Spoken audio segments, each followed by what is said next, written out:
Hey there, fellow creator. Since the war began, over 1.5 million children have fled Ukraine, becoming refugees. And another 75,000 children are displaced every single day. According to UNICEF, this is an unprecedented refugee crisis not seen since the Second World War. And so it's time to take action and join together as creators for peace.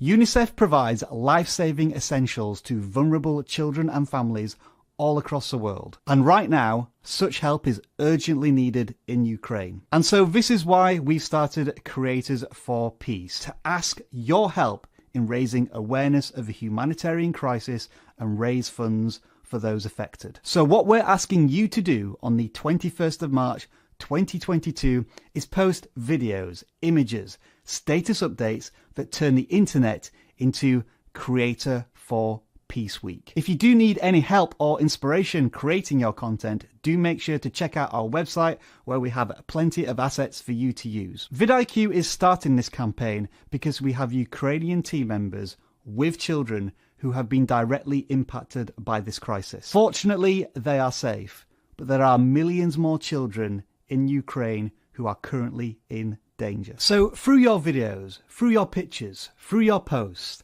ask your audience to go to www.creatorsforpeace.com and make a donation to UNICEF. You can make a difference, raise awareness, ask for donations, become a creator for peace. Thank you. Hey everyone, I'm Rob and welcome to vidlQ. Usually on live streams on our channel and on videos that you see here, we are creator obsessed, helping you with YouTube education that allows you to grow your channel. But our obsession has changed somewhat in the last few weeks. No doubt you are aware of the crisis in Ukraine. And we as a company and as a collection of creators have decided that we should take action and empower you with a new message and an opportunity to ask all of our audiences to support the humanitarian crisis in Ukraine. And we're going to be doing that over the next few hours with myself, our regular hosts, and a collection of creator guests. So before we jump into this, let me introduce our fellow co-hosts, which are going to be Dan. Hey, Dan. Hello. Usual eyebrow lifting Dan. How are you, Dan? Welcome to the live stream. I'm good. How are you? I am fine. Fantastic. Ready to go for this, I would say, Uber marathon live stream for us. And also introducing who has joined us here. It's Viper. How are you doing, Viper? Welcome to the live stream. Thank you. Thank you. I'll be better if I realize that I live in a central time zone and not think everything's on Eastern time zone, but I'm good. Other than that, I'm here. You are here. You are forgiven. Let's get to this. So here are the three hosts that you will be seeing throughout the next few hours. But on top of this, we're going to be introducing many guests and creators from the world of not only YouTube education, but also creators that we've asked to join us to help us in launching this campaign, Creators for Peace. And I want to welcome on, first of all, I'm going to do this in order of the people who joined us just before the live stream to give them the credit for being on time. I'm joking, of course. But first of all, I'm going to add Nate from Channel Makers. Nate, howdy. Howdy. I guess today we're not asking people to boop the like button, but we're asking people to boop the donation button, wherever that may be. Yep. Introducing next is another YouTube educator. I think actually both Nate and this person have recently hit 100,000 subscribers, so they are crushing it with YouTube education. It is Ed from Film Booth. Ed, how's it going? I'm good, thank you. How are you guys? Very well, thank you. Very well, thank you. And last, but certainly not least, in this collection of guests that we're going to have on in the first hour or so, it is Sean Cannell from Think Media. Hey, Sean, how are you doing? Doing well. How are you? Good to see everyone. Very good, thank you. Very good, thank you. Great. So we're all here today as part of the launch of the Creators for Peace campaign. And what we understand with such a campaign is that you may be asking, what is it about? How can I use this for my audience to help with a humanitarian crisis? And over the next few hours, those are going to be some of the big topics that we are going to be discussing. But I'm going to ask this to every guest that joins us. And since we're having 3 join at once, if you can keep your answers fairly brief. My question to you each would be, first of all, how have your audiences impacted you as a creator? And we'll pitch that first to Sean, then to Ed, and then to Nate. Yeah, Rob, thanks for having me on, and just grateful for this great cause. Yeah, number one, I think when it comes to having an audience, we as creators understand that we would be nothing really without our audience. We are completely dependent on that community, on someone else's attention, on their on their view. And so I think the first for me is just humility, that someone would care to watch, that someone would take their time to listen, to be a part of things. I think 2 is community. I think that we literally have met lifelong friends now on the internet, have met people who just this week I was in San Diego at Social Media Marketing World and got to walk up to people in person who I've been connecting with for years online.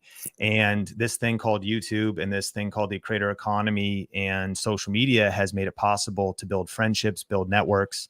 And so my life has been just enriched and made larger because of the community. And I think finally would be gratitude, is just thinking about the power of our community, making what we do possible, but also we get to learn from people.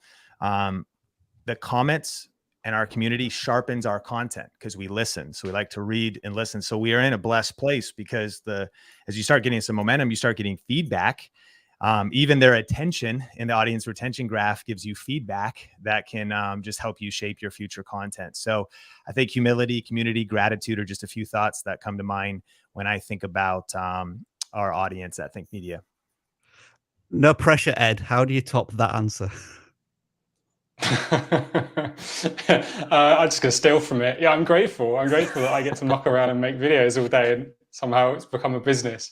I think when I was younger, it was frowned upon, and now creators are very much sort of becoming rock stars, really. And people that Mr. Beast and some of the TikTokers, the face of Gucci and Boss, and that's from just people making videos on their phones. And the community and the people who watch it are driving regular people to become the next Brad Pitt. Do you know what I mean? The next superstars on the planet, and they get to not just entertain but educate and do a ton of different things. So I think it's amazing. It's sort of, for me, I got lucky in that what I've always wanted to do became a real career, and it's exciting, especially for the younger lot, what's ahead of them and how young they can get into the creator economy. So yeah, I'm grateful for all the people that watch and support, that have allowed me to make videos of doing silly things.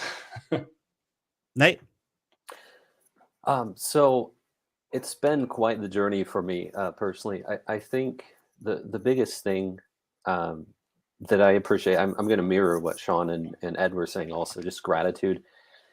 As it grows, as you grow a YouTube channel, I think the sense of responsibility to do something good in the world is growing for me personally. And the more I give advice or I help people, the more I said this in a live stream a few days ago, but I see so many people that have something really great to share with the world, with so much war and hate and all the bad going on.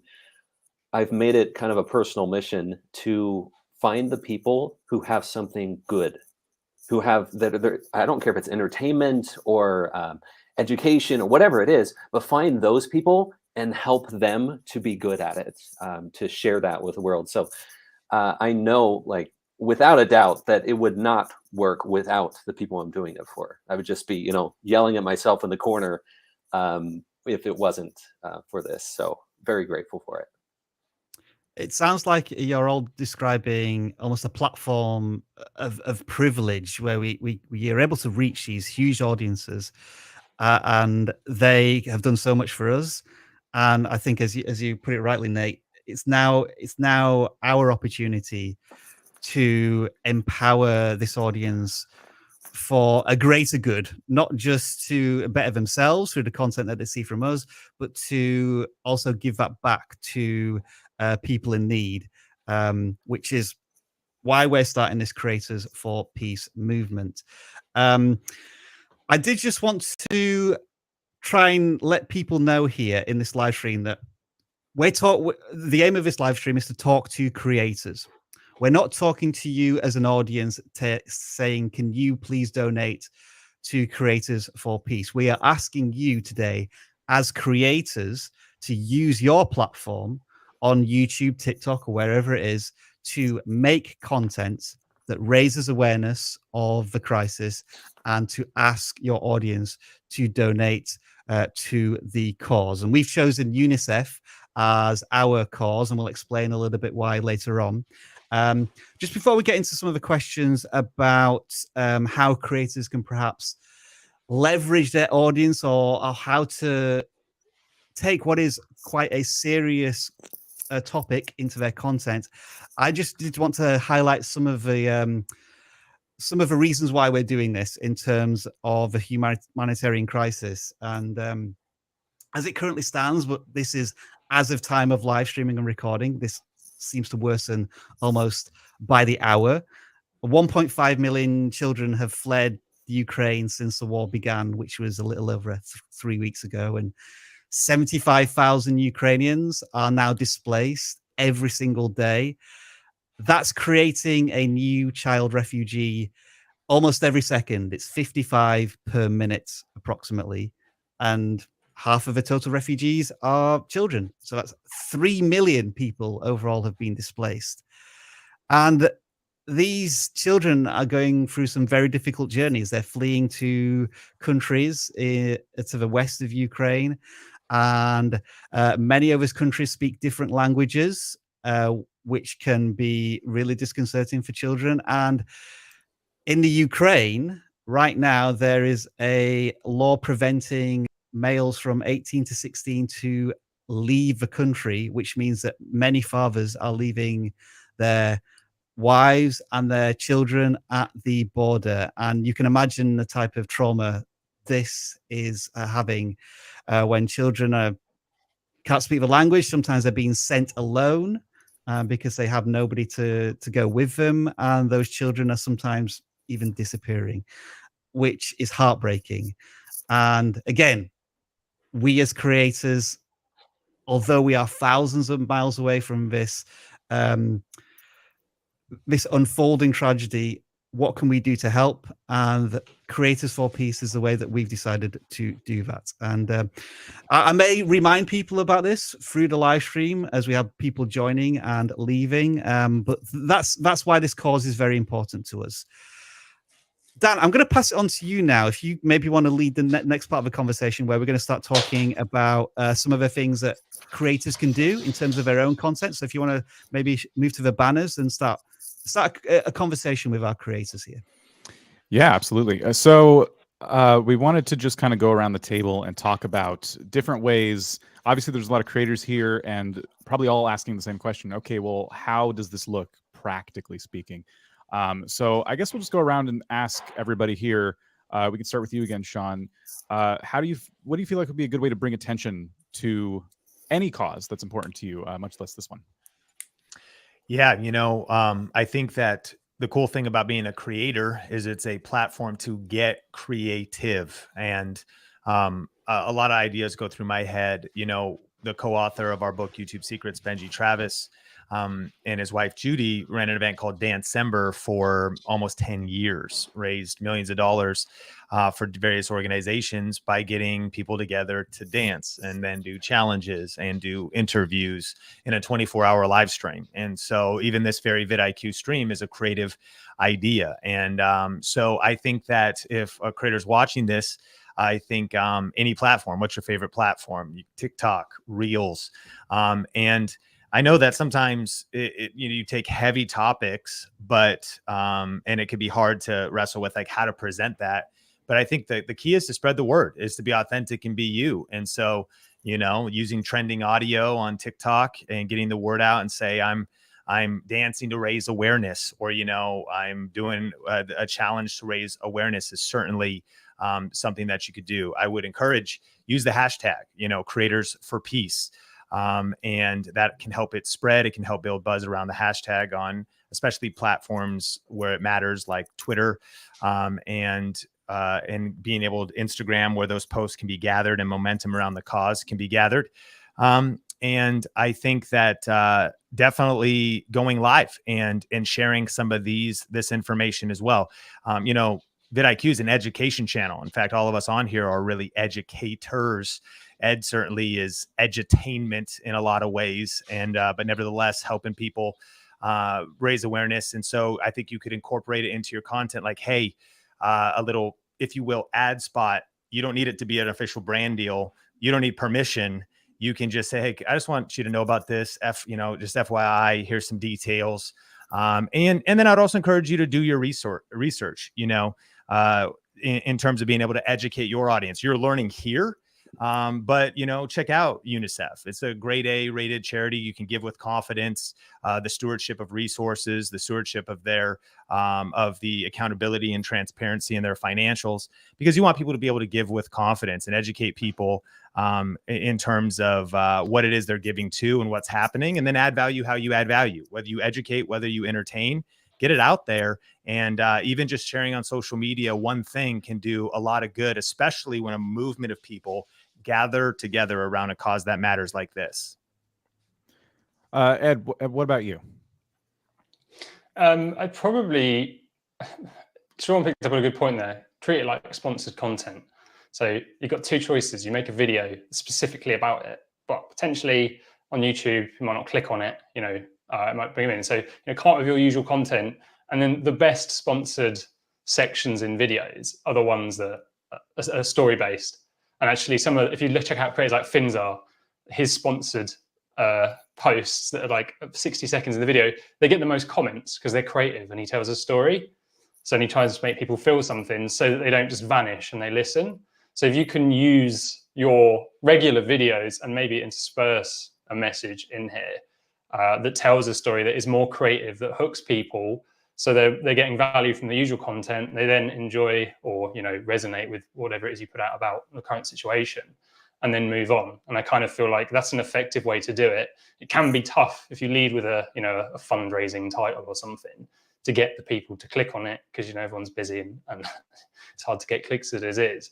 So I think I'd try and tell some sort of story that made people feel something for 30 or 40 seconds short, that inspired them to comment on how much, you know, they valued it or how it made them feel, and then just move on with your regular content. If you can get it to fit in, perfect. But in this scenario, it's going to be tough. So I think you could just break the mold of the video, tell a short story and move on. I think that's probably what I'd do. And Nate, what do you think? I love the comments thus far. I think something that I've personally experienced this, and maybe a lot of people watching this are going to come across, is just feeling like there's so many things, so many causes, so many efforts or things that how do I choose one to lead people to? And I think it's good to remember that no matter what your audience size or there's so many causes that you could be directing your audience to. And if you're feeling overwhelmed, just pick one. Like, do your research, do your best to find something a cause that you believe in, and pick it and just go with it. Because when it comes down to it, and we've been talking about this thus far, even if all you did was help one other person to think outside of themselves, and to, you know, maybe they're all in their mind, they're feeling, you know, closed off in their life, just the act of inviting them to think outside themselves and give to someone else will be helpful to them, even if it's just one person. One video, you only have, you know, 20 views on a video. Even if only one of those views did it, I think it would be worth it. So I love the points that have been brought up. Yeah, I couldn't agree more. We have a number of questions like this in terms of how people can kind of you know, implement this into their content. I think you guys covered quite a bit. I'm gonna skip ahead of my list of questions here. and maybe put you guys on the spot. Maybe we'll just do a show of hands first. Has anyone here ever been watching content on YouTube or another platform and felt encouraged to participate in a charity like this? And if so, what was it about that person's message that got you to act? Show of hands if that's like... Oh, sorry. Or then. I was watching the live stream, so I'm 45 seconds behind.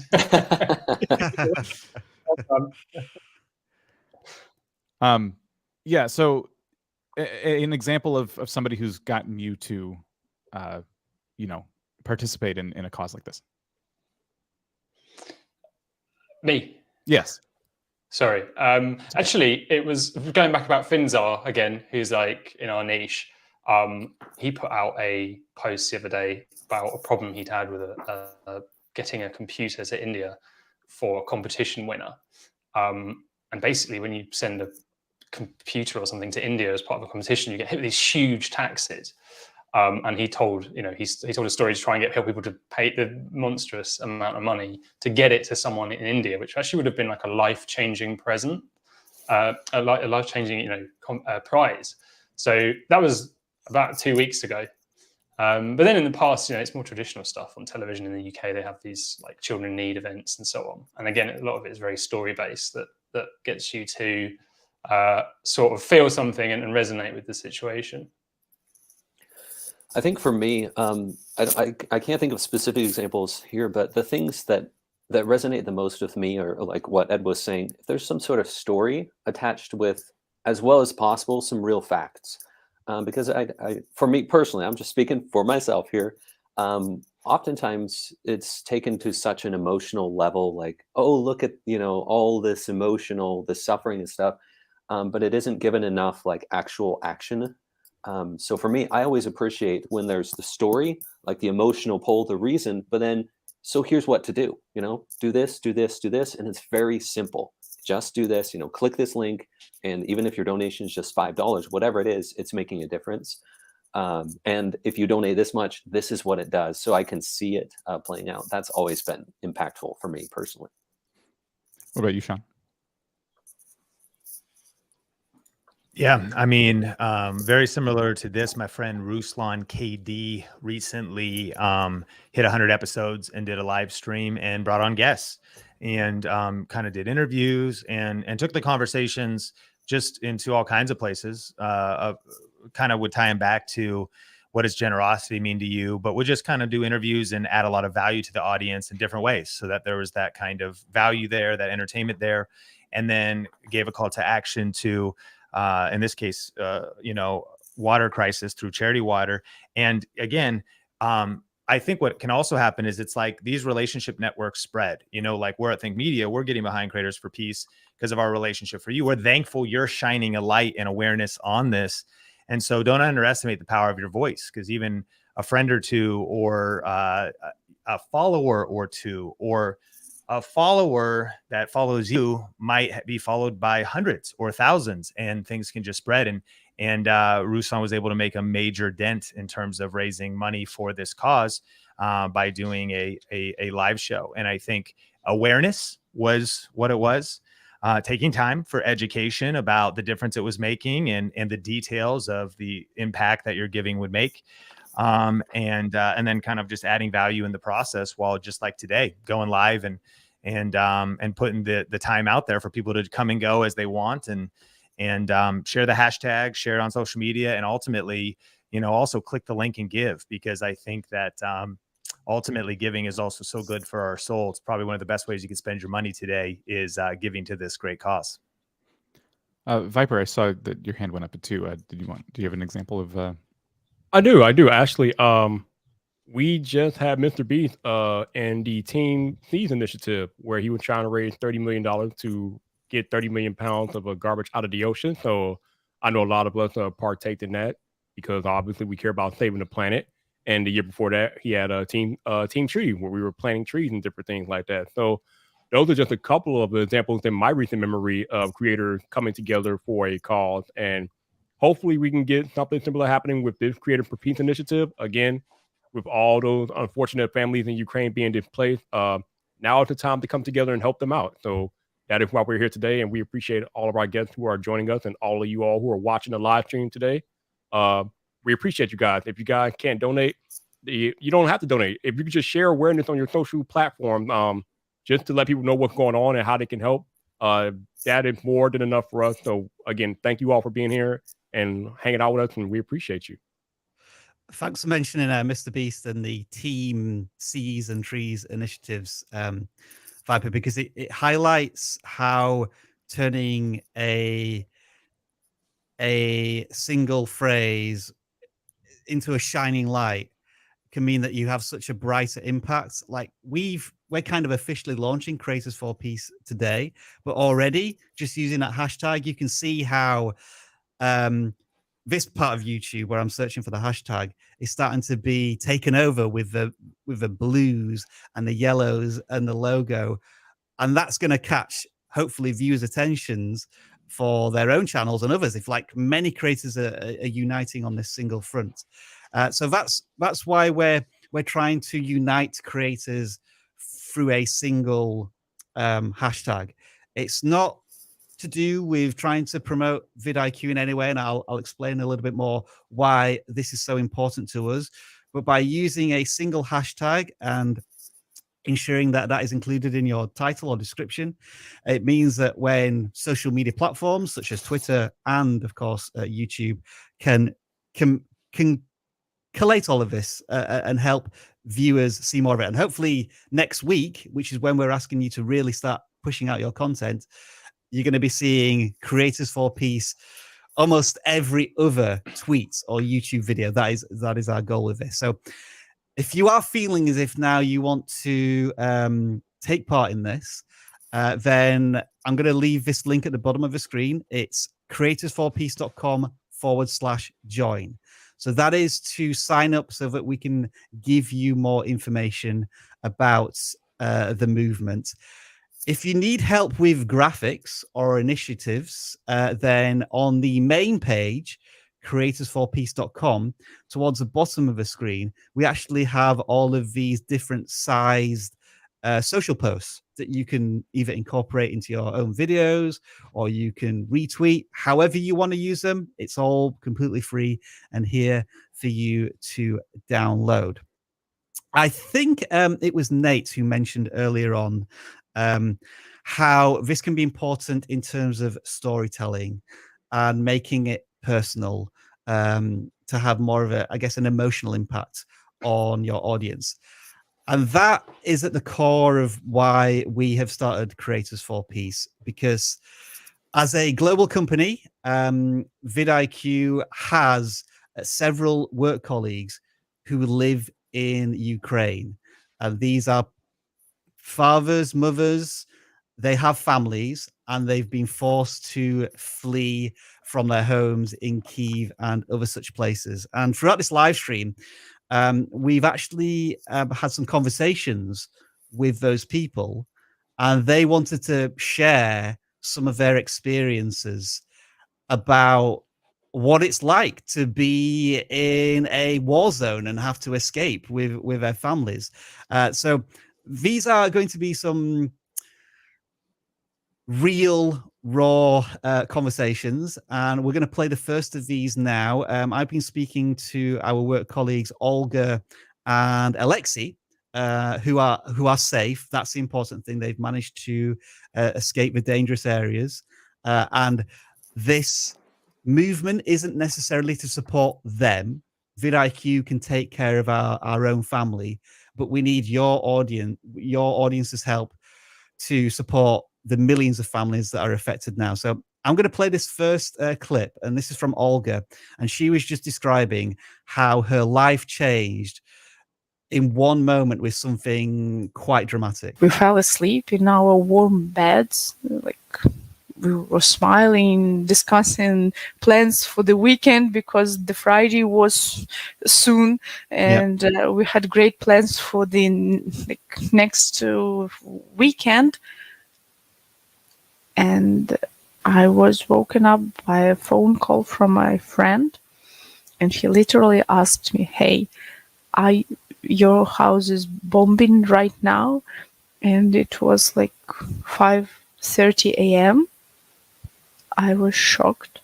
I like even couldn't ask him anything just to clarify what's happening, because while I was keeping this phone near my ear, yeah, I saw the missile flying just in my windows. Like, what? I thought maybe I'm sleeping, because what? But his voice was so confident that, hey, keep safe, gather things which you think are important, and go. That is why this is important, because people just like Olga are waking up in the morning and missiles are flying past their windows and they realize they need to leave now. I have another clip here. This is from Alexei, and he's talking about when he was trying to leave Kyiv. So we stuck in a really heavy traffic jam. Just to like describe how heavy it was. So for these 3 hours, we were passing a distance of probably 1 kilometer. At that moment, I first time like was literally stressed when we started staying like without moving in the traffic jam, sitting in our car, an airstrike alarm. So that was quite scary, because like you cannot move here or there, like forward Trapped. or back. Yeah, you are literally stuck in the traffic jam. So we just went out or ran out of the car. And the most stupid thing is that at that moment of time, we were not so far away from the local police department.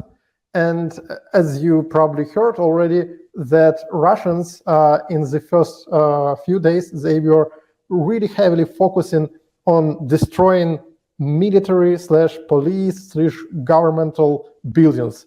So we had to leave that area. Where did you go when did other people in their cars do the same thing, or did people stay in their Yeah, cars? all people, they were like, for a first moment, like in cool, funny movies, they were just looking on each other, like sitting on the driver wheels. And then everybody started leaving their cars. And we decided to cover in the like underground. And that's how we managed it. Wow, that just hearing that sounds terrifying. Just that They unknown. sound really terrifying. Yeah. Won't recommend anyone to experience that. I was speechless for a few moments after having that chat with Alexei, that him and thousands of other people were stuck in a traffic jam as the sirens are going off. And again, I think this is why we have to talk about these uncomfortable situations so that people like myself can understand the pain and the suffering and the struggles that many families are going through in Ukraine, and why we need to try and do something about it through this movement. We will have more stories later on, because I feel as if it's really important that we share these stories that are hopefully going to have an impact on us to do something about it. Dan, you said, but did we have some questions about those clips, or just more general questions that have come in? General questions about Creators for Peace. Sure. Okay. Which I like, as everyone's asking questions today, I'm going to be doing my best to grab those, put them in the background. So if you have questions specifically about Creators for Peace, feel free, and we'll be on the lookout for them. This is one here. I'm going to film an MC video. I'm assuming that's Minecraft. It usually is. I might, and let's see, can do this well. Sorry, they want to do this right, is basically what they're saying. They would like some ideas, I guess. And I was going to jump on this because I've been thinking about this a lot as someone who's a close relationship with like gaming content. I make gaming content myself in my free time. And I've actually, like, separate from this, before Creators for Peace started, was going out and trying to raise awareness and raise some money. And I'll tell you how I approached this, and maybe if you're a gaming creator, this will inspire you. What I did is I did my thing. My videos are very silly. It's gaming, and they're bound to be silly. And I tend to try and set out to make people laugh and, you know, forget about the problems in the world. But this was one I couldn't really forget about, and I wanted to bring some attention to it. So I spent a stream doing my thing. And what I did is I incentivized people to donate by saying, if you donate, I'll do this thing. And in this case, the game allowed me to, it's kind of like Minecraft, like where I can design silly things. So every donation, I would make a little thing in that person's honor. And, you know, raise some money. It was awesome. And the stream was mostly positive still. It was still like a positive experience because that's what my audience is there for. And I was very careful to cater that content to that specific audience still, while also raising awareness and raising funds for a cause that I really believe in. So that would be my advice. And then there was one more here for now. I just joined Creators for Peace. How do I post a vid on it? Very simply, put a hashtag Creators for Peace in your description. And we've discussed a few ways in which people can kind of tackle that. Rob, I've talked quite a bit. If there's anything you want to add to this. No, other than, as you say, including a hashtag in a title description. There are assets, free assets on creatorsforpeace.com if you want to take advantage of them. And so, yeah, just make sure to check them out. But I guess the other answer to that is stick around on this live stream because we're going to be talking a lot more about potential ideas and topics.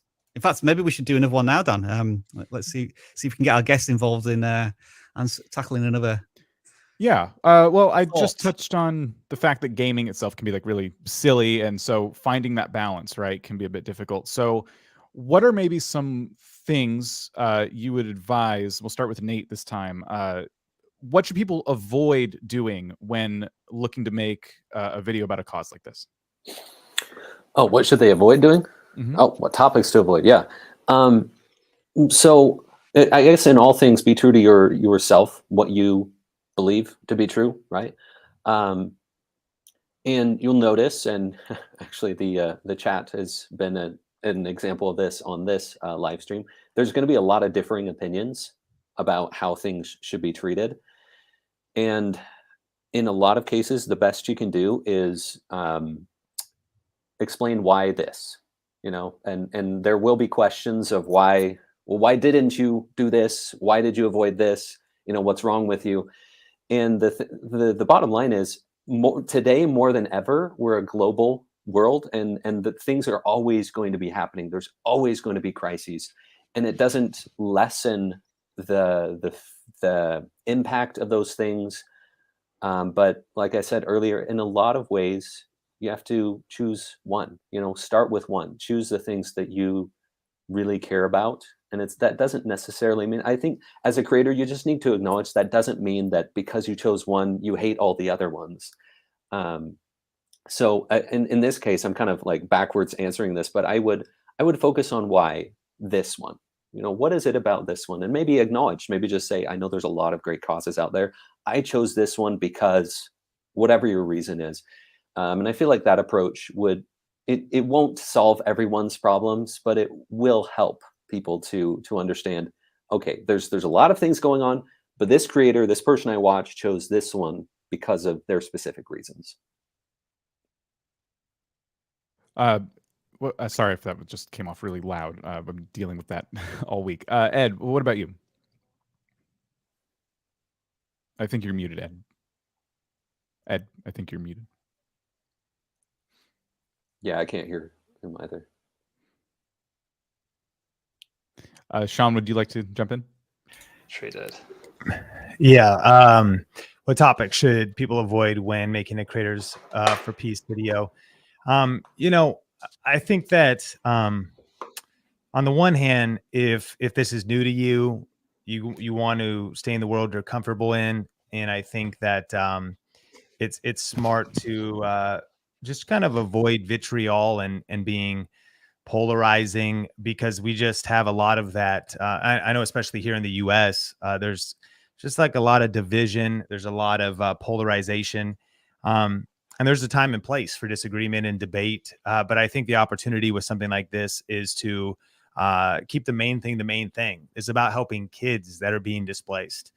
And that's something that I really hope anybody or everybody can agree on. And you'll never get 100% agreement, but you know, if you're not a human that's not for children, then why would you want to be liked by that person? So ultimately, keeping the main thing, focusing on the difference being made, and avoiding especially areas and issues that you may not know about or be able to talk about or speak on, or that would be divisive. On the flip side, different channels, I think you might want to lean into your strengths. Like you, I think ultimately it's peace for kids. But you know, in the Bible, it says, blessed are the peacemakers. And sometimes it's not about peacekeeping. It's about actually sometimes making peace. And so there are political channels and news channels and different things like that. So just like any YouTube creator, you want to be you times 2. You want to be authentic to your voice. You want to know what your convictions are. And I think, you know, your goal is not division for division's sake, but your goal is peace for kids. And so be you times 2, raise your voice. And then I think the final thing would be, you know, give up the desire of wanting to be liked, you know, or the fear of other people's opinions, which is hard to do. And I know this is topics to avoid, but here's what I've learned on the internet. It doesn't matter what you say. Someone's going to be upset. Like you could, if you say everything right, someone's going to be upset. So when it comes to avoiding topics, I think it was Aristotle that said, like, the only way to avoid criticism is to be nothing, say nothing, and do nothing. But kids need help. And so, well, what if I get a negative comment? You will. Well, what if somebody like misses the main point in the chat? They will. Well, what if somebody questions your motives? They will. What if somebody asks you why there's gray in your beard, and if you're like an old man and a young man at the same time? Comment I've received multiple times. And so I think that ultimately as creators, we need to be more courageous. Raise your voice, stand by your convictions, and just get in the ring. Like I think getting over, you know, there's a level of walking on eggshells. Am I going to say the wrong thing? You still probably will, because you're not going to be liked by everyone, or not everyone's going to agree. But let's make a difference. And if we keep the main thing, children are displaced. They need help. And UNICEF is doing something major that can actually take our resources and our awareness, as well as our money, and put it into action. And I think that's a cause that everybody can get behind. And don't worry about the ones who don't. You're speaking to the ones that will, as you are courageous and you step out and you share your voice. I am so glad that Sean said that, because I was asking similar question while we were putting this whole thing together. I was asking Dan and Rob and other people inside of vidlQ, how do we handle the inevitable criticism that we're going to get for doing this? Because you know that somebody's going to criticize us in some way, shape, or form, whether it be justified or not. And I think we all came to the agreement that, listen, we are here to help the displaced children of Ukraine. Everything else, the noise other than that, doesn't matter. So I love how Sean articulated that, man. Thank you. So according to the live stream, our first technical failure was Ed with his microphone. The question is, does it now work? Yeah, it wasn't. It was just the battery ran out. I've been filming and forgot, and I'm just using I was literally just finished filming and came straight on here, and that's what I do. I always. So let's do a quick hard stop on the entire live stream, right? Top tip: if you go live streaming, never use a battery in your microphone, because you don't know how long you're going to be live streaming for. I can't. I have no choice. I'm in an Airbnb, and my other mic is currently here, and it broke in transit. So this is all I have right now. But yeah, I agree. Don't use batteries normally. Sorry, Ed. So topics you would avoid. Avoid. Just stay away from the hate. You know, there's enough of that in the comments on YouTube. Poor old Sean's getting attacked for his beard. So, you know, I get told I look like Sean, so I'm therefore getting attacked for my beard now too. It filters down from one creator to the other. I'm apparently Nick Nimmin on many occasions. It happens. Oh yeah, I get PewDiePie and I get Sean, which I'm happy to be there. That's cool. Yeah, it's like just you know, avoid the hate. you know, keep it as positive as you can for the situation. You know, you're not here to, I don't think attacking anyone is going to be helpful. It's just going to cause even more hate in the comments. And there's, you know, there's lots of people affected by this on both sides of it too. So, you know, you've got to take that into consideration. But I think you made a great point, really.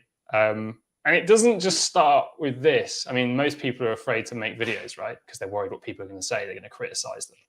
This is just the same. It's just another day in the office getting trolled, just for a slightly different reason. And I think if someone's going to troll you for this, then that's on them, you know? So just stay away from the hate, I think. Point well made, man. Before we go on any further, though, I want to talk about how situations like this can be difficult for creators, because unfortunately, this is not the first time we've been in a world situation where it's affected a lot of creators and people in general. It's affected our mindset. So sometimes as creators, we feel like our videos aren't that important. There's a war going on across in the world. What can our videos do? And I just wanted to invite you all to think a little bit deeper about that as we are going through the conflict in Ukraine. In some aspects, even though there are much bigger things going on in the world, we can still make a difference as creators, no matter how small we might feel it is. Some people need an escape. They want to get away from what's happening in the actual world. And we as creators, we can be that escape. Now, however you view that is however you view that. But that is the reality of the situation. So I know some creators might feel bad making a video right now with what's going on in Ukraine. But maybe there are some Ukrainians who are sheltered and different things like that, and they turn to YouTube to try to get away from it all. And that's where we as creators come in. So I invite you to think about it from a different perspective. Obviously, it's going to be kind of hard not to feel down about what's going on, and you're allowed to feel that way. But at the same time, just remember that what we do is provide entertainment, education, and generally we can be an escape for people when we are going through these hard times. So just think about it like that, and I think it'll be a little bit easier for us as creators to make content during this time. Absolutely. So besides making videos here, what other types, maybe we'll go around the table and just say one each. What other types of content or other platforms for Creators for Peace, like do you think people should be utilizing? We'll start with Sean. I mean,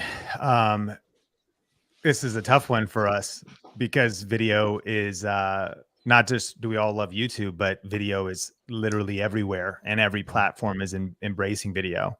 But if you're watching this, you know, sometimes you got to audit your own skill set and realize that there's, you know, audio, the written word. And I think the written word is a powerful one. You know, if you're watching this, you have a blog, you write on medium.com, you know, websites like that. You write long form posts on Facebook or long form copy words on LinkedIn. Your powerful words can incorporate this as well. And then, of course, use the hashtag. And so embracing the written word is a hugely powerful way that you could spread the word about this. Ed, what about you? Yeah, it kind of depends what platform you've got. I mean, if you're a YouTuber and you've got the community wall, it's a really powerful platform. Make a square 1080 by 1080 image, make it eye-catching like a thumbnail, write up a short paragraph, you know, think of your initial paragraph like a title to be catchy, and then try and drive people to the link. And then if you don't have anything like that, it's like donate. And when you donate on here, you can tweet that you've donated. And, you know, Twitter, especially in the creator community, there's like little echo chambers. You see enough people doing it, suddenly people start thinking, what's this popping up? Anyone can hit tweet, you know, you don't have to write anything. It auto writes it for you. So if enough people donate and then click tweet, it starts to get the message out. And also just writing tweets, you know, so there's a low barrier to entry there. It doesn't have, you know, short and sweet stuff, share the link, share an image. And that's probably the easiest way that anyone could do it, I think. And Nate, where do you think other people could be raising awareness? Well, I'm going to add to what Ed said. I don't know who shared the screen, but on the creatorsforpeace.com, there's a whole bunch of pre-made things that you can use for whatever social platform you're using, and they look good, and they're spot on with the message there. The other thing I would add is where you can, I think a lot of times, I'm just going to add to this Creators for Peace thing, where you can, if you can do things locally to help, if things are happening locally to just use your efforts there also, because it starts, where we are right now and spreads, and hashtag Creators for Peace is a great way to get it globally. But even if you're feeling like, I think I'm just feeling like if there's anybody watching this and they're just feeling like they don't know how to make, how to change, how to make a difference, there's donating, even a small amount, but then just being kind, like caring for someone. You're walking through the grocery store. I think it starts with that. So I'm just encouraging that as well, in addition to all of these. So another question I had, and I was trying to think of questions that people who are watching might be asking. Maybe this is their first time getting into something like this, like raising money for charity, raising awareness for a cause. And a question I feel like we might get asked here is, could doing a Creators for Peace video hurt someone's channel? What do we think of all this? Nate, since you talked last, we'll start with you. Mm-hmm.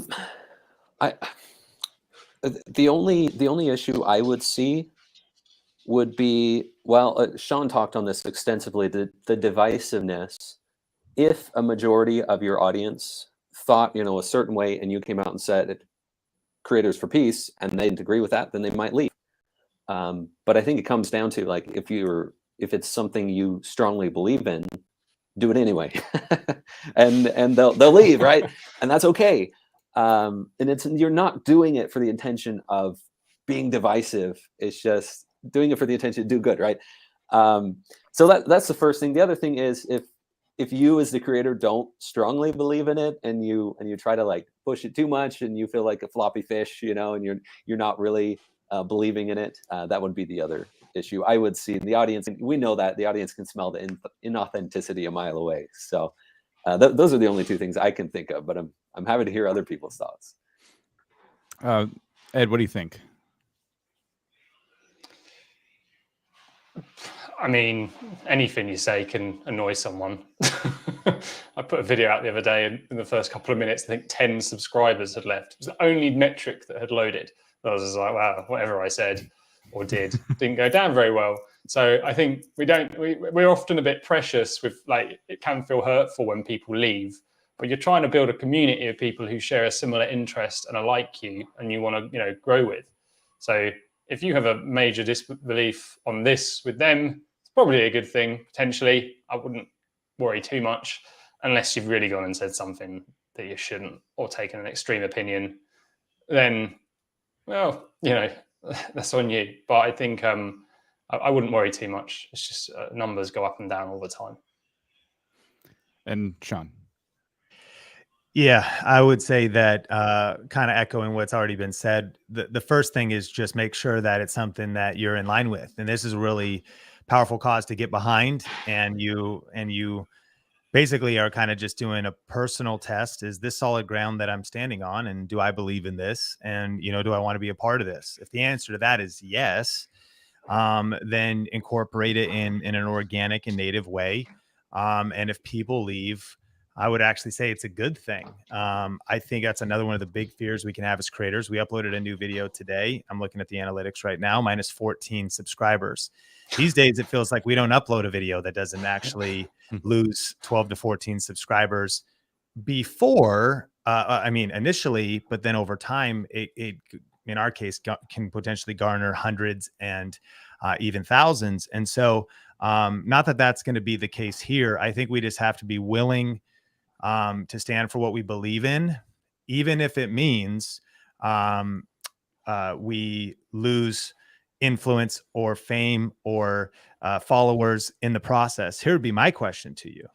Do you really want to even be followed to or have subscribers that get offended or upset when you talk about a cause that really matters? If you really stand for your values of truth, justice, love, character, compassion, and you start to platform those things and speak about those things and share those things, and people get upset, if they leave, that's a really good thing, because I'm not trying to have that energy in my world. Like, you know, and I think that, you know, a lot of what we're talking about today can be valuable in just your journey as a creator in general.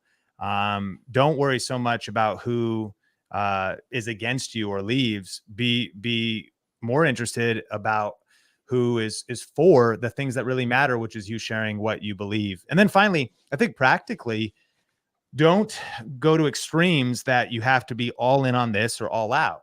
Like maybe you're like, you know, my YouTube channel, I don't know if it quite integrates into my YouTube content. Well, are you less active on Twitter and it's completely disconnected from your YouTube channel and you could retweet vidlQ's tweet today? Like there's a lot of small things, big things you could do. Maybe I know a lot of creators that their YouTube channel is one niche, and elsewhere on social media, it's just kind of their personal brand and they don't even really connect the two. And so you might think through and there could be a time where you say like, listen, this is what this channel is all about. It's what the thing is happening here. It doesn't mean you can't get involved. And so you could potentially pick where it's just your Twitter or your Instagram where, you know, all views are my own. Just this is the place where I'm just sharing, you know, my belief, my conviction. And especially if somebody unfollows you there, again, good, because it's you being you, sharing something that matters and raising your voice for children. So we have some questions coming in from chat here. We're going to pull some of these up and talk about this. So Gaming with Char asks, should I be directing people to donate to an official organization, or should I be holding it to the money in a separate area and then donating it at set points? Who would like to tackle this one first?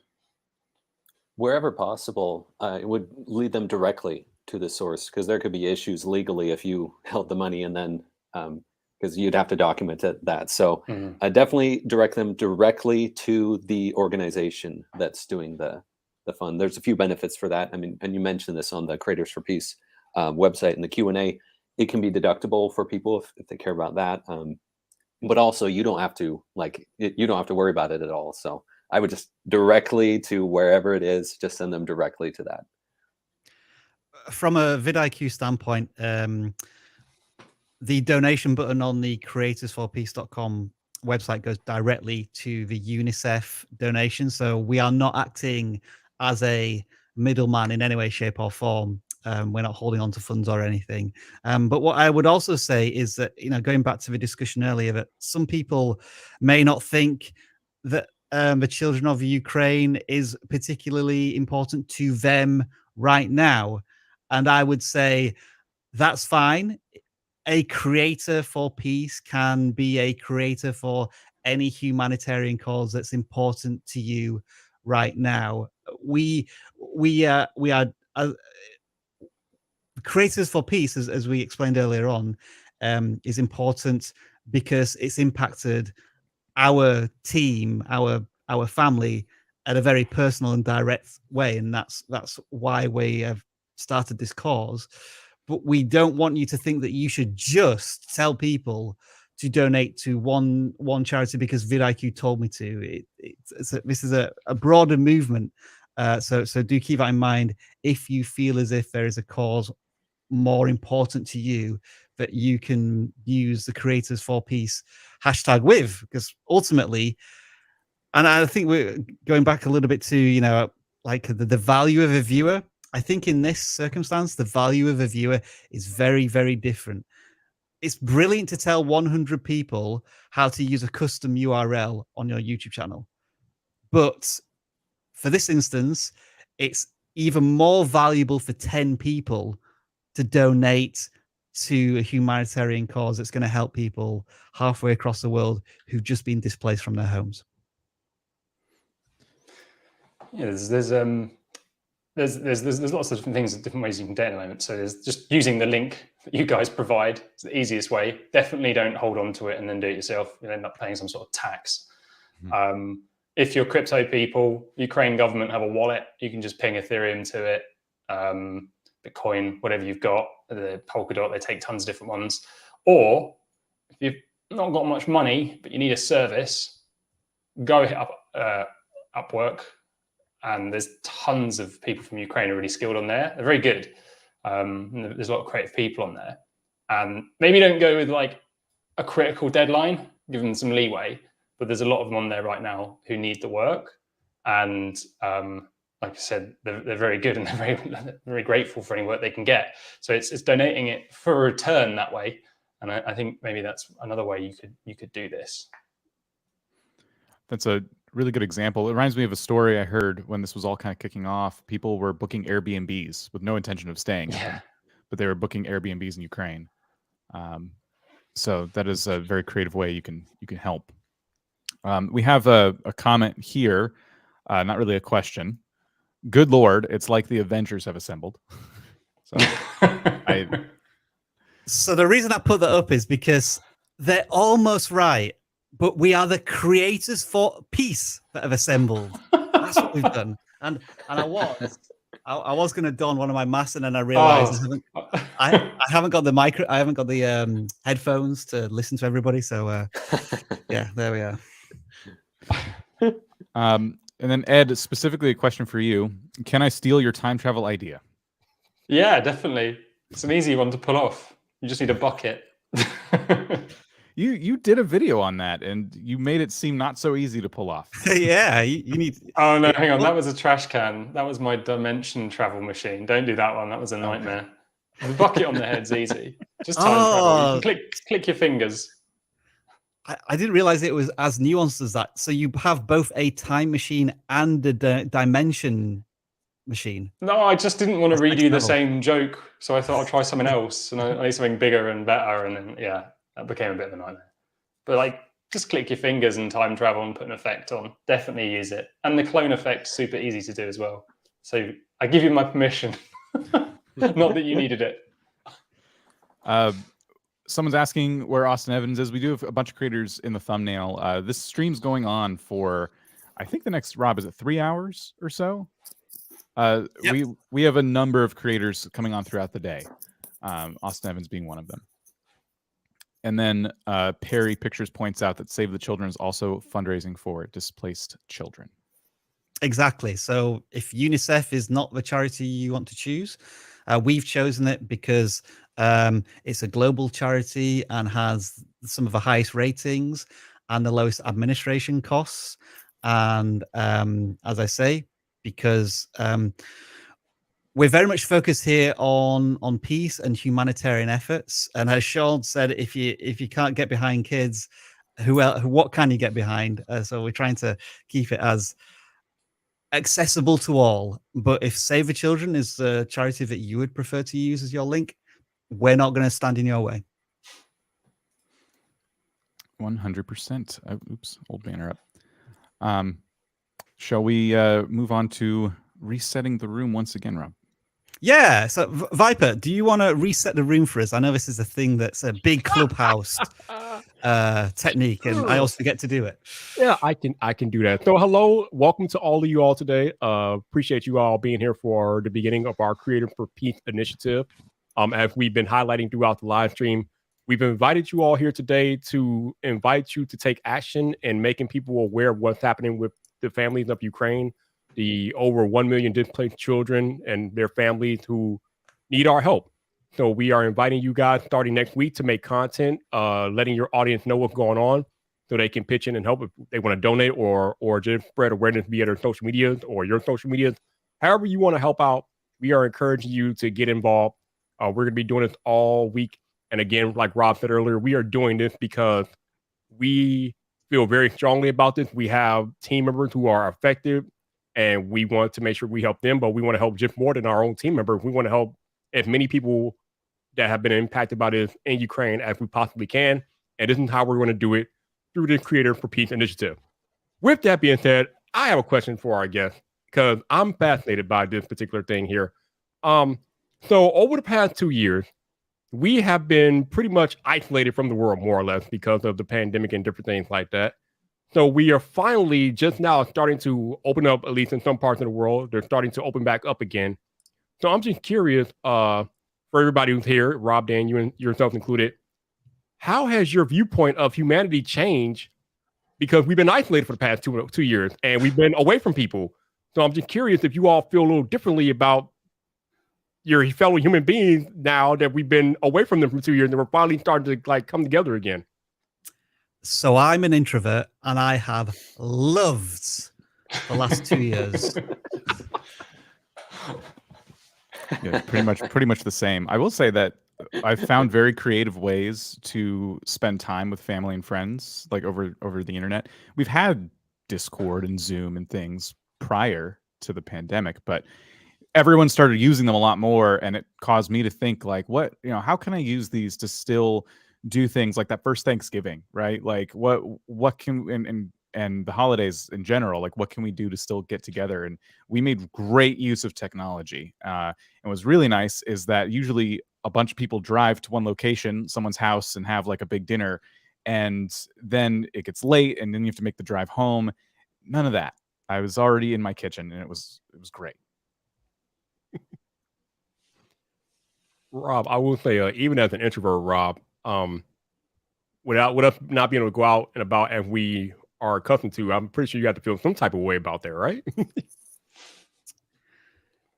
It has made organizing a wedding very difficult, but we managed to do it.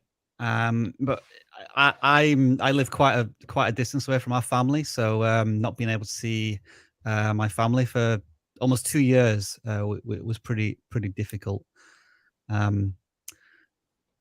But yeah, I think certain technologies and such have moved forward so rapidly, and I wonder if, especially in North America, where there's that downtown concept of many people going towards a central business district, are we just going to have skyscrapers that are going to be turned into I don't know, obstacle courses and big laser quest venues and things when they're really vacant?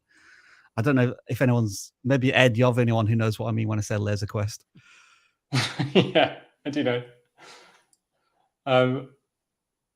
I think for me, I found before I started the YouTube channel, I was like, let's do a podcast and a YouTube channel, and then we'll see which one we like doing best. But I recorded it as well, put a ton of effort into it, and like jingles and stuff. It was really fun.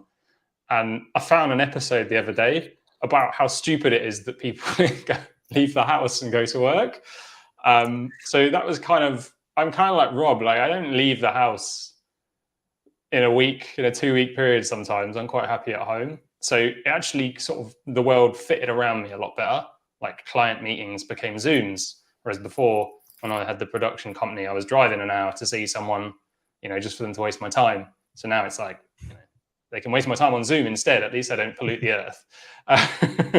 So yeah, for me, it sped up everything in a direction that I thought it was always going to go. And I think it made a lot of people realize that, why are they wasting time commuting for an hour and a half, a day? They can get this time back to then socialize if they want to, or do other things. But I think it played into my favor in terms of remote working and not necessarily feeling the need to go out often, just sit at home and make videos. I think it's funny how many, I think it would surprise us, and even in this virtual room here, how many YouTubers would classify as introverts, myself included. And I think for me, it's just, I can record something and I can, share it with the world, and I don't have to be there to see them experiencing it, which has been great. But on a personal level, my family's been able to do every Sunday evening, do Zoom meetings, which has been great, because we all live all over the place. So that's been good. You got any thoughts about this, Sean? Yeah, I mean, I think that I'm kind of coming from a different angle. The last 2 years have been really unique. I just got back from social media marketing world in San Diego, and the last time I was there was March 2020, days before lockdowns. And everybody watching this, all of us on this stream, the last 2 years have been weird. They've been hard. They've been crazy. They've been emotional. They've been unpredictable. There's just so many different convergence of things. And so I've been reflecting a ton this week, now having gone back to San Diego, a little bit of the lockdowns, being lessened. But in this case, there's still so much pain and challenges happening around the world, including, this conflict happening in Ukraine. And so, but one of the big things that happened to me that's changed my perspective on people is I became a dad. And so one of the things that happened in the last 2 years is I had my first boy. Now we have another boy on the way. And man, it changes you. And so it changed. You start having empathy for parents you never could have had. Any parents here in the chat, shout us out. Like, yeah, feel you, sleepless nights or all the different emotions and fears. And including, even though this cause in a one way, there wouldn't have even been a dimension of my heart that would have been unlocked to kids had I not had, a son of my own. So it just makes me think, man, what would I want for my own kids? Or I know one of the facts about this cause is that children are separated from their fathers. I mean, that just tears my heart.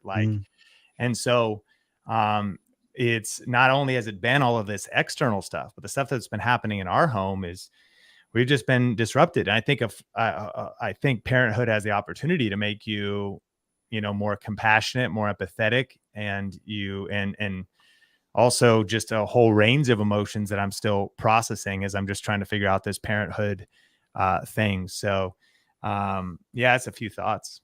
That's quite amazing. And I appreciate you providing that insight. I want to take a moment here because unfortunately we got to let Nate go. But Nate, I just want to thank you for being here today, man. Definitely appreciate you, my dude.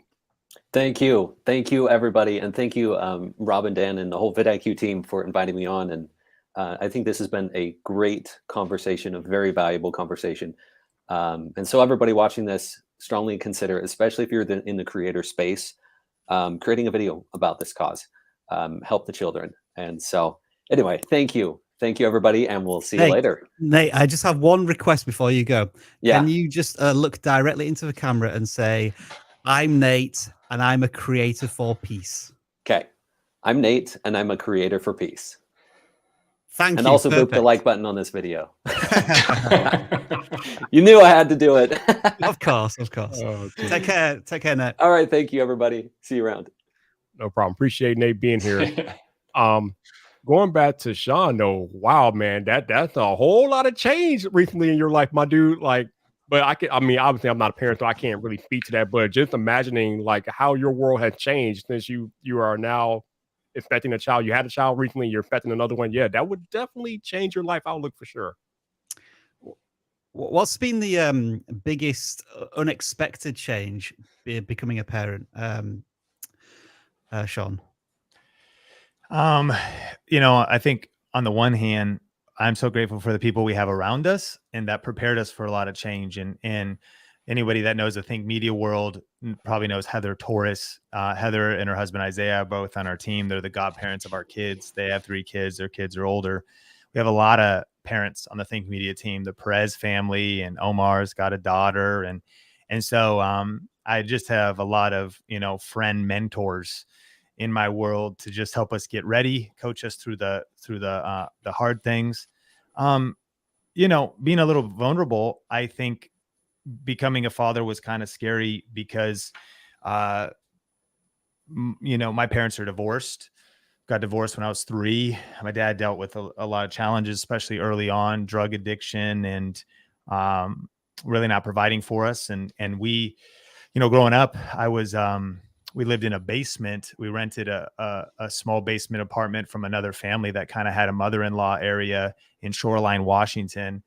And my mom would put me in daycare and she'd work at a hospital and we didn't have a car. She'd ride a bike to work and take me in a little plastic car seat connected to her bike.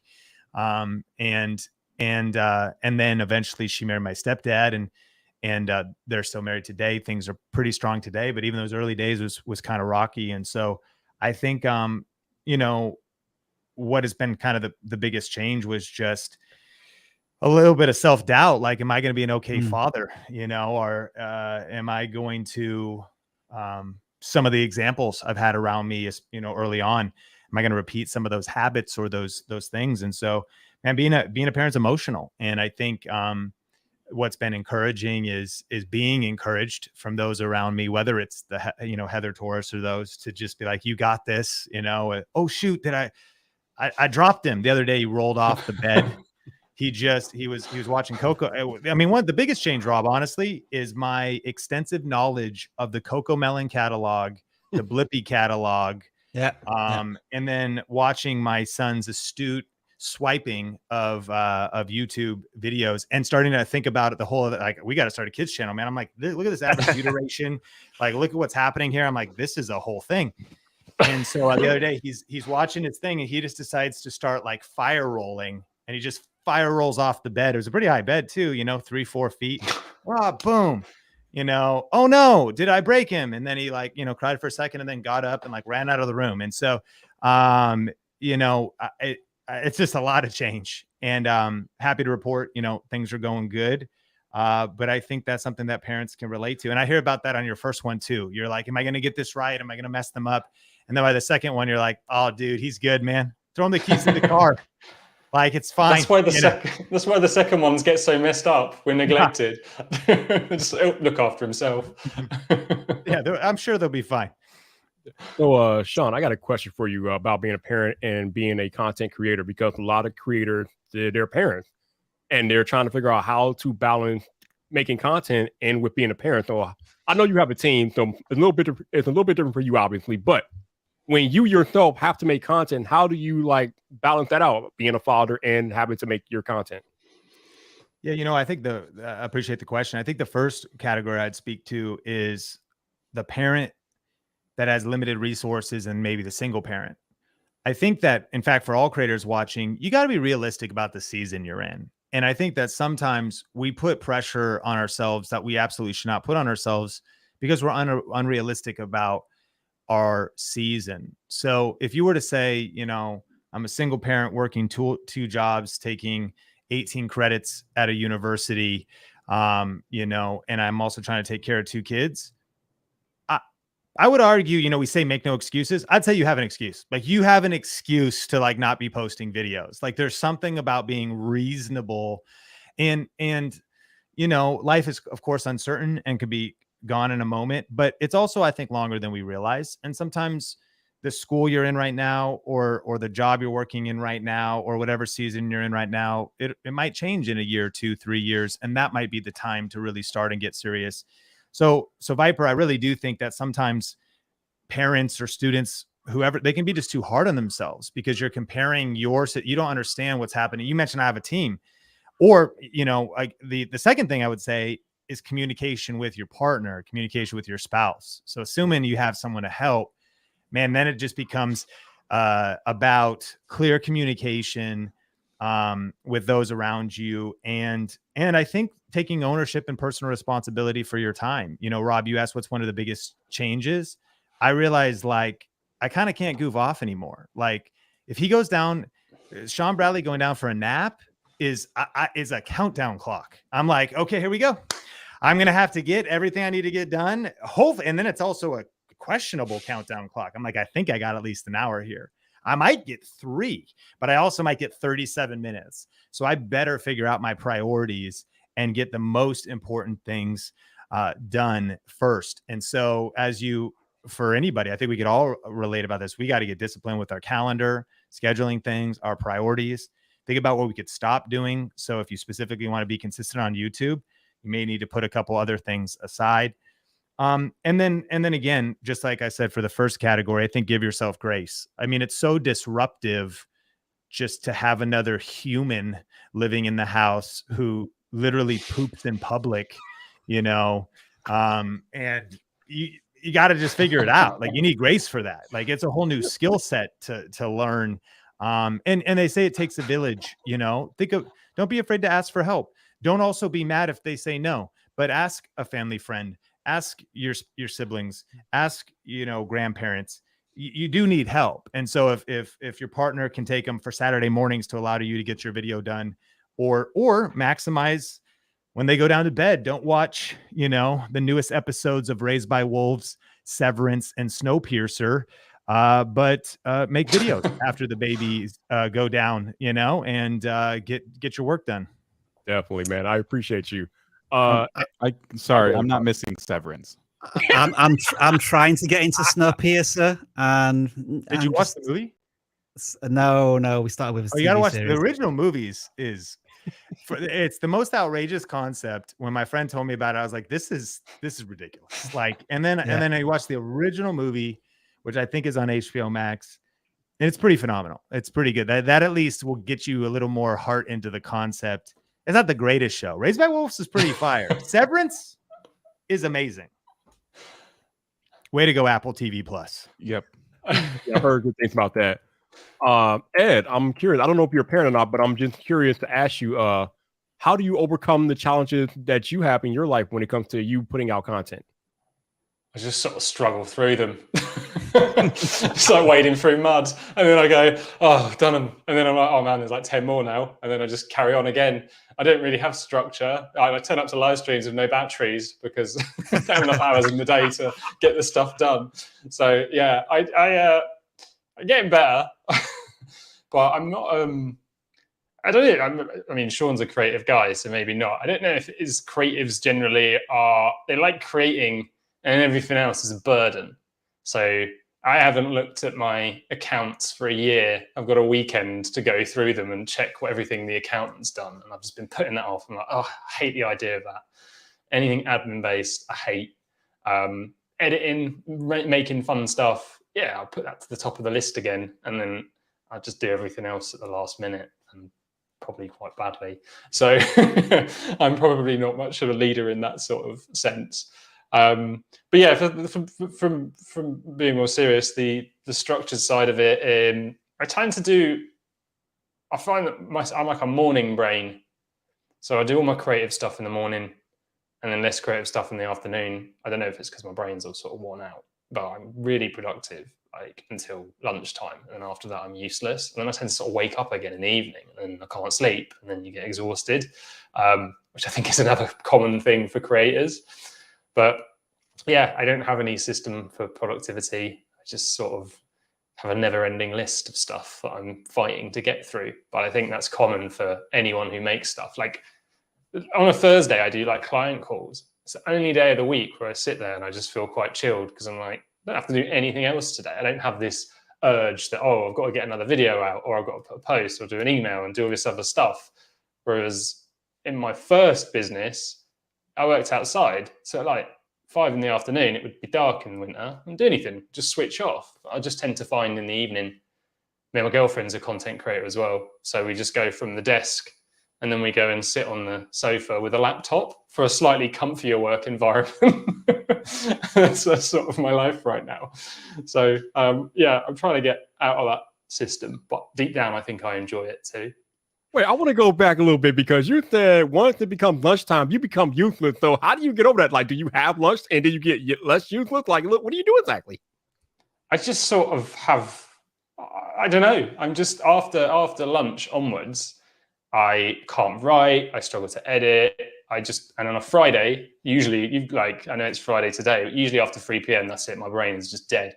In my last business, we used to stop on Fridays. Me and my business partner, we were just like, there's no point. We can't concentrate on anything. Just forget it. And then I'll start Saturday morning and I'll be like fired up and great again. So everyone's different, right? And creative work takes so much out of your mind, especially if you go from a creative job and then you're like doing some strategy with a client. You're like using all the different parts of your brain and it just completely annihilates you. So I do like hyper focus sessions where I'll edit at an insane pace for like 2 hours and then sort of snap out of it and then I'm useless. Gotcha. I'm curious, Ed, while we've got you, because I know you need to go soon. You've seen quite a significant rise in prominence of your channel in the last year. Have you felt a pressure starting to weigh on you as like you make a piece of content and it performs really well, but you've got to then try and match that or do better the next time? I'm just curious if you felt that pressure to a certain extent, because you went through the trenches as a content creator for several years before it all clicked last year. Yeah, I did 2 years and then went, hang on a sec, something's not right here. I let myself down because I could always make better videos and I could, but I just went, I'll do, and sort of pushed it on. It changed. I kind of thought, oh, when you start getting a following, the hard bit's over. And I realized that actually it's only just begun. So, there's different stresses and so on. I think because of what I do, I very much feel like I have to get views. So that often I still feel like I'm judged on views. And what was crazy was when I got some traction, people started messaging me going, I've been tracking you on Social Blade for ages to see how many views you get and subscribers you get and how fast you're growing. I was like, why are you doing that? I don't even look that much. But it was my credibility, right? It's like, oh, you know, we would use vidlQ to track people, not Social Blade, by the way. I did tell them how wrong they were. But also, Social Blade is always completely wrong, so just ignore that. So yeah, I kind of feel a bit of pressure on it. I mean, I'm just saying what I see from my own data. So yeah, there is an element of that. I do have another channel which I have zero pressure. I don't care how many views it gets. Just do it for fun, and that's nice. But I also like the fact that I'm like, ooh, how far can this next one go? What can I learn from it? And also when it goes wrong now, I love it. And I like getting feedback from certain people who I ask for when they're like, oh, this bit's boring. And I'm like, yes, thank you so much for telling me, because now I can get rid of that and make this better. Whereas before it was like, oh no, I don't want to do it. Now I'm like, come on, hit me with what you've got. Which my girlfriend hates because she's the last person I show a video till before I publish. She sits there like, you're going to have to redo this. It's going to take you hours. So she has to deal the last blow. So yeah, there's pressure. I don't know why. I shouldn't really be bothered, but I feel it. But I think I also enjoy it a little bit as well. There's something a bit sort of sadistic about always trying to beat your last one, but it pushes me. It drives me. So I think when it stops, you'll notice on the channel, I'll probably vanish or cut down on, you know, what I get up to. But right now, keep going. Okay, before you leave, I gotta know, man, how did you come up with the idea for the Dimension video? Because I watched that video and this dude's like jumping in trash cans, ending up in different places. I'm like, this is wild. Okay, I'm like, this is wild. So how did you come up with that idea? So I'm sure you probably get this when you do consulting, but you talk for like an hour non-stop, like for what I do, because I'm telling people stuff. Some consultants listen and ask a lot of questions. I do that, but I talk a lot. I get really wired, and I was doing them all at the end of the day, and I wasn't sleeping properly for weeks and weeks and weeks. And I was lying there in bed one night at like 4 a.m. doing my usual can't sleep thing because I was still wired. And Charles Dickens' Christmas Carol just randomly popped into my head, where he goes and visits the ghosts of Christmas past. And I was like, I should do that. And then I thought, well, how do I do that? And then I thought, oh, and I planned the whole video in my bed. I was supposed to be sleeping. So it just came to me. It wasn't even a dream. I was just completely like exhausted, I think. And yeah, that's most of my ideas come to me at like 4 a.m. I just wake up and I'm like, oh, and then you get excited about it and you have to start jotting it down. But it's just inspiration from other things, right? You see you guys talking about like Snowpiercer and Netflix. These things you can, you know, take those creative ideas and reference them. It's just crazy. No one really thought this is just Charles Dickens. Probably because I didn't have, you know, the ghost of Christmas past and future and so on. Maybe I'll do that next time. That might be quite fun. Nice, man. That was an amazing video, man. So it was fun to make that one, actually. The first one. The second one was a nightmare where I was in a big bin. But I've learned from my errors. Yeah. What contraption are you going to use next? Is it going to be? Are you going to climb into the oven or the fridge? Or there's not a contraption. I've got an idea, and I made a video years ago for my production company as a promo, and I remembered it the other day, and I was like, that was fun. So I've got an idea that doesn't involve a contraption, but it's still a take on something from a film years ago. I've never seen anyone do it on YouTube, so I'm quite looking forward to making it. But that's a bit way down the line. I've got a few more things first to get out of the way. Gotcha. Well, I know you got to head up out here, Ed. I appreciate you being here, man. So thank you so much. No worries. Thanks for having me, guys. Nice to meet you, Sean. You can't leave yet. You can't leave yet. Yeah. You know what you've got to do before you leave. If you could look at the camera. Can you give me the line again? This is where you're going to see how bad I am at presenting. I'm Ed, and I'm a creator for peace. I'm Ed, and I'm a creator for peace. Do you want me to do another one? Because most people just call me Film Booth. I don't bother with my name anymore. So no, we use it. They might not recognize me. Okay. We're using All right, guys. them. So that was perfect. Thank you. Have a good weekend. Thanks a lot. Hope it goes All right. well. Take care. You Bye. too, man. All right, Sean, I know you got to head up out here in 2 minutes. I want to thank you so much for making the time, man. Appreciate you. Man, appreciate you. Grateful you all are doing this, and thanks for letting me be a part. Is that Sean's turn then? Here we go. I'll count you down. 3, 2, 1. I'm Sean, and I'm a creator for peace. Nice. A little emphasis on the serious. end there, I like it. Yeah, I enjoyed that. Thank you very much for your time, Sean. It is really appreciated. We hope to speak to you again, whether it be YouTube education or about this campaign. We really appreciate your time. Thank you. Looking forward to it. No problem, man. Thank you. Thank you. Cheers. All right, so then there were 3. I know we are expecting some other guests to stop by today. I don't know when they're going to get here. Actually, I'm expecting one here in about any minute, but we are expecting other people to drop by. So I know some of y'all alluded to the thumbnail earlier. Don't worry. We're going to be here a while, and we're going to have people coming in and out. Somebody tell El Jefe that Viper has asked for his presence on this live stream. So wherever El Jefe is, El Jefe, Viper is calling for you. So before we get to that, though, we got a couple other questions that we have started in the chat here. So I'm going to address these real quick. Little Mario says, I'm a YouTuber. I've seen the title to this video. How can I help? If you go out to creatorsforpeace.com, all the information is there. Basically, Mario, what we are doing is that we are asking creators to either make a dedicated video or maybe an integrated ad spot in one of their regular videos. Just talking to your audience about the situation happening in Ukraine and ways that they can help out and spread awareness and donate. Again, all the information is at creatorsforpeace.com. Go out there and that will give you everything that you need. There's also assets there as well. So if you want to use like pictures or backgrounds or whatever you need, is all at creatorsforpeace.com. So we appreciate you assisting us with this, Mario, and thank you. The next question comes from Poison09.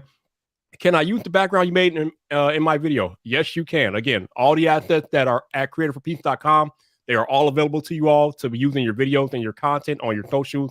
So use those as you see fit. Whatever you want to do. I see Rob cycling through it. So if you want to share your screen, Rob, that'd be cool. Yes. But yep. All that stuff is available for you all to use. And I think if you sign up with your email to the join page, we'll email all of this. We'll be emailing you more details as well. Yep. And yeah, all the like I said, all the information is at creatorforpeace.com. I think there are 2 pages, but creatorforpeace.com/join.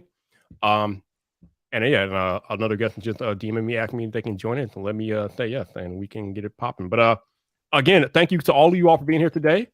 I know this is a difficult time with what's happening in the world, but again, we are taking a strong stance at vidlQ to support the people that have been displaced in Ukraine, and we appreciate you all being here, listening to us, and partaking in the Creator for Peace initiative, which officially starts on Monday. But if you guys want to do things today and do all that, you are more than welcome to. We just appreciate any and everything that you can do. Again, it's not necessarily about you donating money. What we want you guys to do, or what we hope, I shouldn't say what we want, what we hope you guys will do is create content to spread awareness about what's happening in Ukraine. We're not trying to get you to donate money per se. We want you to spread awareness to your audience so that they understand and realize what's going on and how they can help out and help the families that are being impacted by the conflict in Ukraine. So that's what we hope that you guys will do. Again, we know not everybody's going to do it, and that's completely fine. But anything and everything that you can do, or whatever you want to do or can do, we are encouraging you guys to do it today and next week. And this is it. This is the Creator for Peace initiative. It's on the whole week thing. All the next week, we're celebrating this. Most of the programming that you see on vidlQ's YouTube channel will be alluding to Creator for Peace. So we're probably not going to do our regular scheduled content next week, but everything's going to be about this initiative. And I think it's a good time, Rob, to play one of those, another one of those clips that we have from our team members. Yeah, nice segue actually, because there was a question here: how can creators help creators from Ukraine? And we've kind of done that in the sense that we want to. We have work colleagues who live in the Ukraine, and they've had to flee their homes.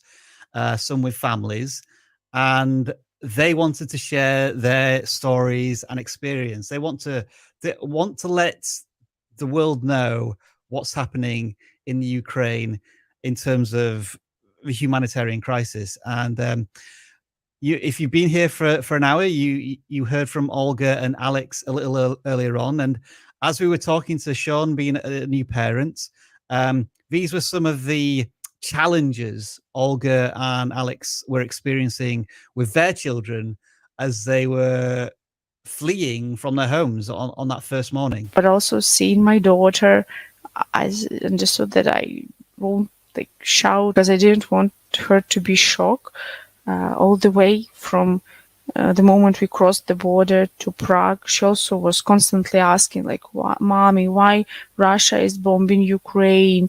We're a peaceful country. Tell me that people won't die. Will they destroy our apartment? I want my toys back. Like, you know, she was also in the context of what's going on because, yeah, she heard what we were talking and discussing. The damages is the deaths of civilians. And when we reached to Prague, the first nights, she was literally hiding under the table because she heard the tram going near the apartment. She said, are they bombing? Are they bombing? And when we saw a part of a tank in one square in Prague, she said, oh, that's tank. Is it a Russian tank? Did Russia attack Czech Republic too? And I was like, oh gosh. Like having 5 years old, yeah, she is asking those questions. Me as a father, I had to be like as a stone. Like I literally had no stress or like any emotions. So I was just driving. That things that I was capable of doing the best at the time. My daughter, Olesa, she was quite calm. We were just asking all the time, why we are not going to the kindergarten? And I just said like, we are going to a small vacation and blah, blah, blah. So that's some of the experiences our Ukrainian team have had trying to explain to their children in a way that they can understand what's going on in their world, and those worlds are being turned upside down. So again, just reinforcing why we're doing this and why we're asking you as creators to reach out to all your audience and raise awareness of what's going on, because for parents it's heartbreaking. I mean, do let us know in the chat if you are a parent, like what was the last fun thing you did with your children, whether it was go to the park, getting an ice cream. That for a lot of people right now is just no longer a possibility. It's constantly moving, being ahead of this unknown danger. And again, that's why we're asking for donations to UNICEF through the Creators for Peace movement. And there'll be some more clips to come from Olga and Alex later on in the stream. Can you imagine having to explain that to your children? I know how they're watching their country being bombed and people invading and having to explain what's happening and why it's happening. I mean, that is just heartbreaking and gut wrenching and all of the things. And again, like Rob said, that's why we are here. We are here because those children are being displaced, and there's over 1 million of them that have been displaced from their homes, their communities, their families, and we want to help any way we can. But we do have another guest here, and I want to bring in a good friend of mine and the vidlQ community, Mr. Rene Ritchie. Hello, sir. How you doing? Hey, watching you guys. It's awesome. Thank you so much for doing all this. Hey, Rene, thanks for joining us. Of course. Thank you for having me. No doubt, man. Rene, I know you've seen what's going on in the world and what's happening with the families in Ukraine and everything like that. So I'm just curious, like, what is going through your mind as you've seen all this happening, man? It's so sad. Like, you'd like to think that we crawled out of the primordial ooze. We learned to stand upright, to use tools, to farm, to care for each other, to make fire, to build cities, to build the internet, to do all these things. And we can't escape hitting each other with sticks. Even, millions of years later, it's just, you pine for the human condition and you just wish that we would learn to live together better. Yeah, ain't that the truth? Seriously. So a lot of creators, Rene, we're trying to start the Creator for Peace initiative. We have started it, and a lot of creators are trying to figure out how they can help and how they can integrate this into their content strategy. So I'm curious, if you have any ideas for how creators can like help out with this initiative and how to educate their audience about what's happening in Ukraine. Yeah, well, I mean, the joke answer is to get Jimmy to call everybody and just say do it, because I believe he's an official boss of YouTube at this point. We tried. We did try. That was step number one failed. So we took the harder approach and did it ourselves. Yeah, no, absolutely, and that's great. And I think that is the huge step. It's awareness, and not everybody is going to say like, well, you know, I'm a makeup channel. It would be so cringe or so inappropriate if I suddenly did like a Ukraine video. But there's so much you can do in the community through community tabs and through social networks like Twitter and Facebook and you know, Instagram, TikTok, all of these ways that you have of reaching your audience and just helping them. I think a lot of people want to do something, but they haven't either heard about it, or they haven't hit that critical juncture yet, or they just, like when I was starting, I didn't know where to go. Like you hear people say, just give to the Red Cross. No, don't give to the Red Cross, give to a local place. Well, some of these local places aren't going to where you think they're going to. We'll just give to this, we'll just give. And it's so confusing that you end up having paralysis through analysis. There's so much information, you can't act on any of it. And that's why I think things like this is so great. Anything that can point a large amount of people, like a momentum building amount of people at a very specific goal is the best way to go through all of it. Definitely. So we've been asking our guests today, Renee, what has been an example of a time that you yourself have had to activate your audience for a cause that's something like this? So like this, thankfully, that's been rare. I mean, there's this whole thing going, like there's almost always a war somewhere, and you can become almost desensitized to it. And it depends a lot on where you're from, how much you react to a lot of this.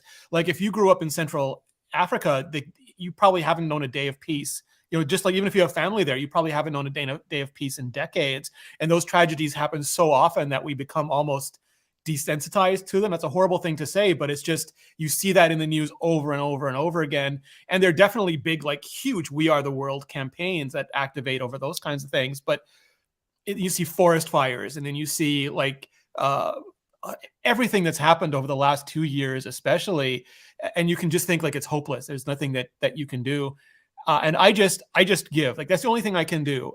You feel so powerless, but if you can, by proxy, like whether it's, you know, COVID relief or a lot of the civil and social rights movements of the last 2 years, or the fires in so many places. And now this is something so tangible that you can actually convert money into action. Like most of us aren't there. There's very little we can do on the ground, but we can give all the resources to all the people on the ground to do those things. And it feels like it's the least we can do, and the best way that we can cope. One of the extra things I guess we have here on this live stream, and many of the people listening, Renia, is a voice and a platform. You have hundreds of thousands of subscribers.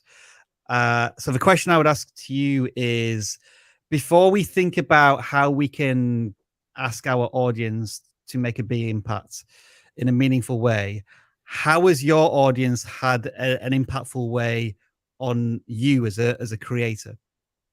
Yeah, that's what I mean. The minute you said that, that Arnold Schwarzenegger video that came out, I think yesterday, flashed into my mind, because here's someone so famous, you know, he's probably one of the defining moments of most of our childhoods, you know, except for Viper, because he looks like he's still in his teens. I don't know what the man does, but like for most of our childhoods, and he's not making a Terminator movie. He's not, you know, running for election somewhere. He's just making a video to get information to people who have been starved for actual information.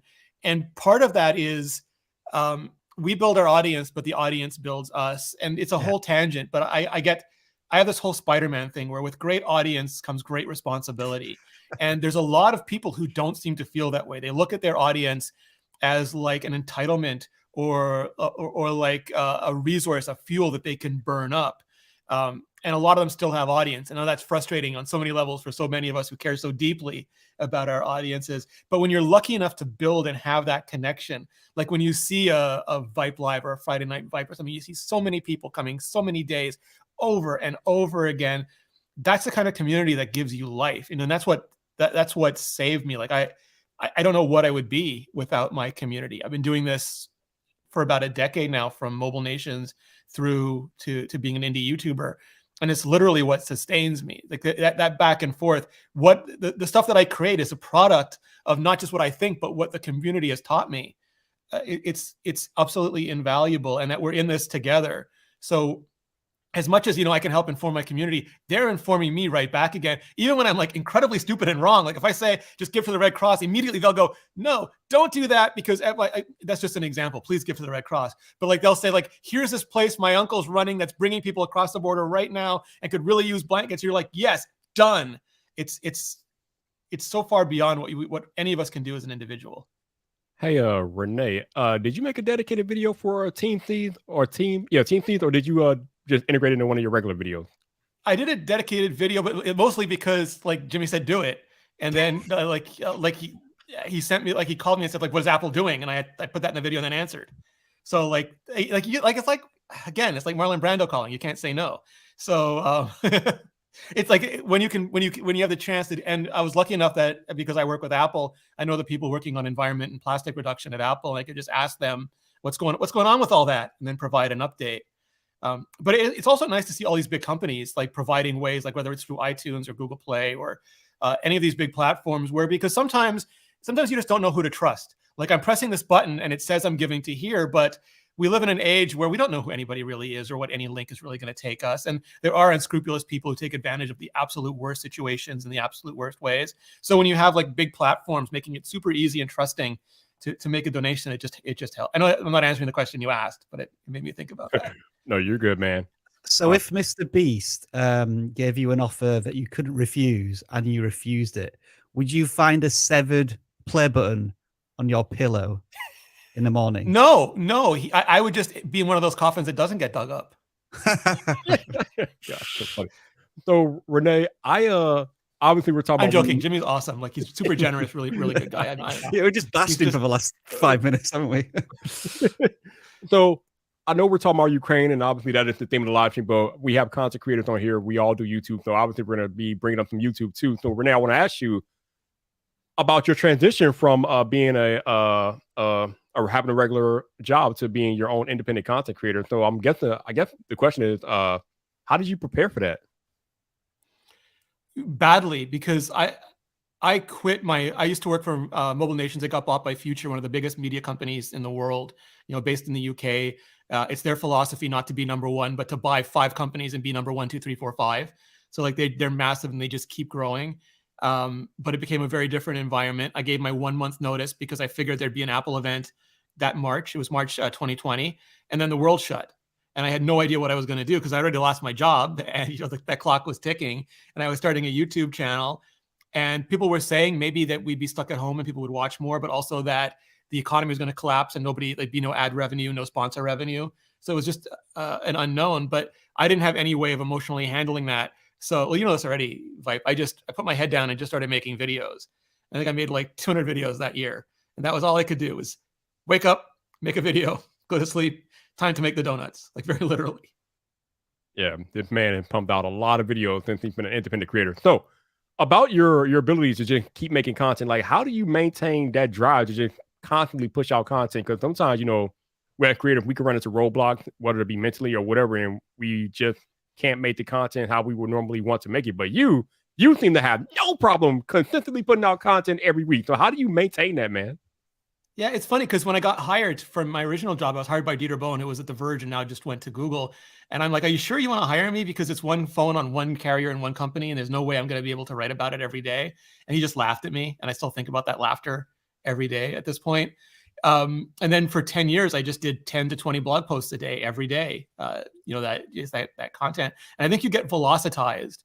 Like I do get burned out, and there are some days where I'm not sure what video to make, or I just can't bring myself to write.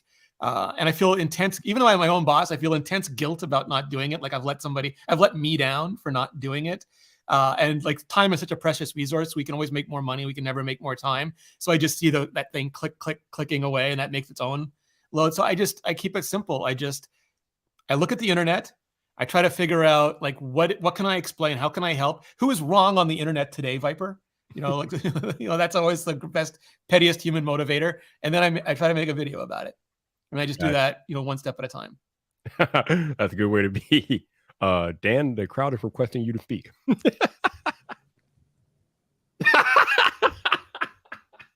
He's waiting for donations. If he gets to 10,000 likes, he's going to speak. That's too funny. And he'll make a Squid Game video. There you go. We do have some questions we should probably get to. We've been saving here in chat, Viper, if we want to maybe tackle some of these. I would just get into them. Indeed. So we answer that one. So Central Florida Bigfoot asked, if posting the link in our community tab worthwhile? Yes.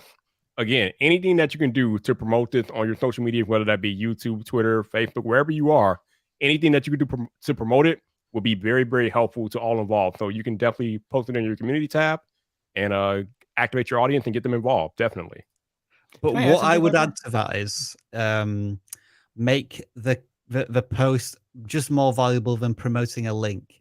How can you wrap up that post in something that's engaging at the point of viewing the community post? Would be whether it's through an image or a GIF, one of the assets that we can provide, or like through a voting poll. Like we used a voting poll this morning to encourage people to join this live stream.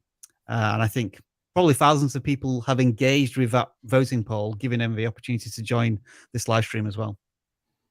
You about to think on Renee? Oh yeah, I was just gonna say, like, sometimes people worry. They're like, well, I don't, that my channel's not about that. I don't want to get quote unquote political, even though it seems like everything is considered politics today, when really very, very little is actual politics. Like no one's debating budgets for school lunches at this point. But like, you have to make a choice as a content creator. Like, am I going to alienate my audience? Well, no, because you're not like anti any specific people. You're anti the war. You're helping people who are being hurt by this. And also, there are always going to be some people who are upset, and you have to ask yourself, what do I value in an audience? I can't please everybody without losing myself. So at some points in time, you're going to have to make hard decisions. And it can be as silly as, Xbox versus Atari, to make like the dumbest example possible. Or it can be something that you think is fundamental to the human condition and anathema to life continuing to exist on our planet. Those are hard decisions, but that's a responsibility that comes with having an audience. And if not to be completely cliche about it, but if you don't do those things, eventually there might be nothing left for you to do. So pick the ones that are really important to you, and then don't worry so much about it. Make it an honor, not a curse.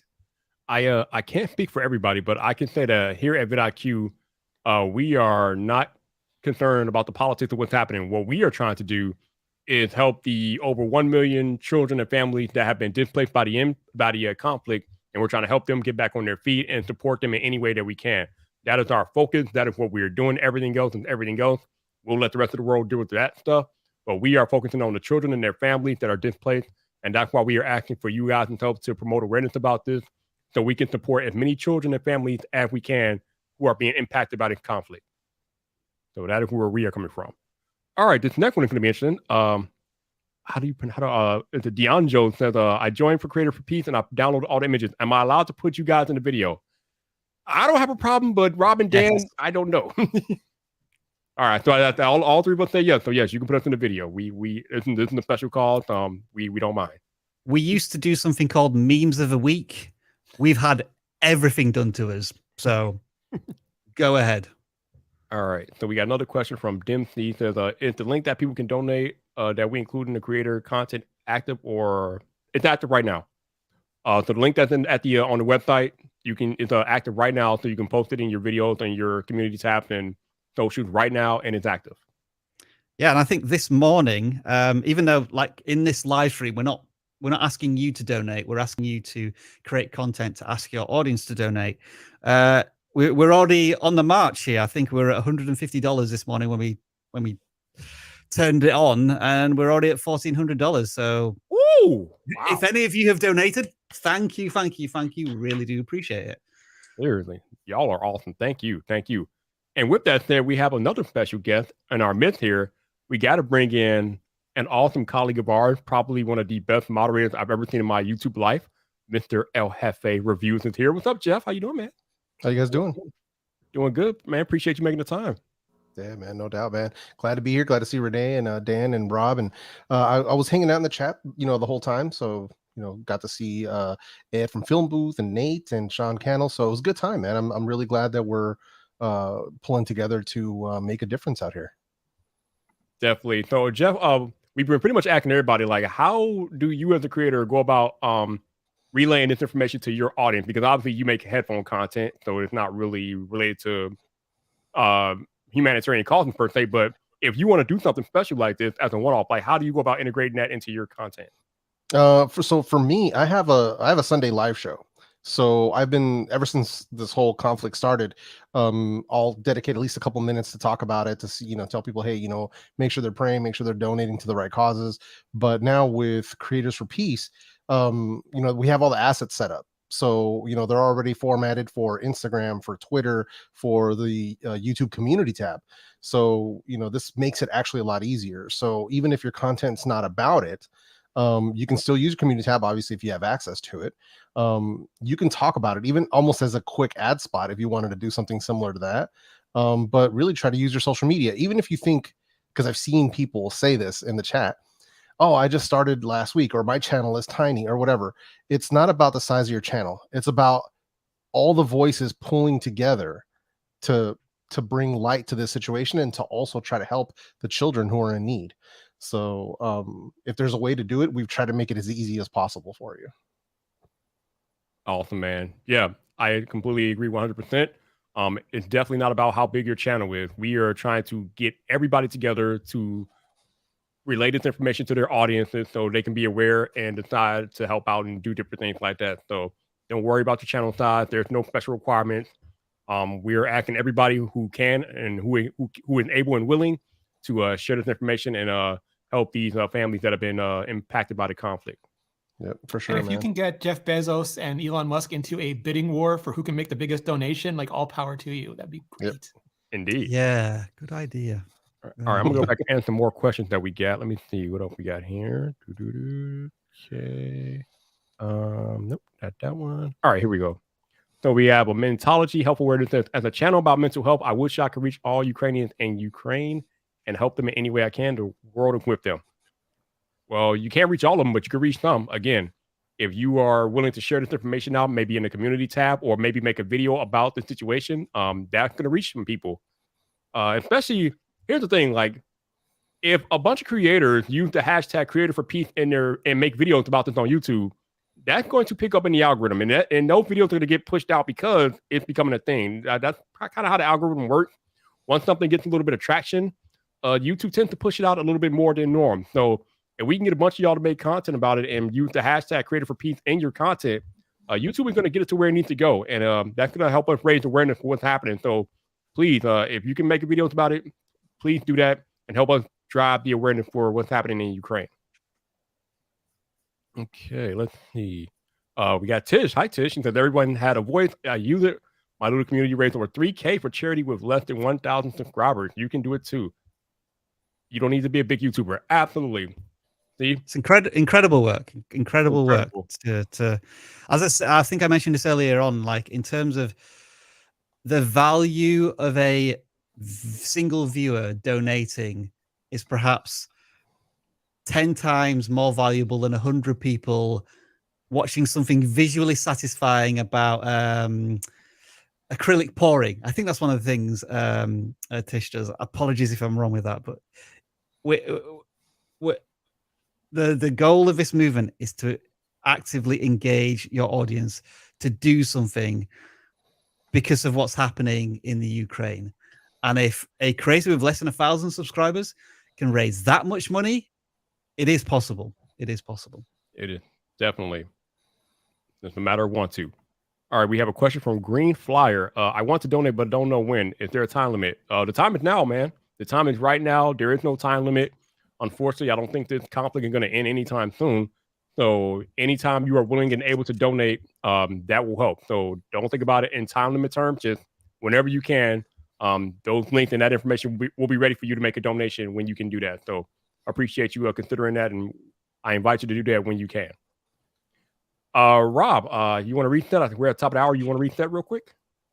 Sure. Oh, yeah. Let's do this then. We're at the top of the hour. So let's just remind ourselves why we are all here. Hey there, fellow creator. Since the war began, over 1.5 million children have fled Ukraine, becoming refugees. And another 75,000 children are displaced every single day. According to UNICEF, This is an unprecedented refugee crisis not seen since the Second World War. And so it's time to take action and join together as creators for peace. UNICEF provides life-saving essentials to vulnerable children and families all across the world. And right now, such help is urgently needed in Ukraine. And so this is why we started Creators for Peace, to ask your help in raising awareness of the humanitarian crisis and raise funds for those affected. So what we're asking you to do on the 21st of March 2022 is post videos, images, status updates that turn the internet into Creator for Peace Week. If you do need any help or inspiration creating your content, do make sure to check out our website where we have plenty of assets for you to use. vidlQ is starting this campaign because we have Ukrainian team members with children who have been directly impacted by this crisis. Fortunately, they are safe, but there are millions more children in Ukraine who are currently in danger. So through your videos, through your pictures, through your posts, ask your audience to go to www.creatorsforpeace.com and make a donation to UNICEF. You can make a difference, raise awareness, ask for donations, become a creator for peace. Thank you. I do have a little bit of a confession to make. I've been standing up for the last 2 hours and my back is done. So Well, we have the helmets in the background now. Nice. All right, Who's Dan? But where's Dan though? Where'd he go? Might take a break. That's all good. you All weren't good. standing on Dan, were you?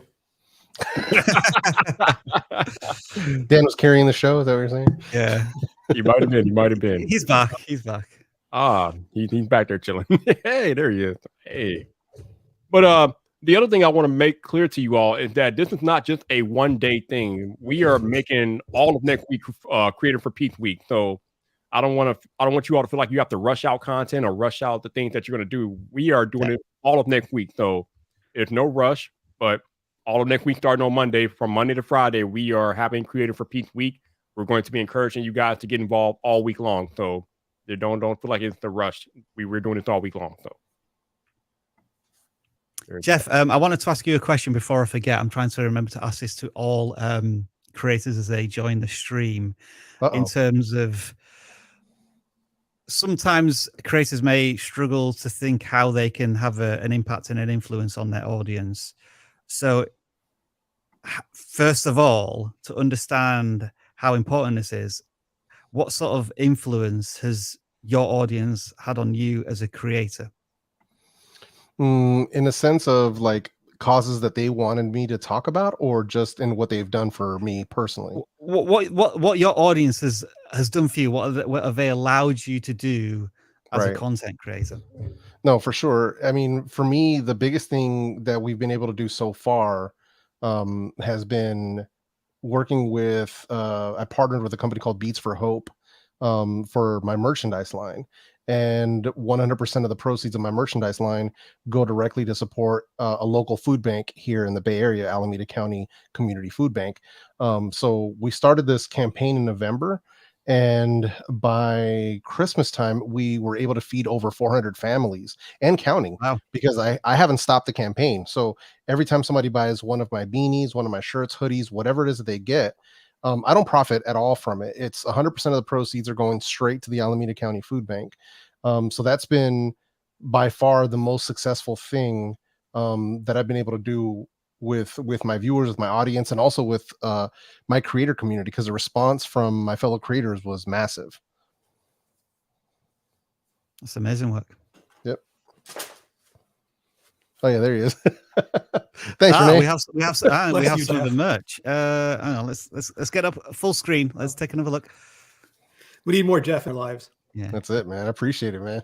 Check that out. I've got another question now. Are you going to upgrade your Mac Mini to a Mac Studio, Renee? That's a Mac Studio. Yeah? Look at that. Look at Renee. Look at Renee. I didn't even realize it had been released. That's the Big Mac. Oh, I got a review. I got the review units. Nice. So I've been beating them up all week. Very well done. Absolutely.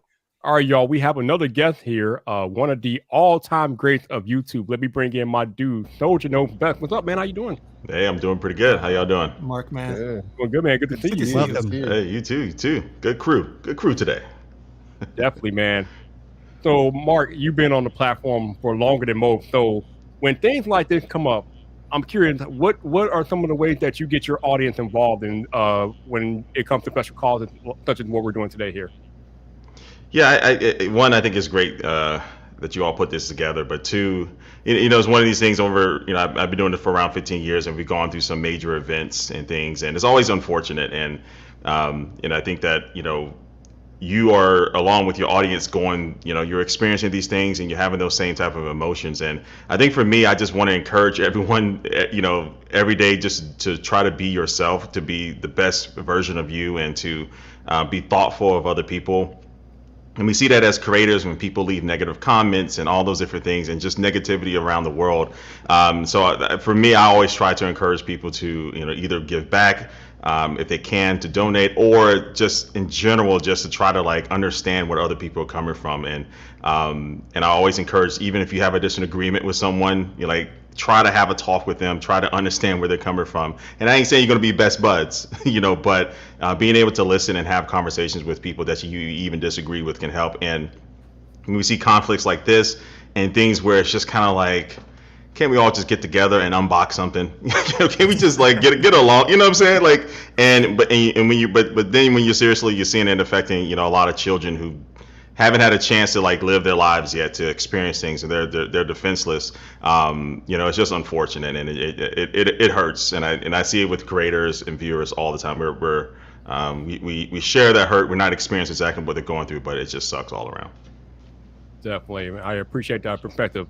So I kind of want to ask you about something we talked about a while ago when I had you on my podcast, and that is you are going to a certain convention. I don't want to get too deep in the woods here, and I don't want to get too political here because that's not why we're here. But I do want to talk about the trip that you took to the the RNC, I think is what it's called.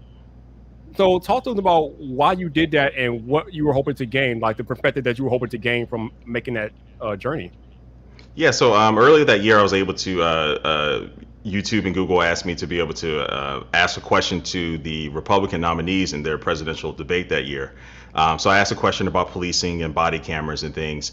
And then later that year, they asked me hey, we have a chance to send you to either the DNC or the RNC. Which one would you want to go to? And for me, I've always up to that point, I've always voted as a Democrat. But early that year, I decided just to be, have no allegiance to any party, just to vote for the best candidate. And that year I definitely wasn't, voting for the Republican Party at all or anything like that as far as that particular situation. But I told them that I actually wanted to go to the RNC because I felt at that time there was a lot of things that I disagreed with that was being said. And if I went to the DNC, I was going to have, I was going to be around people that, are thinking more similar to what I was, but I was very curious to see exactly what is going on, what is causing people to feel this way and think this certain way and say these things and to support some of the rhetoric. And so, yeah, I went to the RNC. And so it was one of those, I never thought I would ever be there. But I was able to get into some engaging conversations and more so see other conversations from some of the other, the media that was there. And it was one of those things where I believe in, putting myself in what you might call uncomfortable situations, but trying to have a dialogue and open that dialogue with people who, again, you might not even think alike as well, is something that's going to be good. And I ran into one of my viewers there from Missouri, and he was with his family. He's like, "What the heck are you doing here?" And it was funny because we all laughed about it. But we actually engaged and we connected because he watched some of my videos. But then we also had a little bit of a discussion. So I think discussions with people you disagree with are can be healthy. Yeah, and that's what I just want to make it clear for all of y'all watching and listening to the live stream. I didn't ask him about that because of any political affiliation. I asked him about that because it was a unique situation where he willingly went into a situation where he figured that a group of people that had views that were different from his and probably wouldn't agree with him, but he willingly put himself in that situation so he can get a better understanding of where they're coming from. And that definitely relates to what we're doing here today, because there might be some people who feel some type of way about what's going on in Ukraine. And they might not agree with us doing this for Ukraine and different things like that, but it's not about that. sometimes you have to be willing to get uncomfortable to have a better understanding of what's happening and why things are happening the way that they are happening. So thank you for sharing that story, man. I appreciate you. Hey, no problem. One of the questions I'm asking as new creators join this live stream is sometimes it can be difficult for creators to understand how they can influence their audience for a cause such as this. So I want to flip the question and ask you, how has your audience had an impact on you to enable you to have a voice and a platform on YouTube and beyond? I would say, like, a few years ago, I took basically 2 years off of YouTube. I was uploading very rarely, but it was a combination of burnout, personal things and stuff. But I remember I came back and I went to CES that year. And to be totally honest, I've never always been super confident as a creator and stuff. I haven't always liked what I uploaded all the time.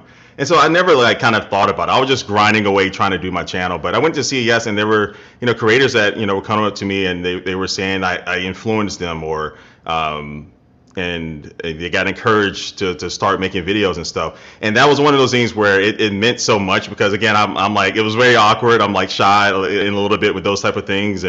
But that really allowed me to see the big picture, that all of us creators, and I get encouraged by creators. I get, motivated by other creators. And Renee, like Renee was talking about earlier, I don't know how many, how he's putting out as many videos as he does, but that type of work ethic and those type of things can help motivate you. So for me, for my audience, I mean, that's one of the main reasons why I'm here. And, to see audience members come back and comment on your videos and encourage you. I always believe there's more positivity than negativity. That allows me to keep doing what I'm doing. And so I always felt like, as a tech community back in the day, we didn't get that much shine and that much love, on the platform, and we weren't getting sent review units and all these different things. And we had to stick together. Collabs were very important. Supporting each other was very important, because we're a family, and we're going to fight a little bit, 24 frames per second, 30 frames per second, all those fighting. Those are fighting words these days. But we're a family. I think it's always mostly been a positive experience. So, but the viewers are just as important with other creators, as far as keeping us motivated, keeping us happy, and allowing all of us to grow together. You're such an inspiration. I prefer 29.97 frames. So that's my same. What were you about to say, Renee? I said you're just such an inspiration, Mark. It's just like you're the OG. You're who so many of us wanted to be.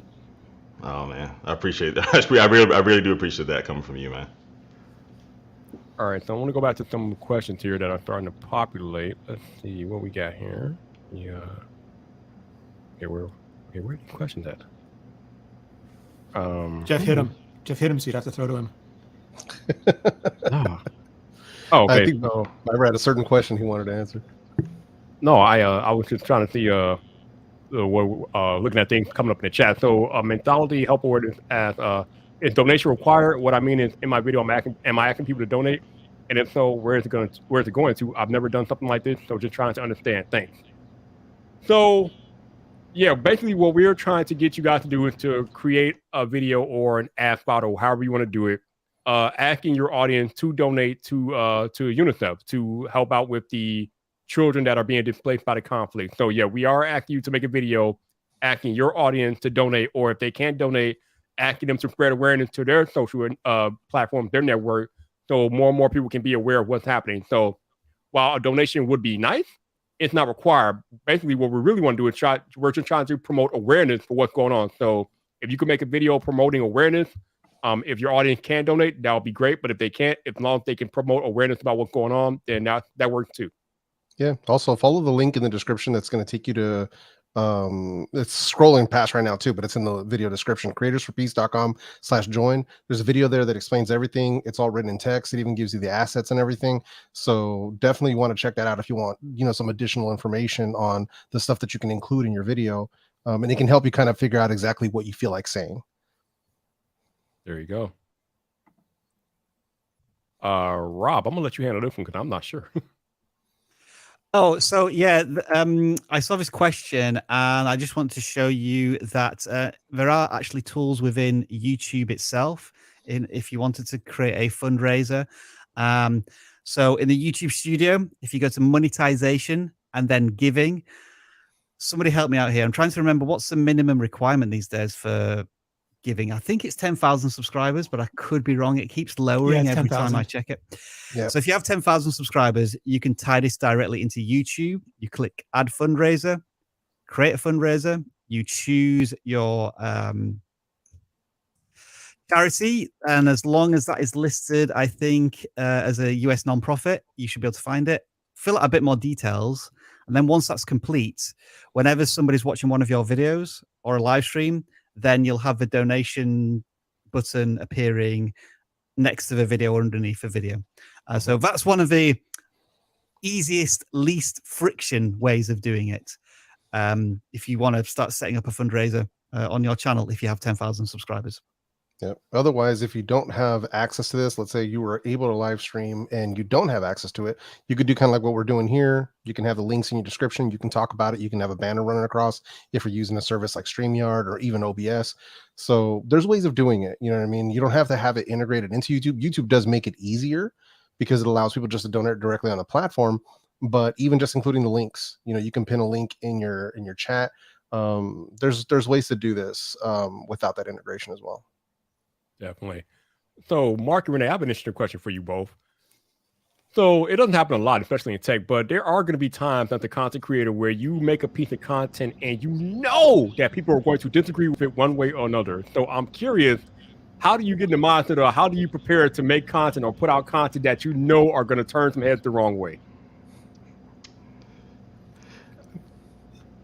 I love it. Like, I love it. Like, I already know what I know. I really want to know what I don't know. And there are some people who are going to disagree with anything just because that's what they like. Like, they learn through argument, and that's fine.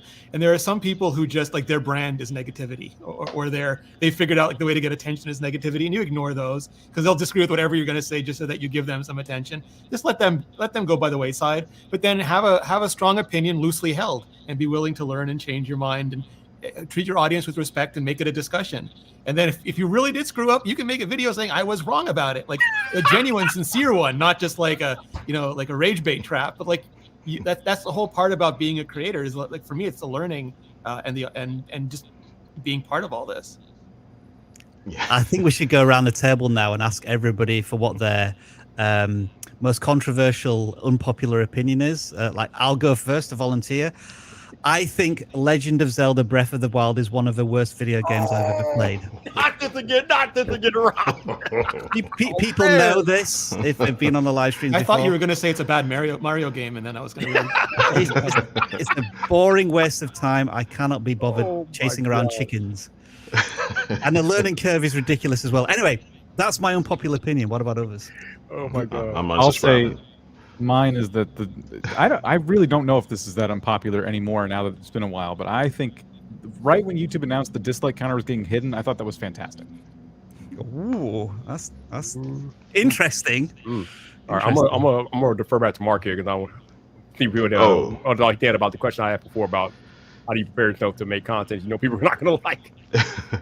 For me, I would say, I mean, I feel like LeBron James is the best basketball player of all time, and that statement gets a lot of heat. Look at Vite. I know, man. I know. Hey. He's a Chicago man. Look what you did to him. You might as well say you don't like his pizza. The MJ is my favorite, but LeBron is a better all-around basketball player. You know.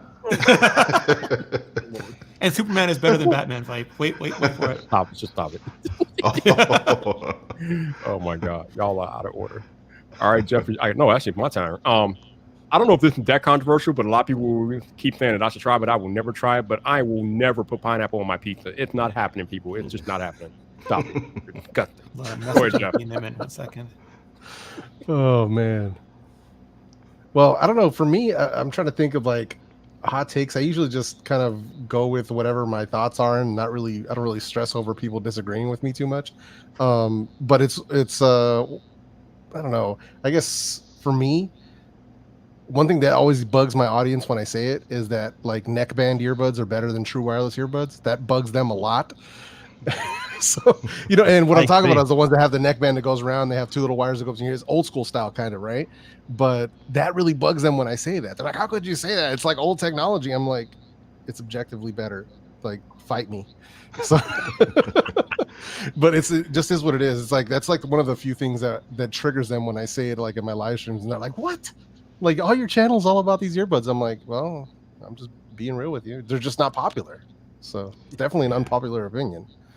And that's one of the things as a creator. Like I just had this philosophy now. I don't care what people say. I care why you say it. And I think, because sometimes I remember on my channel, a couple years ago, people were like, "Man, your video quality sucks." And the way they said it, it was kind of like, "Man, you're attacking me." But it was true. I was able to look at it.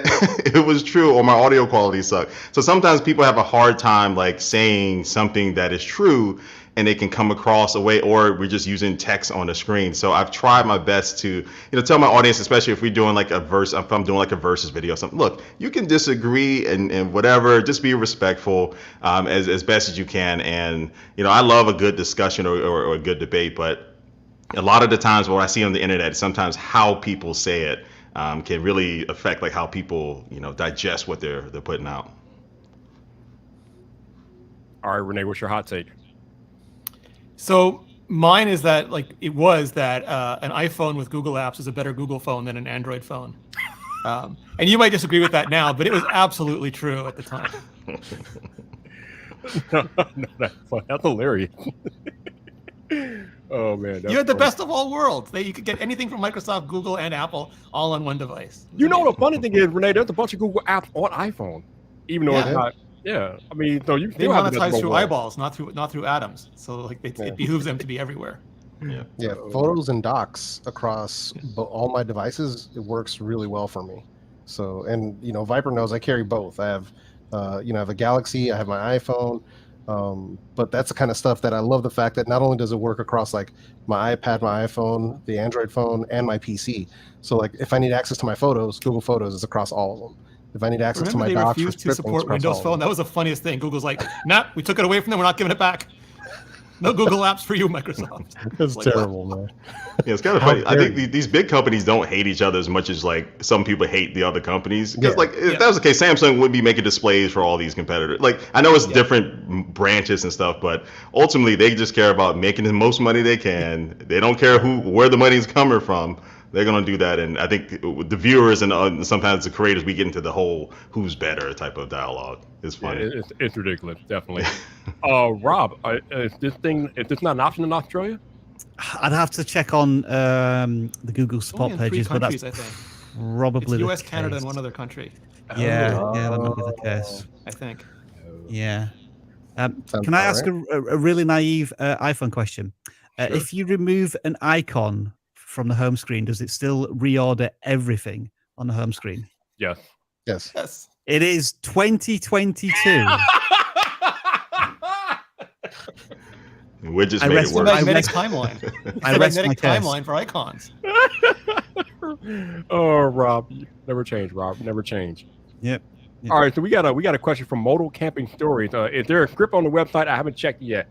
Rob, correct me if I'm wrong, but I don't think there's a script. We're just letting you guys do what you want to do with the stuff that we're giving you. There's no script per se, right? Yeah, we're not asking you to read from an auto cue. It needs to come from your own voice to have an impact with your audience. We have resources for you to understand a little bit more about the crisis, and we're probably going to repeat those during this live stream. But ultimately, we want you to make a piece of content that would work for your audience and have an impact with them. So I think the best way for you to come up with a script or more information is to do a little bit of research to understand more about the crisis in the Ukraine, and that's going to equip you more to educate people on it. There you Don't go. do it, Rob will look for you. He will find you. That's right. And he will kill your video. Uh-oh, we got Tish out there making big roll proclamations here. She says that we can raise 10K in the next 24 hours. She's coloring her hair, y'all. Hey, I'm nice. Wait a minute, doing my part. Hold on, let's get that blue dye funds. Oh, Renee. Yeah. Hey, y'all, she put it out there. She's letting y'all know what's going on. So. We can get her and Snubs into a hair dye color battle. There you go. That would be epic. That would be epic. The good news is we've doubled the number in the last 45 minutes, I think. So getting there. Get ready, Tish. Get ready. We'll live stream it on the channel. We'll live stream it. Oh, we will live stream it, definitely. We will definitely do that. All right, hold on. I think we're approaching the top of a half hour.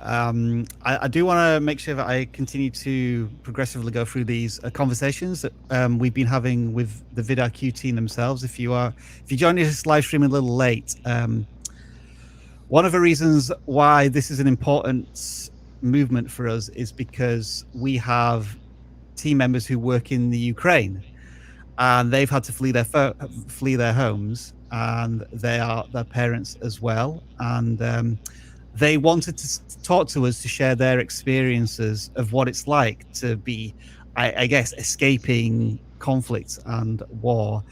And we're going to hear a little bit more here from Olga. To give a bit of context to what she's about to talk about, she fled Kyiv on the first day, and she had to cross the border with her daughter, and she got some help from somebody who was at the front of a queue, and that person invited her into their car to keep warm. And at that point she broke down and cried for the very first time since she saw the missile flying past her window, if you heard that clip earlier on. And this was a particularly difficult part of a conversation, but it's an insight into what's going through the people of Ukraine right now as the war continues. And you say that when you got into the car with this person and you felt warmth and you felt like you were going to cross the border, that was the first time you showed, I guess, emotion in terms of you cried. How did you feel at that point? The betrayal of my country, the feeling of guilty. I'm alive and I'm on the safe side. I have possibility to have my dearest near with me and ensure them the movement further. It turned my heart into two parts. Like, I couldn't bear that. I tried to convince myself. I hugged my daughter and saying, "Hey, you're doing the right way." But no, I was crying because I've betrayed the country. That was the feeling that it's still with me, but on a less emotional level, I'm trying to cope with that. Isn't it incredible for a person to feel guilt because they're having to flee war? That is crazy. Definitely. That's unfortunate. She shouldn't have to feel that way for sure. Yeah. But I will say I do appreciate her sitting down with you, Rob, and having that conversation, especially given what she's going through with her daughter. So, Olga, thank you so much. Yeah. Appreciate you making time for that. I also want to take a moment and thank Renee for, he had to go, but I want to thank Renee for being on the stream for a little while. So thank you, Renee. I appreciate your time, my dude. Thank you. All right. So I guess we can go ahead to answer some more questions here. Let's see. Nope, can't answer that one. Oh, so we got a question from Shawneemon. Should our content begin with the awareness statement and then proceed with whatever our video is about? Or should Creative for Peace content just be about the movement? And that really depends on how you want to do it. I guess it would depend on whether or not you're going to make a dedicated video or are you going to integrate it into your natural content. But really, that's up to you as a creator. Like I said, we're just putting the ideas out there. How you guys execute it is completely up to you. But like Rob said earlier, it needs to come off as authentic as possible. It needs to come off as it coming directly from you and not you being forced to do something, because we're not forcing any of you all to do anything. It is completely up to you and how you want to handle it in your content strategy. But that is up to you and how you want to do that. We got there's another question here from somebody that they wanted some ideas for baking channels. I'm assuming they mean for Creators for Peace integration. So just going off of the question, sorry that I just lost, that was on the screen a second ago. It really is about your audience at the end of the day. So if you feel like a dedicated video to Creators for Peace is the way to go, We've already been seeing those. If you look at the hashtag on YouTube itself, we've already been seeing people putting those out there. But some creators might feel like, I don't know how my audience would take that, but maybe I have an idea for how I would throw a Creators for Peace plug in a regular video. That's what I did. And not a Creators for Peace plug, but when this was all starting and I wanted to raise some awareness, I did my thing. I did my thing for my audience, and I let them know that also at the same time, there's this cause that I'm trying to raise some money for and some awareness on. So if you want to donate, I'll do this thing for every donation. And that's how I chose to do it on a channel that is mostly about silliness and, is designed to help people escape. So there's a way that any channel can do this, but it really does come down to you. There are no rules per se. So yeah. Yep. I've been thinking about this a little bit more in terms of if it's obviously it's a difficult subject for many people to tackle. And I had a bit of a light bulb moment last night when I thought, why don't you just, as a creator, celebrate Ukrainian culture, whatever your video topic is? And in terms of a baking channel, if you bake bread, there are many Ukrainian bread recipes that you could try, and so that you're giving your creators the kind of content that they may expect from you. And me personally, but again, I think this is a very individual choice, I would think about leaving the Creators for Peace segment until the middle of a video or towards the end. Once you've started delivering the regular value to your content, it might be, hey, the reason I'm this Ukrainian bread is in the oven right now is because there's a movement going on YouTube called Creators for Peace, and I wanted to join that movement, and this is what it's about. You spend 20-30 seconds explaining what it's about, where they can donate, and then ping, the bread's ready, it's coming out of the oven, and you carry on with your content. But that's just an idea. As I say, as we've been saying, you know how to engage your audience best, to do the content that really clicks with them. And I think that's a good mindset to have for anything that you do as a creator. I know a lot of times on vidlQ, we talk about how creators work with brands and different things like that. And you have to realize that your audience is there for you, and you are the one as the creator who has that bond with your audience. So don't let any brand, whether it be vidlQ or any other brand for that matter, dictate how you communicate with your audience, because they are there for you. So you are the one who knows how to best communicate with your audience, because they are your audience. You as the creator, them as the audience. That connection is sacred, and it should not be sacrificed or made put in danger for any brand or anybody. So when you relay a message to them, that message has to come authentically and genuinely from you. So remember that in the way you communicate with different brands and whatever you might be doing in the creative space, that your message has to be genuinely, authentically you when it is you communicating with your audience.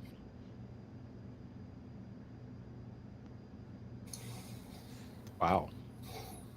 Dan, I was wondering, maybe we should pick out some of the questions that we lined up in terms of content creators ideas. I know we went through a few earlier on, but we got some new guests on to maybe tackle those questions. Yeah, so let's start with Soldier Knows Best. We've been asking our guests today a bunch of these. So maybe just some ideas on how you might bring attention to a cause that is important to you. Yeah, as I was saying earlier, like trying to do it as organic as possible is important. And sometimes it's just about, we have these great social media platforms where we're able to say something and have, a bunch of people see it at once. So yeah, just talking about it directly. And again, not trying to be, the best way is to, if you have a cause that you're trying to bring attention to not look forward to, you don't have to be mean, right? Spirited. If it's something that's going to be helping a certain group of people who are doing wrong, try to talk about whatever it is in a way that is respectful and that can encourage healthy discussion or dialogue. And so, yeah, for me, the biggest way for me is just, maybe posting something on Twitter or doing something like that, or participating in causes like this. Definitely. Hey, Dan. Yeah. You have a visitor. Yeah, we do have a visitor. Let's get El Jefe's take, and then we'll bring our next guest on as well. Sure. So, I mean, how to bring attention to a cause that's important to me. Thankfully, like I said before, that I've been worked hard and built up a community of people, social media wise, YouTube wise, and stuff. So, for me to bring attention to it, it would be I would include it in my videos. I would include it in my streams and my community tab on Twitter, Instagram, Facebook, any places where I have a following. That would be where I would be trying to reach people. And then if I have other friends who are creators or part of any groups, whether it's Discord or anything like that, or group chats, then I'd be posting it there and saying, hey, if you guys are in alignment with me and you'd be willing to help support, please feel free to do so, no obligation. But that would be kind of where I would start with that. Absolutely. Let's bring in our next guest of the day. We've been inviting a lot of creators on, and you may know them. It is BlockFacts. Hey, hello. Hello. Joining via satellite in Minecraft. Live from in Minecraft. It wouldn't be a vidlQ live stream without Minecraft. Let's be honest. Yep, it would not. It's true. Thank you for being here. We've been going around the table asking everybody this question on the screen now.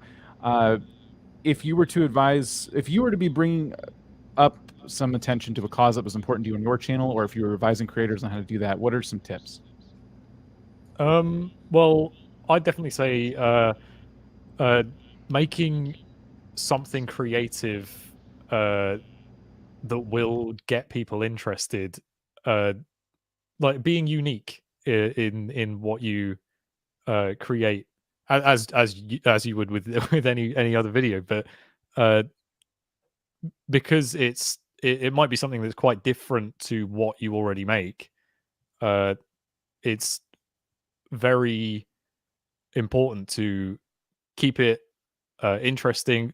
Take your own unique take on it. Like I'd do something like completely different to like something completely new and interesting, and a unique concept really is a great way to create something that will bring the attention of your audience to that specific cause. Absolutely. Rob, we've been asking every guest that comes in this question. I'm just pulling it up in the background and stalling here. We've been asking everybody, what impact has your audience had on you as a creator? Oh man, I mean, having an audience has completely, it's completely changed my life. Because like I've got loads of people asking questions, and yeah, it changes the way you think about things. Like how like having a bigger audience, you've got to think about keeping them interested, keeping yourself like non-controversial, obviously, to stop them leaving, and yeah, keeping them around, keeping them engaged and interested. It's a different way of thinking about things, really. Mm-hmm. What do you think, Rob? Should we go through some more of the questions we have? Go around the table a little bit. So, yeah, I think so. Yeah. So we did cover this. How about talk about a time when I'm just distracted. I assume BlockFacts is just going to continue to build out his room during the rest of the live stream. I saw some extra flags I've got prepared. It's amazing. It's those banners, for anyone who doesn't know, those are not like quick to make. Maybe they've given you some tools now. I don't know. Certainly when they first came out, those are not easy to make. Yeah, it's well, there's now obviously like websites, and yeah, that's a way to create something that will keep people interested. Like by doing something that's difficult to do, it's a great way to get people interested in what you're promoting. Yeah, absolutely. I noticed that immediately that you came prepared. So let's go around with this one here. let's talk about a time when another creator maybe inspired us to get involved in a cause. Let's start with Soldier Knows Best. Hey, I'm like looking up BlockFact's channel here because I haven't seen his channel before, his videos. This is so great. Like, it's the first time I've been live streaming with someone in Minecraft. That's pretty awesome. Yeah. Oh man, back in the day, I don't know if y'all remember. There was this two guys that ran this Apple focused channel, Macintosh Tips, and they used to do a week of streams. So it was like once a year for 7 days, they would get a bunch of tech creators, and every day we would one creator would host a stream and raise money for a particular charity. And dang, I haven't thought about that in a long time. But yeah, so they don't make videos anymore. They're actually doing really well. I still friends with them on Facebook and stuff. But yeah, they did that, and that was like probably the first time where just a bunch of creators came together, and that was the one big collab. And that was a big collab. Me, Rettinger. I can't remember if Justine did anything, but it was fun. It's a fun time to do that. So yeah, that's a cool idea too. And you might need to bring that back. That was fun. What about El Jefe? Trying to think. I'm like, when they inspired me to do something quite specific. I know there's been a bunch of different ones. I know a bunch of different times where there's been charities pop up or things happen. I know around COVID, there was a lot of creators that were asking people for donations to different types of funds. So I know I was doing some of that stuff as well. I think, trying to think for myself, another creator that has impacted me in that way. I'm just trying to think of who it was, because it's happened so many times. I would probably say somebody like, off the top of my head, probably somebody like Jonathan Morrison, when he was doing it was like a raffle or a sale for a bunch of stuff that he had, but it was to get oxygen tanks for families in India when they were going through their really, really, really bad wave of COVID. So I remember that, bought some of the stuff, but I also donated to the same fund that he was that he had linked in his videos for it. So big shout out to our buddy Jonathan Morrison. He's a great guy and a big heart, and usually inspires a lot of us in tech to think a little bit bigger, to think outside the box, and to kind of humanize the tech as much as we can. He's such a great storyteller, man. Like, John, I can't like the way he does his videos, and it's not like sometimes you don't even see the angle that he's building up, and then at the end, like it's for this great cause. He's too much of a good guy. I hate him so much. He's so good. BlockFacts, did you have an example to share? Yeah, I a creator that is really one of the creators that really inspired me back when I started the channel. When I started making YouTube videos was the Yogscast. They used to be really popular in the Minecraft space, and something they still do to this day. Every December they have a charity stream event, like throughout the whole month, and you can when you donate a certain amount, you get a whole bundle of games, and that has always been a really good incentive, and they raise so much money every year because they've got a huge incentive. So yeah, they're a channel that has really inspired me over the years, and do amazing things for charity now still. I think one that you just reminded me of, because I've been trying to think of how I would answer this question, because the first thing that comes to mind is Team C's, Team Trees. That was pretty recent, Team C's. And then you just reminded me of Extra Life charities that a lot of streamers do in the gaming community. Extra Life being another children-focused charity. But what was incredible is that there'd be streams from so many creators that would run for like 24 hours, and it would just be like every goal that was hit would lead to some kind of other chaotic challenge or thing they had to do. You got people like one of the folks here from vidlQ talking about dyeing their hair blue and yellow, a lot of stuff like that. Like if we hit this milestone, this is going to happen, and always raised a ton of money. So yeah, I always felt really excited for all of everybody involved in those campaigns. Yeah. We have another one here, and I want to get BlockFacts. I want to get your take on this one. Everyone's obviously, but because I mean you're in Minecraft right now, literally as we speak. And one of the things that we kind of imagine people might be asking is like, would a Creators for Peace video hurt my channel, in some way? Like, how would you as like a gaming creator advise approaching like for gaming channels like this kind of topic? Yeah, I mean it's difficult. It's totally different to like anything because it's like a lot of gaming videos pretty lighthearted. It's a very serious topic and a very important topic, and I mean it's a lot of people aren't going to be interested in just a regular old video going, "Oh, donate to this." So yeah, making it related to the content. So I mean, like if I were doing it, I could do something in Minecraft related to it, fact based, and I think some of my viewers would watch that. But basically, you've got to make something related to the cause that your viewers will be interested in, and if a lot of them are, it shouldn't hurt the any performance of future videos because, well, I mean, you're getting the same as long as it's something that's going to get the same viewership as the rest of your content. It shouldn't hurt to make a nice Creators for Peace video. Holy smokes! Look at that. I'm wondering Yeah, what more man. surprises you have. Killing it, man. I love it. How long did that take to build? Right. Okay. I'll make a confession. I didn't actually build this myself. I used a. You outsourced. No, actually, I used a program that converts images to Minecraft builds, and then I used some other plugins to rotate it and make it 3D.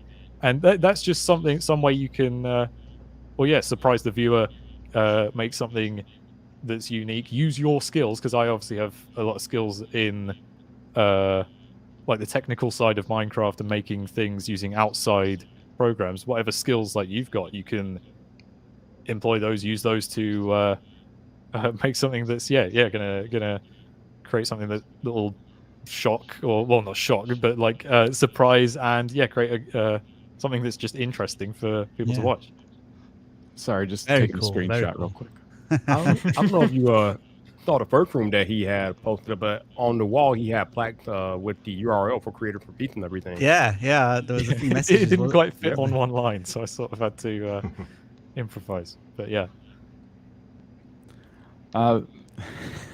Thank you for sharing that.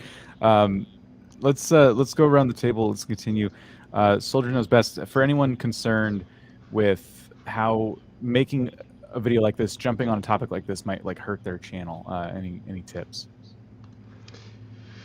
I think the one thing you have as a creator is what you make, and I think that one good thing that we've seen over the past couple of years is creators. Because I think a lot of creators have expressed like, I have always been afraid to talk about this because I don't want people to unsubscribe and stuff. But what I've been seeing over the past couple of years is creators, kind of get over that and overcome that and say, you know what, I'm gonna make it. If you unsubscribe because I'm saying something positive or saying to do the right thing, I don't want you to be subscribed anyway. And I think, that is one of those things I think all of us creators have to get to that point at a certain time to where if something is on your heart and you want to talk about it, the people who really support you, the people who really care about you and what you make, they're going to understand what you're doing. And I just can't find it in my heart if someone says, hey, pick up that trash. I told someone to pick up trash and someone says I'm unsubscribing because of that, because it's not related to the iPhone. Like, shut up. Like, just, I think eventually, you have to be like, look, if you lose subscribers because you're saying something right,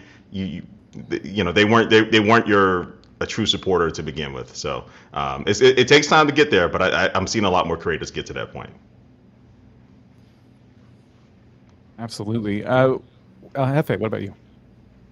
No, I mean, I'm in complete agreement there. I don't think it's going to hurt anyone's channel per se. You know what I mean? It's not going to do anything of that nature. I agree with the guys. if people can't rock with you when you are trying to make a difference, when you're trying to support a cause that is important to you as a creator, if they don't have to rock with that, that's totally fine. The ones that do, they're going to love it, and that's not going to be an issue. They're going to support you. And anybody else, I mean, they don't have to be into it. We're not forcing anybody to support Ukraine. We're not doing anything like that. But just like Mark said, if somebody comes out and says, hey, I'm unsubscribing, whatever, they probably weren't subscribed in the first place. They're probably just a drive-by viewer. I had a lot of that happen during the pandemic, where I would show B-roll of me wearing masks when I would be outdoors. And a lot of people would come in like, oh my God, why are you wearing masks and all this, nonsense. And I'm unsubbing. I'm like, dude, you weren't subscribed in the first place. Like, I never even heard of you.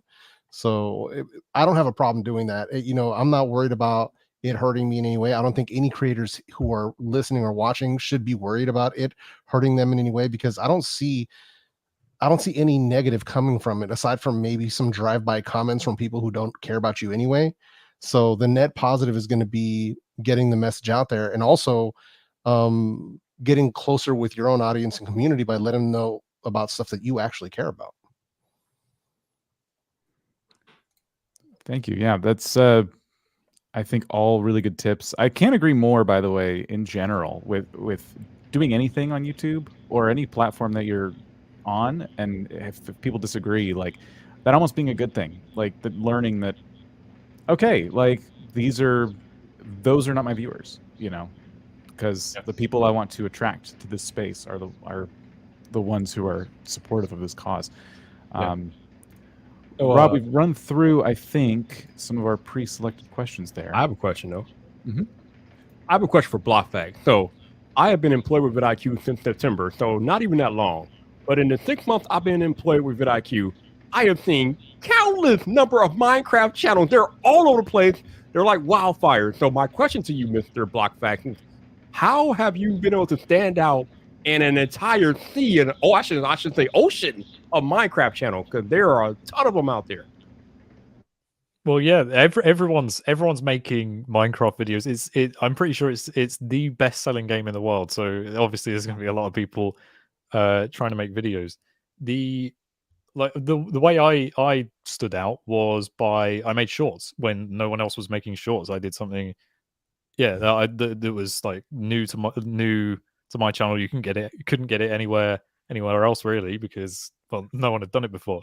So doing something brand new is great, and also to stand out, you want to make something new and entertaining as well. You've got to think about whether someone would want to watch this, because obviously, I mean, people who watch vidlQ streams a lot probably heard this 1,000 times. No one cares about you in the beginning, so you've got to make something that's you've got to think about who the viewer is, what kind of person plays Minecraft, then there are loads of different types of Minecraft players. They all play different mini games. You got to think about which type you're targeting, and make something specifically for them, and you should stand out and get some views. Interesting. Appreciate the insight.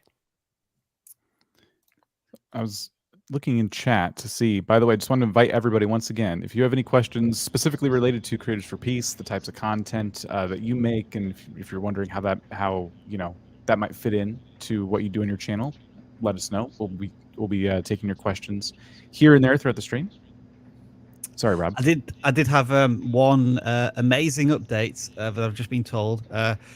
News coming in. I'm getting news from the technical team. We have 3,000 people who've signed up already for Creators for Peace, which is incredible. Wow. Really looking forward to all of these videos and pieces of content that are going to be published throughout the next week. So thank you, everyone. Yeah, just applaud everybody, pat on the back for the recruitment drive here to get creators to start spreading awareness of the really important things that we want to try and get done here. So yeah, thank you, everyone. 3,000 is incredible. That is an astounding number. So sincerely, thank you all for joining us in this initiative. It's pretty awesome. BlockFax, can you build 3,000 of those logos, please, and send them out to? we haven't got that asset on the website, so we need you to build some for us, please. Easy peasy. I believe, Rob, it's probably about time for a good reset. Yes. So I think what we'll do first of all is just address why we're here through our Ukrainian colleagues again. We've been having conversations with Alex and Olga, who live in the Ukraine. They are vidlQ teammates, and they've had to flee their homes due to the crisis.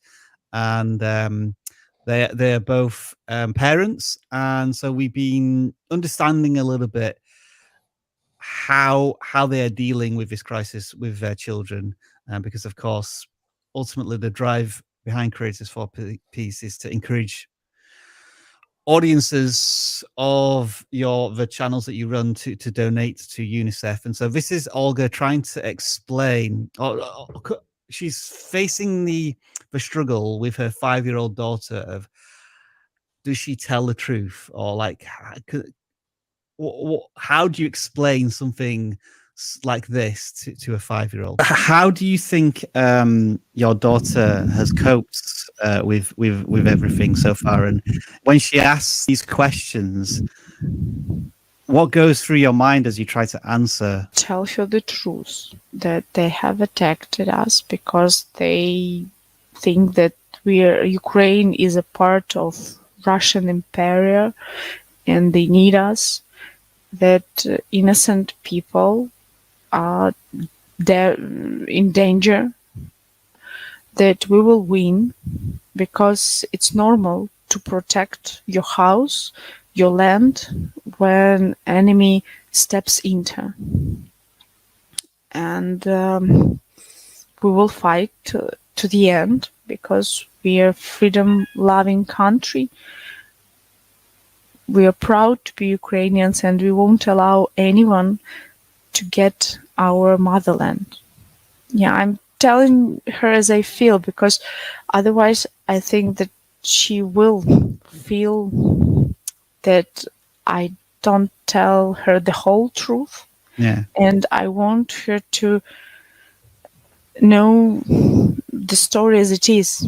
For her, it's very important to have her own corner, the place where she feels herself safe. She was hysterically crying because I had to move her from her bed. She couldn't understand why she has to change it, and constantly were asking me, "Mom, I don't want to leave this room. I don't want to leave this apartment. Why would we have to go out of here? Will we move forward? I don't want. I feel here myself comfortable." And also that was like for this almost 3 weeks, another shocking moment, how she feels, these changes.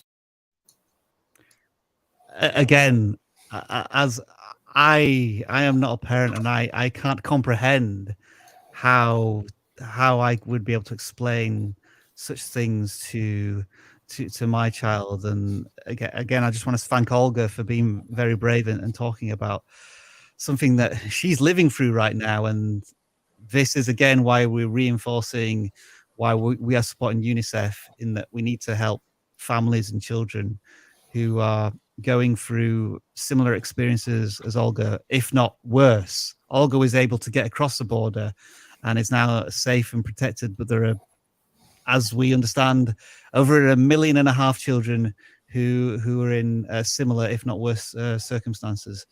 And so, yeah, just always want to bring it back to the point of why we're all here, having these conversations about how creators can raise awareness of the humanitarian crisis and hopefully get those audiences to donate. And Rob, appreciate you having those clips, man, and chopping them up and bringing them to us today. And that's why we have all these guests here to help us relay the message. And we have another guest that is joining us now.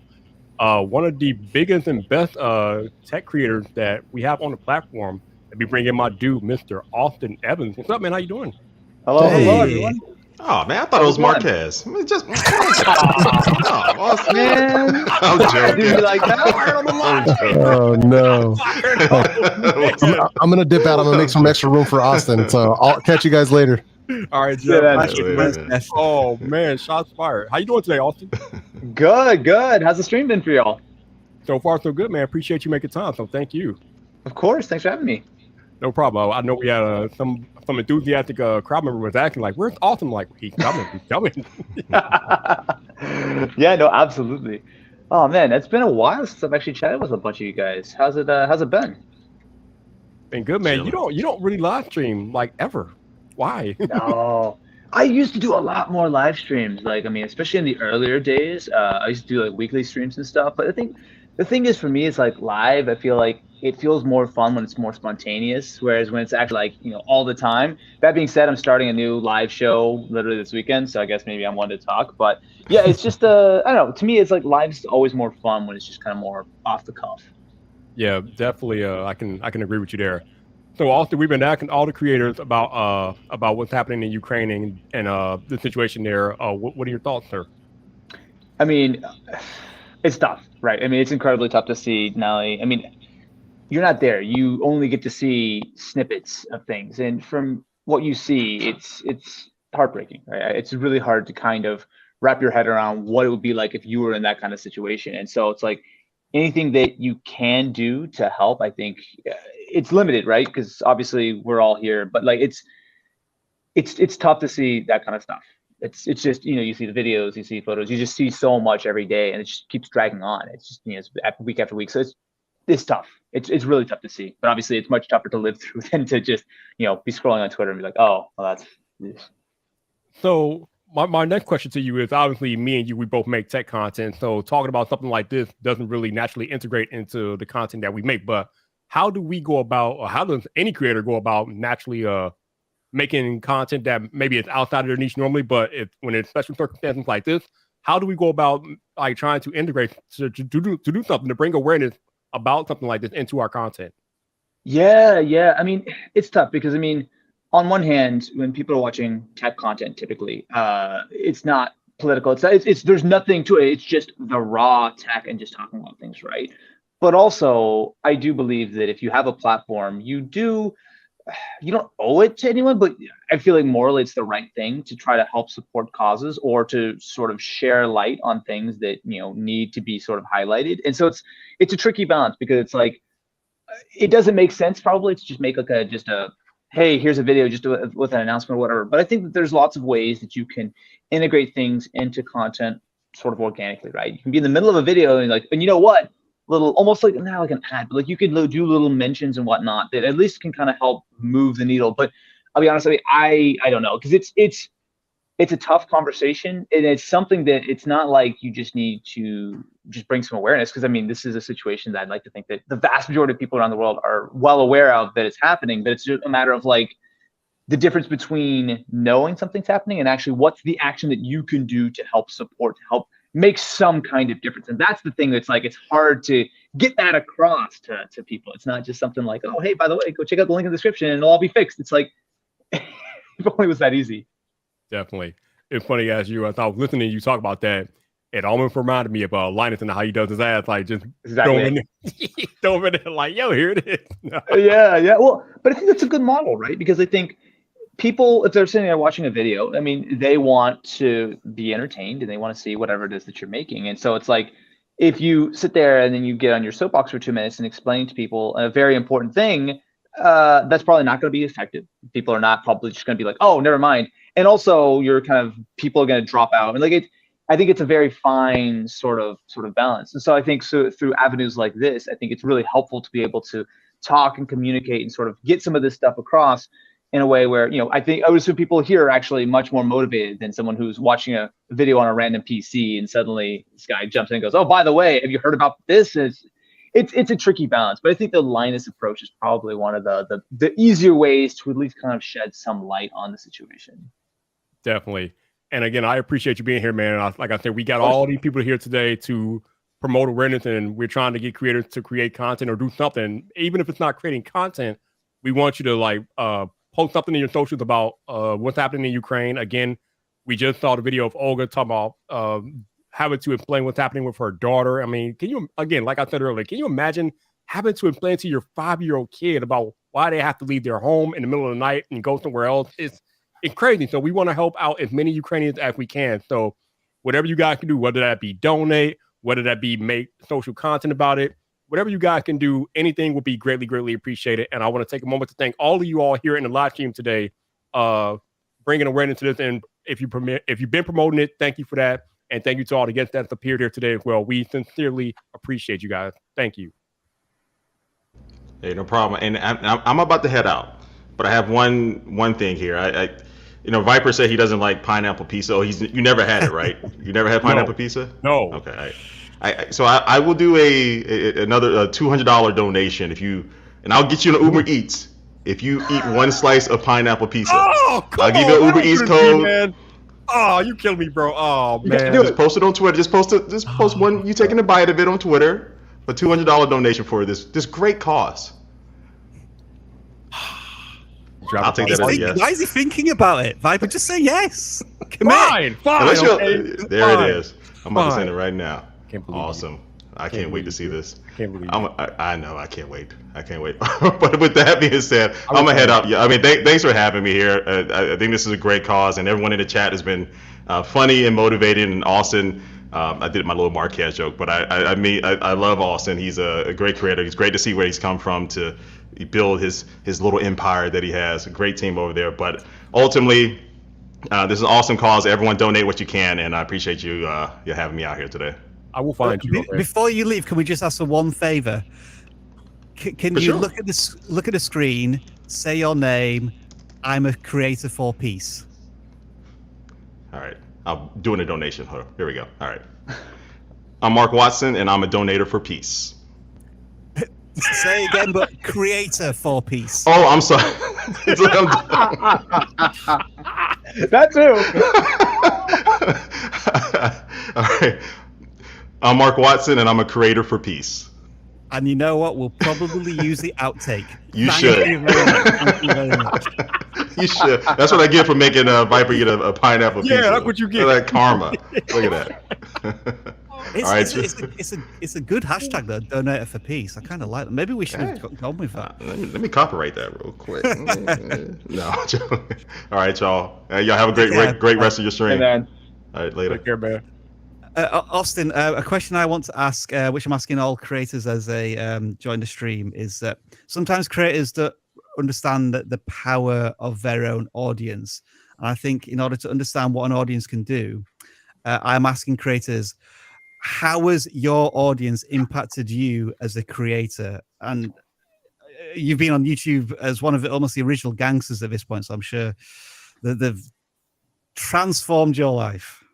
Yeah, man, absolutely. I mean, it's one of those things where, yeah, I've been doing YouTube for almost half of my life at this point. So it's one of those things where it's almost like, there's your life before and after. And before, I was some nerdy teenage kid who, I had like a lisp and all kinds of stuff. And I think that through good and bad, I think the audience and the act of creating content has really sort of shaped me as sort of who I am today. And I think there's a lot of good you can take from that. There's certainly negative as well. And I think that that's something that often doesn't get necessarily highlighted as much because, I think so many kids grow up today and they see, influencers and YouTubers and all these people who are having this great time. It seems like the greatest thing ever. And obviously, just like the way that everyone portrays their lives on Instagram or something, you show the good parts, you don't necessarily show the bad parts.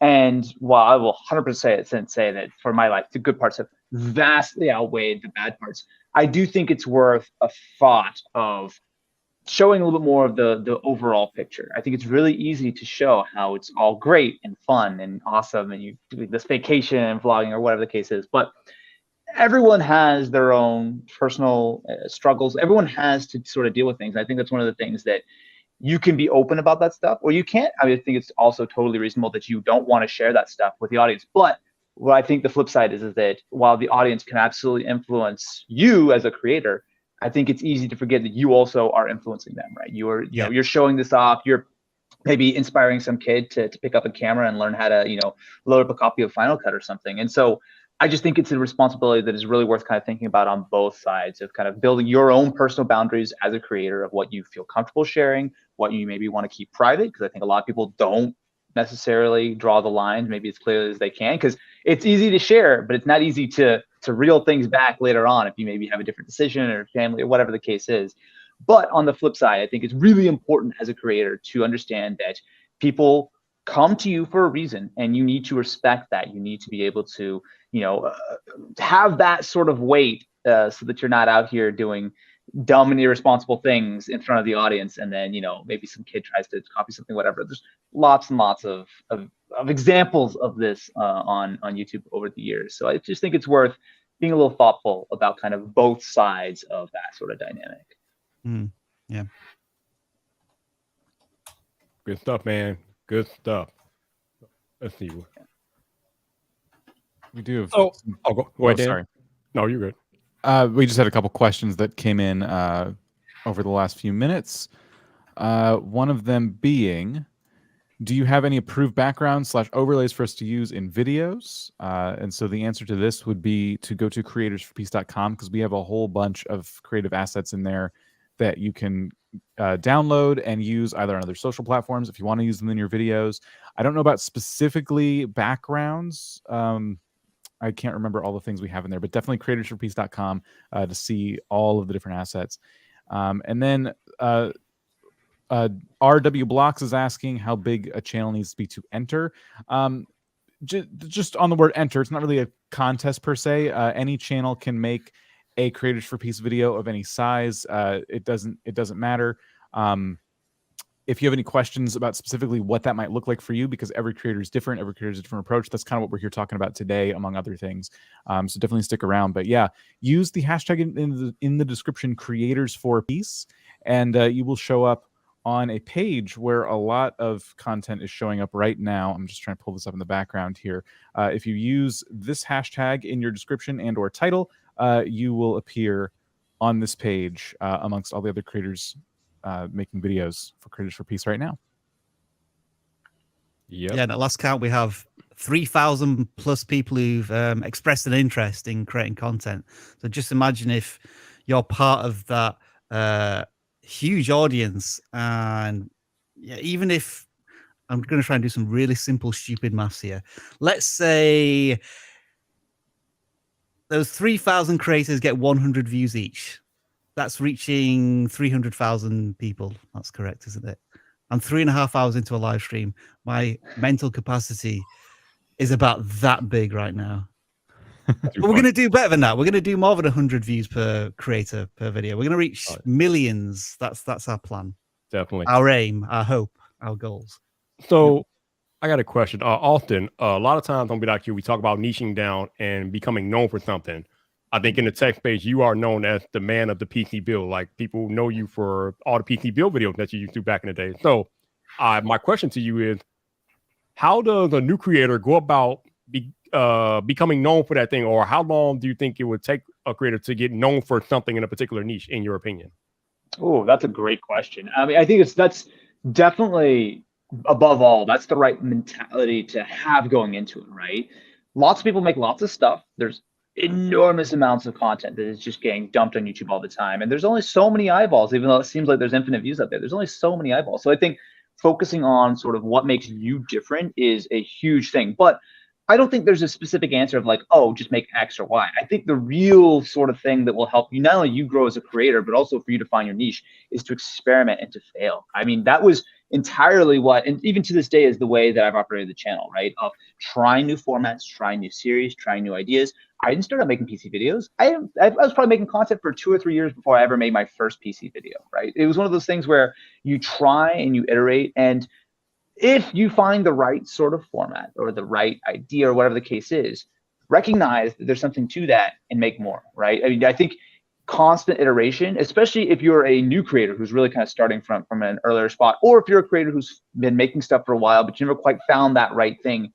Maybe it's because you're getting stuck in that same niche. You think you have an idea, but guess what? You've invested all these kind of time and resources into going down one path. Maybe that's not the right path. So I feel like every creator should be open to experimentation. I think you should always be trying new things, because guess what? Some of them are going to fail. We do videos all the time. I'm like, oh, you know what? Easy, totally going to be a huge hit video, and it completely bombs. But that's okay, because guess what? I learned that that was not the right way. I'm not going to make 5 more of those videos. I learned that I went the other way. Or on the flip side, for example, with the PC builds, I was interested in building a PC because I wanted to be able to edit my videos on, not a laptop. So I was like, oh, I'll just make a video on this. And it did all right. So I'm like, okay, maybe make another one.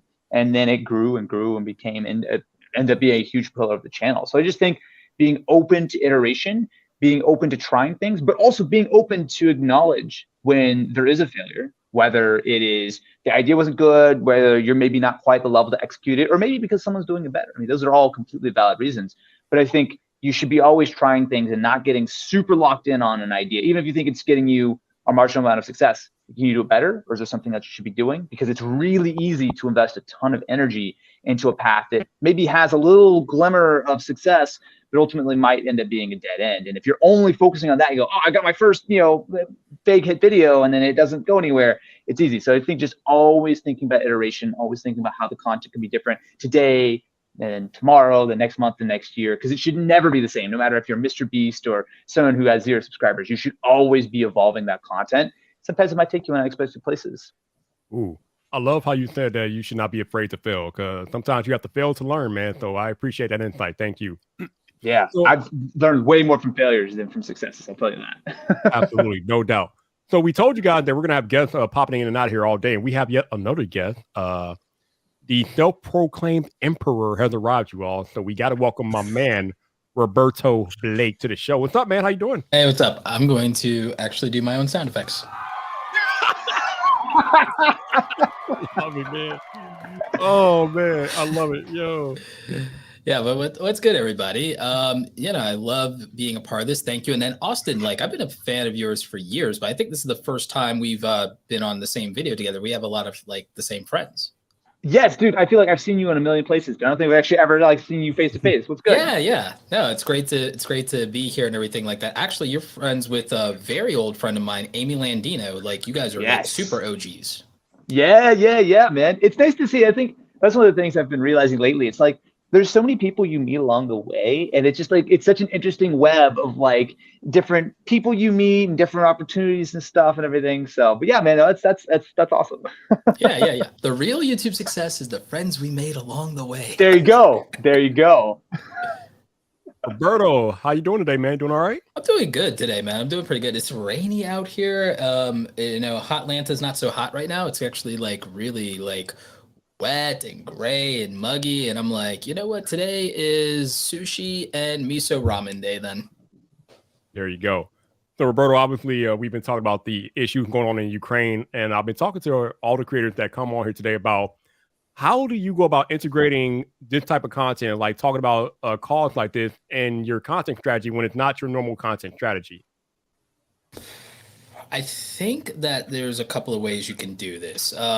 It depends on, I think, in many cases, the relationship you have with your audience. And for example, there are a lot of people who specifically are entertainers, right? And they might have a character. One of the things I've always appreciated is one of my favorite creators is Markiplier. Whenever he has to do something and talk about something very important, he breaks character and he's like, okay, I'm not Markiplier with the voice anymore. It's just me, Mark, and I need to talk to you about something. And then he's just very direct, and the thumbnail style is totally different. And people know going into it that this is a more sober or somber, serious video. And he immediately goes into breaking character. And it gives kind of people the permission to say whether they're going to opt in or opt out of the message or the experience right then and there, because they know that it's okay, I know that this isn't necessarily what I signed up for, but how invested am I in what Mark has to say as a person, as a human being, as more than the character that he created to entertain me, right? So I think that that's one approach, and I think it applies to a lot of people who might be watching this, because again, entertainment is much bigger of a category on YouTube than say education. If you're an educator, people might be coming to you strictly on your utility, which means that you may not have established as much of an emotional connection, as much as an intellectual connection with your audience. And so you might have to approach it from the standpoint of wanting to impart some kind of lesson and say, here is, you know, what I'm seeing. Here's how I feel about it, but here's what we can all learn from this. And here's what, you know, if you want to take action or you want to do something, here's something that you could do that would be meaningful. And here's what I'm doing, because as an educator, you somewhat lead by example. So that's a way to address something. And again, there's not a right or a wrong. These are just examples of ways that creators have done it. And we've seen a lot more of it in the last few years, because unfortunately we've had no shortage of reasons to speak up about things in the last few years. Unfortunately, it'd be very nice to not live in such interesting times, but you know, we make do. And I think that really just comes down to whatever way you decide to approach it, you need to do it in a way that respects the seriousness of what you're talking about, but at the same time respects your audience. And so that's my thought on it.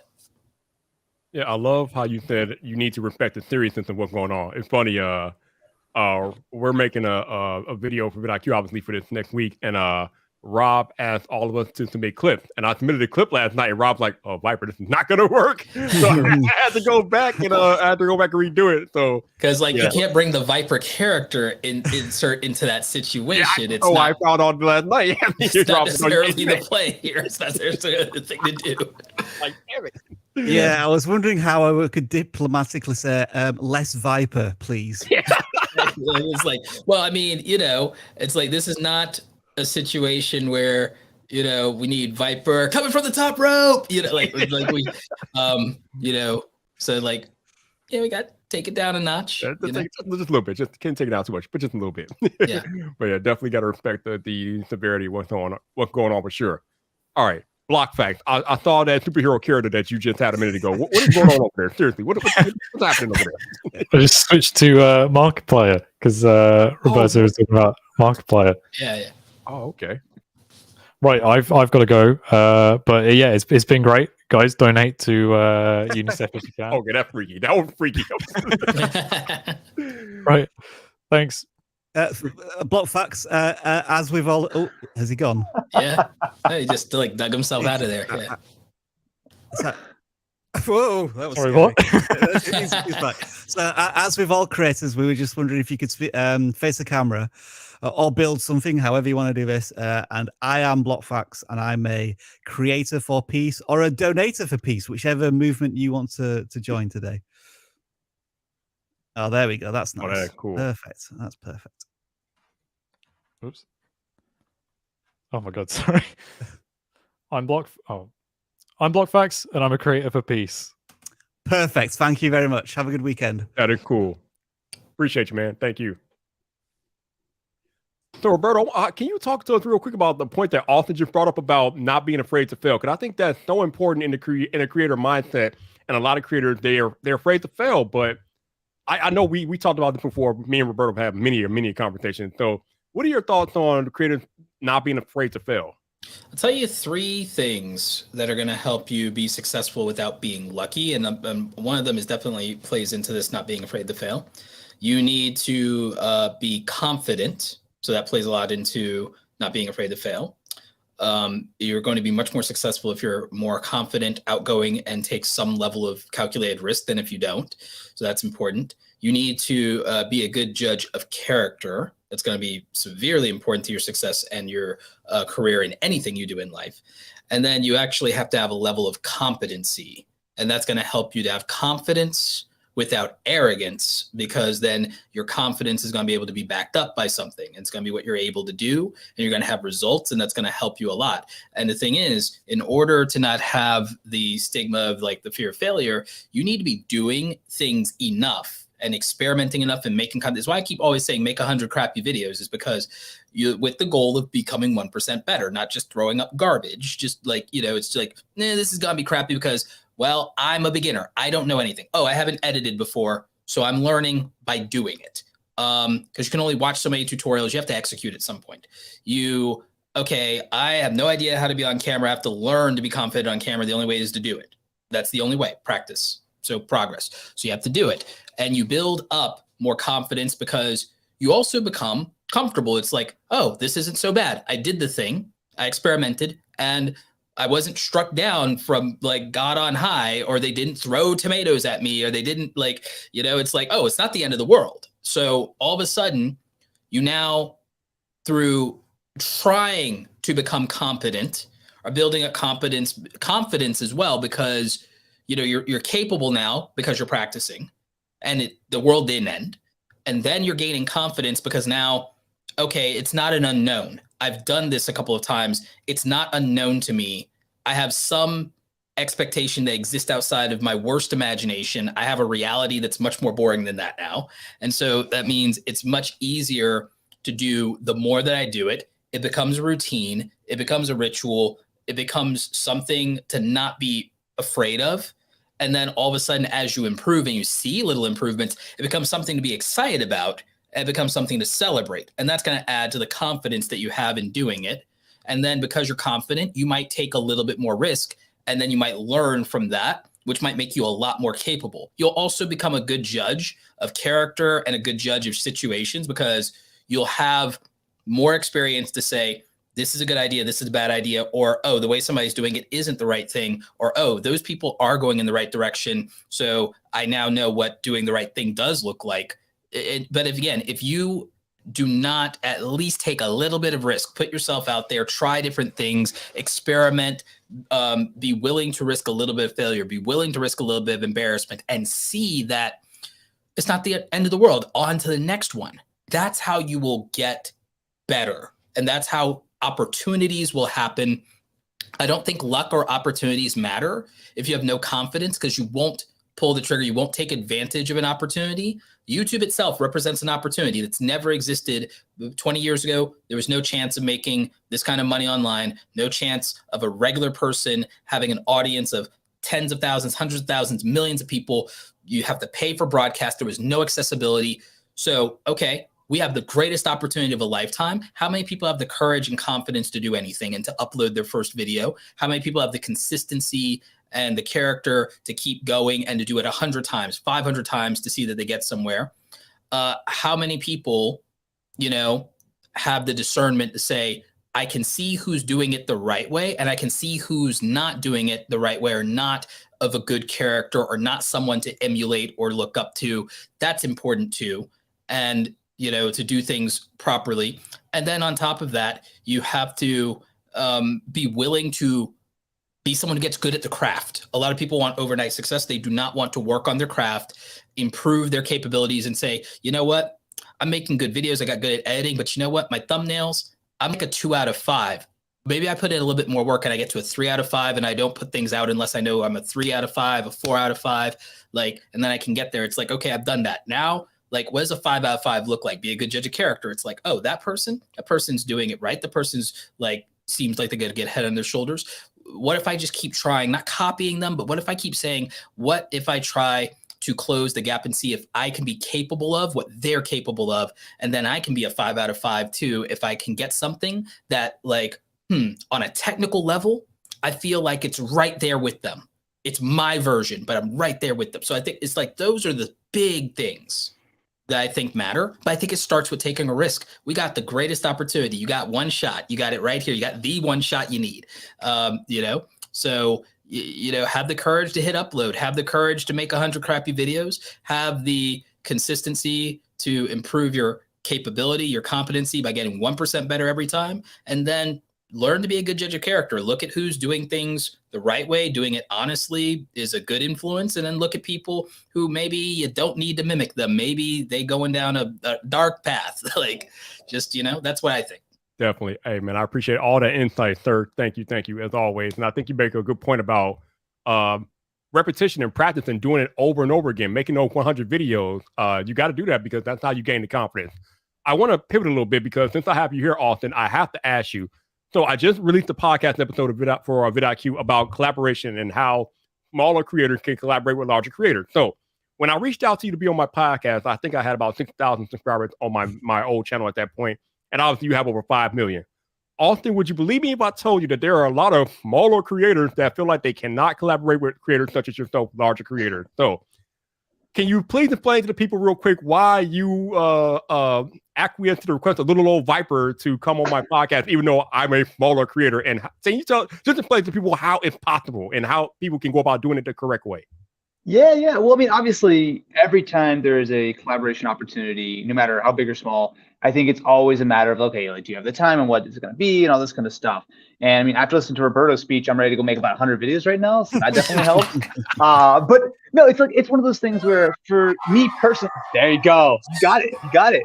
For me personally, I actually kind of enjoy, like, actually, just between us, I actually enjoy doing collabs with smaller YouTubers and whatnot more than bigger ones sometimes, mostly because for me, it feels like if I do a collab with someone who has a very large channel, obviously it's great on both sides, but I think if I'm doing that, both of us already have a good audience. It's not really going to move the needle that much. Whereas if I could do a video with someone and I don't want to make it seem like, oh, I'm going to do a video and you're going to get millions of views, nothing like that. But like, if I can do a video with someone who might have a little bit of a smaller channel, who's a little bit earlier in their journey, and that can make a big difference to them, to me, that's incredibly rewarding. It's like, oh man, I feel good that I was able to, not only make a cool piece of content with someone, but also to maybe help kind of kickstart them and sort of speed their journey up a little bit. And then when they pass me with 50 million subscribers in a few years, I'm like, hey, what's up? So to me, I think it's really all just about finding people who, just sort of to Roberto's point, of kind of have a good character and people who have potential, right? And I think that that's one of the things, especially now that, a lot of things in the world are becoming a little bit more back to normal. We're trying to make more of an effort to actually do more, in-person collabs and just more collabs in general, because like, the last couple of years, it's been really difficult to do a lot of sort of our normal kind of videos and stuff. It's had to be kind of very much kind of locked down and whatnot. And so to me, it's like, oh, this is great. It feels like things are getting back to normal. And part of that for me really is just trying to find a wide variety of different creators to make content with, whether it's, sitting on this desk, I was here, I had someone out here and we're building some Game Boys, and he has a terrific channel, and it's a little bit on the smaller side, but I think being able to do that video together, in fact, we've got actually a number of people who are going to be coming out to the studio over the next couple of months, and being able to make content with these people, I think is super rewarding, and it's a lot of fun. So long-winded answer, I suppose, but to me, it's always just about not so much, oh, how many subscribers do you have or whatever, but much more so about what kind of content do you make, what kind of character do you have, and kind of how does that sort of blend with the stuff that sort of you're already making. And if it makes sense and you can make some sweet video, I mean, I'm obviously all for it, So I love the fact that you just said that you would rather collaborate with smaller creators. So I just want you to talk to them real quick out there, because on the podcast, I was with Travis MCP, who you might know. Actually, of course, he took you to Don't Media. Yeah. So I was on the podcast with Travis, and we were talking about how smaller creators should go about the best practice for reaching out to larger creators. And two of the biggest points that me and him made on the podcast were, when you reach out to a larger creator, you need to have a plan, like a detailed plan of what you want from them or need from them, and to be patient. So in your estimation, if a smaller creator wants to reach out to Austin Evans, how should they go about doing it? Like, what would you give them as a blueprint? Yeah. So usually the way it's worked for me is typically email. I mean, if it's someone I already know, maybe it'll be like a DM or something. But usually if someone just sort of like cold wants to just to do a collab, usually it's an email, and it's exactly like you said. It needs to be a plan. I get a lot of emails, a lot of people who are asking for things and whatnot. And there's only so much time that, I have to help people with like a PC problem or whatever the case is. But if you're a creator and you go, hey, I am blank, I make this kind of content, I know that you make this kind of content, I'd love to do something together. Like, if you can be clear and concise without having to write a 17-page essay on why I should make a video with you, those are the things that always get my attention. And those are typically the kind of collabs that I will do. I'll hit someone up and go, hey, yeah, sure. What do you want to do? Oh, we'll make it for Mystery Tech, whatever the case is. So for me, it's absolutely that. It's just being clear and concise on what you want to do, and give an example, right? Like, hey, here's my channel. Here's a video that I made that I think you would like, and I'd like to make part 2 with you, right? Like, that's the pitch. And to me, sweet. If that makes sense, that's a cool piece of content. And I think that this seems like a creator who's kind of worth, kind of spending some time with and learning and whatnot, kind of how they do things. Obviously, there's only so many collabs and only so many people you can do stuff with. And again, bringing back to Roberto's point, as far as being a judge of character is important here, because the downside in this scenario for me would be, oh, I want to do a video with someone, and it turns out that they're, they do some shady things, or they have, you obviously want to be a little bit selective with that kind of stuff. So it's not just about, oh, I got an email, I'm going to say, yeah, sure, come on to the studio and hang out tomorrow, right? So it's certainly a little bit of a balancing act, but I think generally speaking, if you are a smaller YouTuber, you might be surprised at how open some larger sort of YouTubers are. Just take a shot. What's the harm? Write an email, and it's what you miss 100% of the shots you don't take. I used that for the podcast. Yeah. I tried not to say it, but I was like, it's too late. I was already committed. Yeah. Roberto, jump in here, because obviously I know, Roberto, you have a lot of collaborative with smaller creators for you too. So what are your thoughts on this? I mean, this. I've probably collabed with more small creators than large creators, and it's not even close. And I've also collabed with my fair share of large creators. Interestingly, it's like there's people, like I have their phone numbers, I could text them, and I'd never ask for anything, and I never reach out for collabs, because one of the things is, make sure that in your relationships that you're not having purely transactional relationships. We do want to be around people who have a good work ethic and are pursuing similar goals, are ambitious, and are go-getters. But we don't want to also constantly be keeping score or trading favors or anything like that. I think it just needs to also come from a genuine place. I think one big thing is also demonstrating, if you reach out to someone, demonstrate that you actually understand and know them and what they like and what they're about and what gets them going, what gets them excited, and also demonstrate that you're familiar with their content and that you're not a number to them, or that they're not a number to you, that you're not just trying to, for lack of a better term, just get somewhere by associating with them, that you actually genuinely think that you can do something very interesting and enjoyable together. I think one of the other key things is to make it, like Austin had a great point, when you have a plan and stuff like that, when you make it easy and it's you mean all I have to do is show up? That's a very easy thing to make it easy for me to say yes. Make it easy for me to say yes to you. Make sure that you've considered, I'm not going to do anything that's a red flag. I'm definitely going to do some things that I know represent a green light for the creator that I'm reaching out to. And can I genuinely, and then when you actually do the collab, one of the things is I did this great collab where I did an interview with Marquez. Viper, you've done 6 interviews with Marquez. I did an interview with Marquez, MKBHD. And one of the things that I knew was going to be interesting and that I'd never seen in an interview with him was there were not enough questions, I feel, that would take him back to nostalgic moments in his own career that he could get excited about reflecting on. I remember one of the most exciting things for him to talk about was that first camera that he made YouTube videos with, which I believe was a Sangyo HD flip camera. That Zachy CG10, my first camera too. And I had the Sony HD Webby, I'm still a Sony guy today. So we were able to go nostalgic. We were also able to talk about old YouTube, and he got really nostalgic talking about, creators like Chris Perillo, Soldier Knows Best, OGs in the tech space and things like that. And it's and it took him, back. And that's something that I saw other interviews and I was like, you know what? He's been around forever. And this also represents literally for him a part of even his childhood. What if I just go back? Because it's obvious to talk about where someone is today. And yeah, they have the standard origin story, but I wanted to ask specific questions that would make, him really think and take him back in time and take him to a point when he's just crazy, stupid, excited about all of this. And I think that just knowing the creator that you're talking to and knowing how to make it a great experience for them, not only in the pitch, but then when you're actually doing the thing, and just making sure that you're very thoughtful and that you are just making everything as comfortable and easy as possible for this person, and that you make sure that everything you do, that you don't make them regret saying yes. I think that that's the thing to do. And I think that's how you can approach it.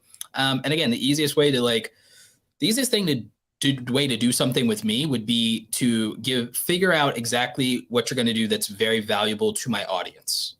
That's what makes something easy for me, because all I care about is what value does the audience extract from the video that they're watching that I put out. That's what I care about. And so if you understand how to put a creator's audience first, it's a lot easier to work with them. Ooh, there you go. Rob, Dan, you might want to jump in here because I can go on with these two all day and night. Roberto, you've just mentioned audience. Obviously, part of what we're doing here today is to try and encourage creators to influence their audience to take action and donate.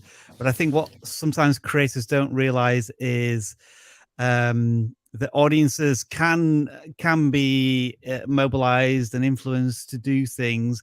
But I think that comes from understanding how an audience influences you as a creator first. So how has your audience impacted you on your creator journey? Well, I mean, last year I became a homeowner because of my audience. I mean, they literally changed my life and the life of my family like forever, because I was able to, become a homeowner. So that's like a huge deal. And I couldn't have done that without my audience's direct support. My audience directly supports my business through my coaching with Awesome Creator Academy. They support by using the affiliate links. Both of those each generate 6 figures a year in revenue directly. And without the audience, I wouldn't have the support of wonderful brands, like including vidlQ, when it comes to my sponsorships and affiliate partnerships. And that's a huge source of income for me as well. And then obviously through just supporting and elevating my content and making me a macro tier creator. I didn't think I was going to get to 500,000 subscribers. That was my absurd stretch goal. Like, my audience directly impacted and changed my life, and a lot of my best friendships and relationships have come out of the YouTube community. So my audience fundamentally changed my life in a way that I will always have to be grateful for, no matter what, come what may, because I wouldn't be where I am today without the support of my audience. And that's why it's important for creators to put their audience first, respect their audience, set healthy boundaries. And I'm not the person who's going to preach to you and tell you got to be a role model, but I do think that you need to make sure that you are thoughtful towards your audience and that you're not ever putting them in a bad situation or a bad thing or compromising them. You have to maintain your relationship with them, and you have to make sure that you're as authentic as possible, and that, whatever supporting you represents shouldn't have to put the audience in a place where they have to apologize for you.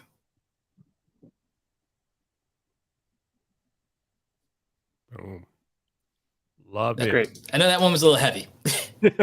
No, it's good though, man. It's good to think about it like that, though. I think I agree.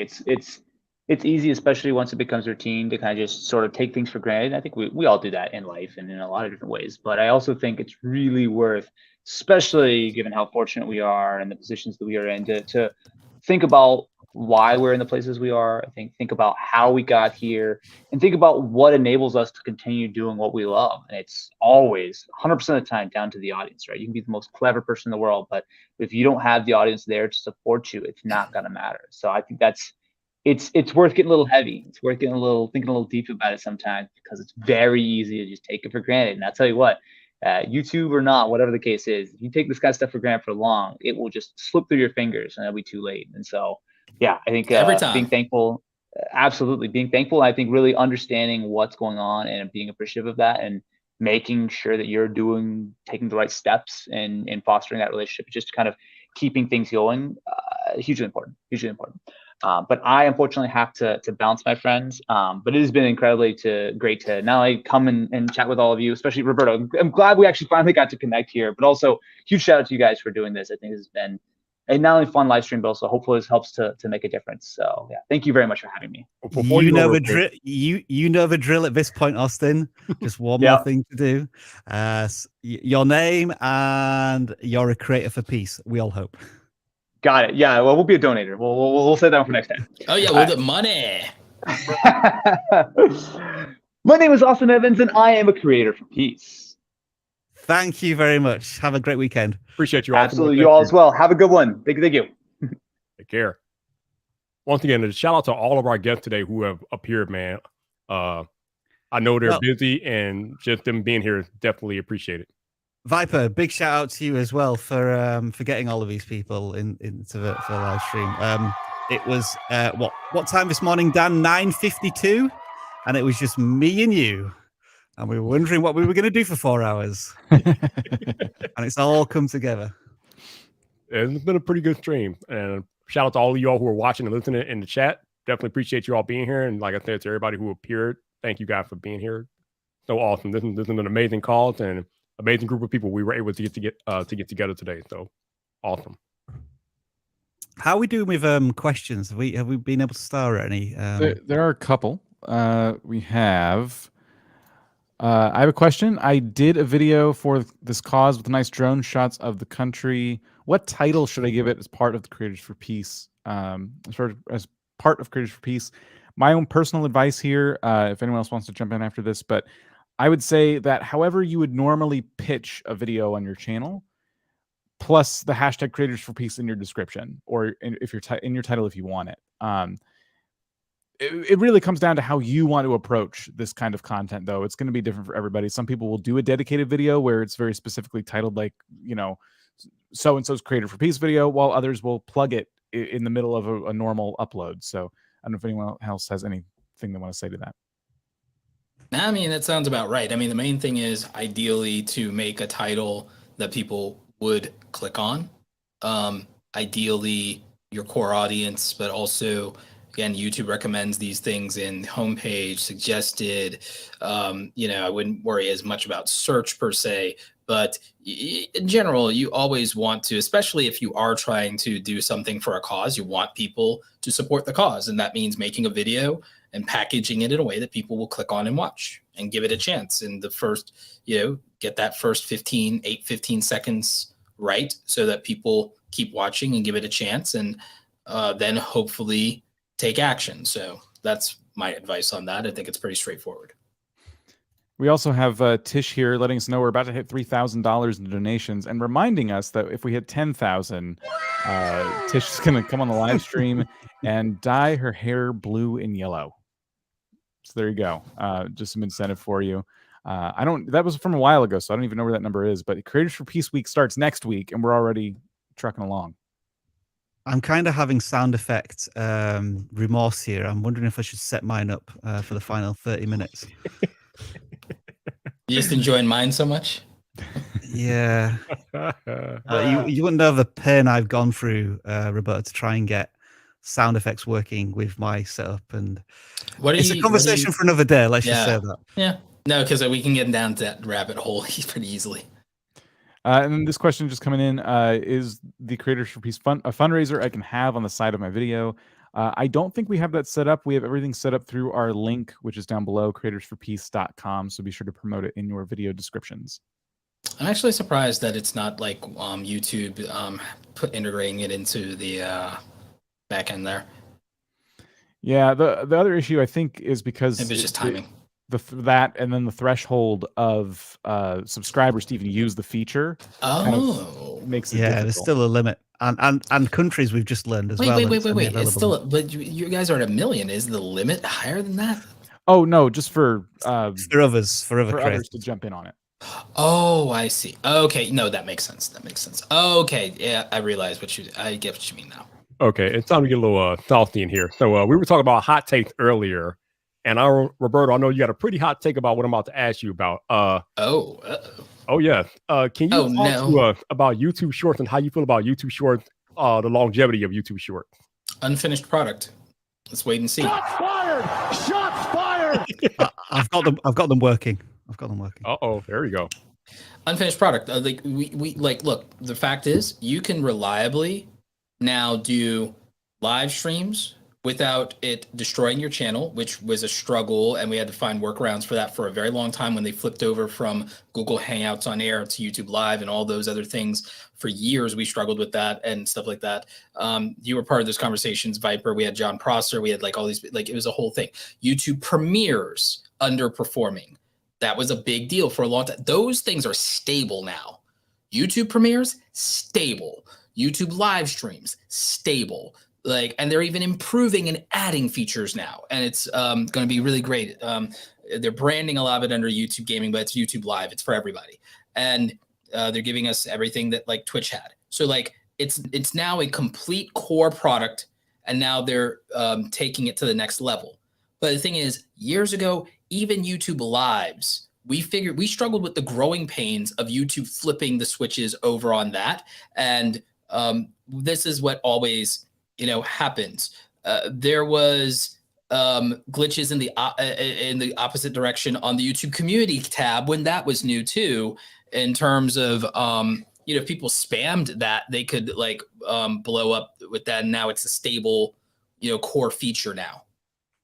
I think that the rollout from YouTube Shorts being beta was partly based on the concept of TikTok potentially being banned in certain countries and in the US. And it's not in my opinion, I don't think it's a complete stable product yet, because I don't recall a YouTube feature that's ever been a certain threshold of X amount of time old, available to everybody, that's ever been stable. I think it needs more time. I think we also haven't gotten a stable algorithm on it in terms of it performing in an ecosystem for a very long time, because we had the same issue with live streams in the opposite direction. So I think that it needs more time. I think it's been great for a lot of people, but you cannot consistently guarantee the performance, no matter how big your channel is, no matter how good the shorts content is. There's not proven consistency of, I mean, there are channels that if they just do regular videos, they know and can guarantee and can predict their views like clockwork, you know? But I'm seeing huge channels that did benefit from shorts all of a sudden, even with like millions of subscribers, they can't clear 20K views on a short when shorts are supposed to be the big viral opportunity. I don't think it's stable yet. I think it's dope. If you're a small creator, you got nothing to lose. If you're a small creator, you got nothing to lose. If you're an established channel, play around and find out. It's interesting because I see some of the more established channels, the ones that come to my mind off the top are Mr. Beast and MKBHD. They've started whole channels for sure. They will not put those on their That's what I'm doing. I got my highlights channel, making some original content there, taking clips from the podcast so I can have clips that are like 3 or 4 minute like videos out of a podcast, Joe Rogan style. And I can also do YouTube Shorts over there, and it's highlights, so I can do both formats. And if YouTube ever does anything else, like I just highlights. So now I have a place to plug Roberto Blake highlights. Here's some extra Roberto Blake for you in short form. That's, you know. There you go. I suppose we should also highlight at this point in terms of creating content with the Creators for Peace hashtag. It doesn't just have to be a YouTube video on demand. If your content is suited to live streams, or it's suited to shorts, or it's suited to TikTok or on another video platform, we're encouraging you to make content everywhere. Tweet. And even YouTube stories, if you want to try YouTube community tab works great. Indeed. Yeah. You can do a lot with the YouTube community tab. And like, that's a way to like actually, it's a very low threshold to reach your audience by using the YouTube community tab. It's low threshold for them, low threshold for you to commit to doing something and taking some kind of course of action. And it doesn't have to necessarily interrupt your content schedule. And in some cases, it might actually be more effective than a video, because people have to do less to engage with it and to do the call to action. Yeah, it can be a very intentional single call to action, which Indeed takes the viewer, or I guess the person who sees it, seconds to engage with rather than committing to minutes. Exactly. So like, yeah, you can do that. Between that and stories, I think that's mad accessible for people. And I guess it goes back to having a less of an impact or perceived impact on somebody's channel. They're a little afraid that, you know, if I do this video with this hashtag about this topic, is it going to damage my channel? And the community tab and stories is the possible solution if you're afraid of that. Less anxiety, like, because again, I'd rather say anxiety more than fear, because I think it's just more of a like, is this even going? Are people even going to do the like reaching this, or is this going to hurt the reach of my other videos? Like, those are reasonable reasons to have anxiety as a creator. You already have it with every upload as it is. So doing something outside of your norm always causes anxiety, but I think you can still make a difference. And you could, if this is within your risk tolerance, it might be an answer for you. Sorry, Dan, did I cut you off there? Were you about to chime in? I was just going to say, I was going to mention, but you already did, the community tab being a great way, depending on the type of content you make. Even after watching this live stream, you might be like, I don't know, I really want to support this, but I just cannot see putting it in my videos. If you have at least 500 subscribers, you have access to the community tab. If you have 10,000 subscribers, you have access to stories. And then YouTube Shorts, which I've always said, even, and I agree with you, Roberto, that I would consider it an unfinished product, but we're seeing YouTube do more and more with it as time goes on. They're throwing resources at it, so I don't think it'll Yes. take as long to get up and running. Yeah, but I kind of look at it as like another place for content to live on YouTube, just like the community tab, just like a live stream. You can put a short on your channel or on a separate channel like we talked about, and that could be the way you do it. So all different ways, just using YouTube alone, not to mention wherever you are on social media. Use the hashtag, go to creatorsforpeace.com, grab some of the assets we have over there. So you can share this however you feel comfortable. Yep, absolutely. And wherever your audience is more connected to you, like some people, their audience is much more emotionally connected to them in Instagram or Twitter, for example. They're like, just entertain me on YouTube, but but the people who care, you're like, your truest, deepest fans, your ride or die fans, you might have those in another platform. For me, a lot of my ride or die fans are definitely in Twitter and Instagram. Yep. Doesn't have to be just on YouTube. Wherever you are present and wherever your audience is present on social media, you can post content about this initiative there and take it from there. About that awareness. Sorry, I was just looking to see if there are any more questions from our chat. I don't see any at this time, but if you did have any at all, please do feel free with regard to Creators for Peace. Rob, is it about time to... Yes, I think we should move on to our next clip. Even though sometimes we're taking little avenues into conversations about YouTube, we do want to bring it back to the core of the message of this live stream, which is to encourage you as creators to make content to raise awareness about the humanitarian crisis in Ukraine and ask people to donate so that we can support UNICEF and families and children that are in need right now. And the way we've been learning more about the first-hand experiences of this are through our conversations with Ukrainian team members living in Ukraine who've had to flee their homes. And this is another conversation with Olga. She talks in I think her very first clip, seeing the missile fly past her window of her apartment, and that's had quite a profound effect. I did ask you earlier, do you think you will ever go back to your apartment or live in your apartment? And you, in a word, said no. Why do you think that? I'm afraid to face again that feeling, of danger, because the last thing I remember about that apartment, that it was unsafe. Yeah. And thank you for that question, because I haven't been thinking about this in that way, and now I have that answer. For me, my apartment is unsafe. Ukraine is unsafe for me. That is why I'm not sure whether I want to stay in Czech Republic for a year. I have that feeling, that I have to move, just try to escape, forget, erase. So remember, Olga was saying earlier on about when she crossed the border, she felt guilty, as if she was betraying her homeland. And at the same time, she doesn't know how she can return to her home because it will bring her feelings of fear.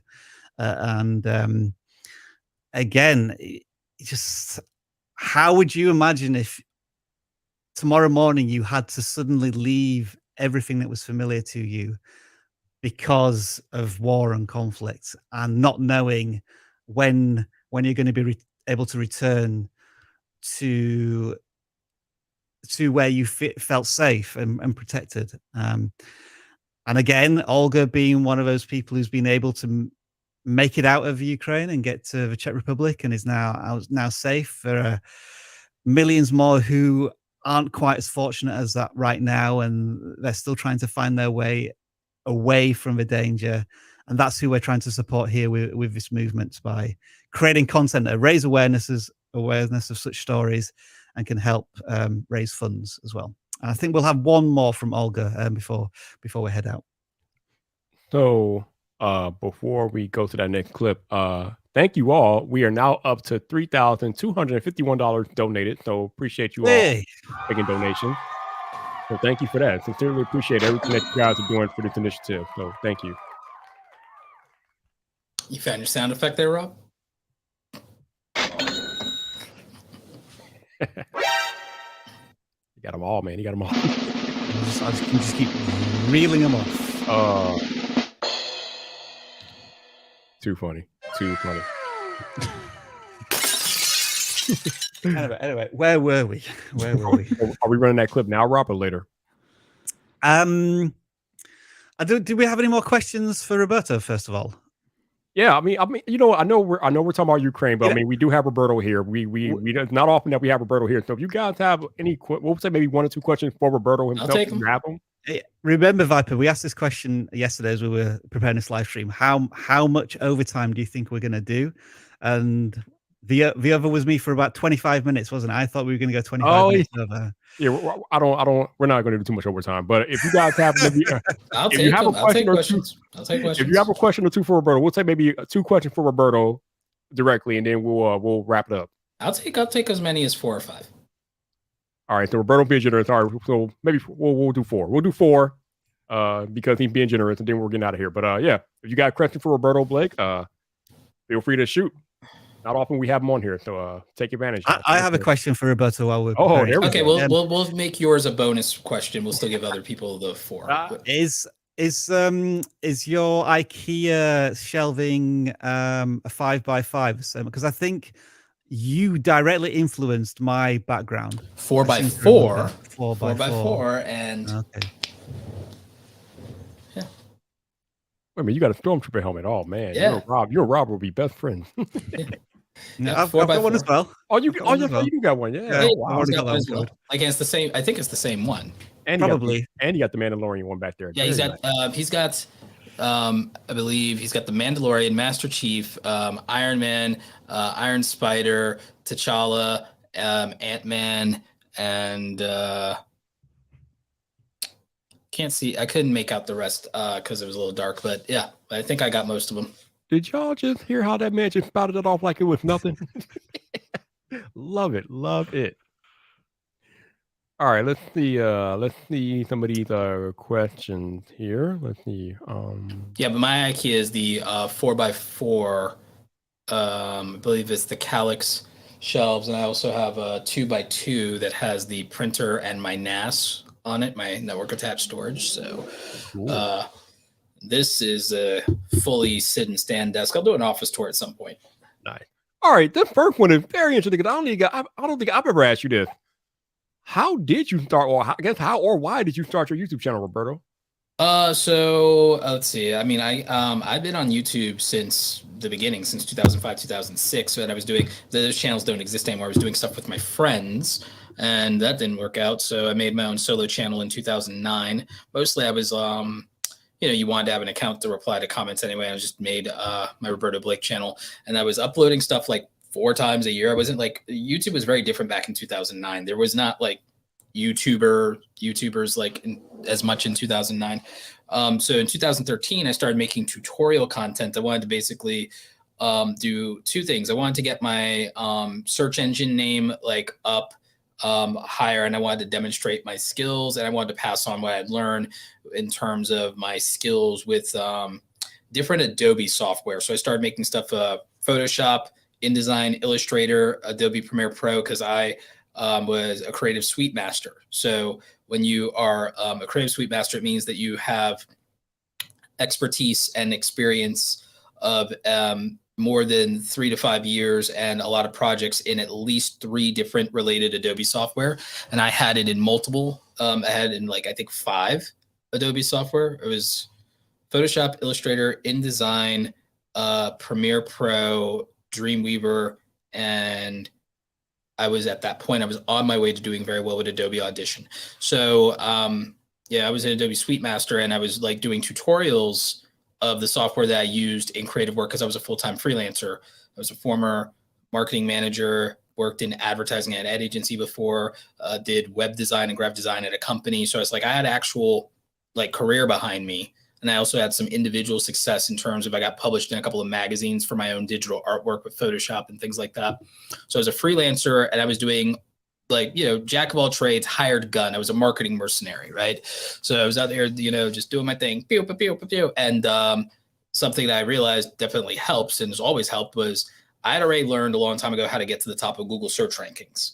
And YouTube also helps you get to the top of Google search rankings. So it also is, well, show, don't tell. There's a lot of people, you teach them something and they go, you know what, it's easier to hire you to do it if you're up for that. And so then they pay you to do it. So that was something I was using. That's how I built my content out. In 11 months, I got to 10,000 subscribers, being consistent from 2013, 2014, summer of 2013, being consistent, trying to never miss a week. I was supposed to get videos out on Thursday, which means they came out Friday morning. And so that's how I did it. And I got to 10,000 subscribers in 11 months. It was all search-friendly content. High-quality tutorials were harder to come by in 2013, by the way.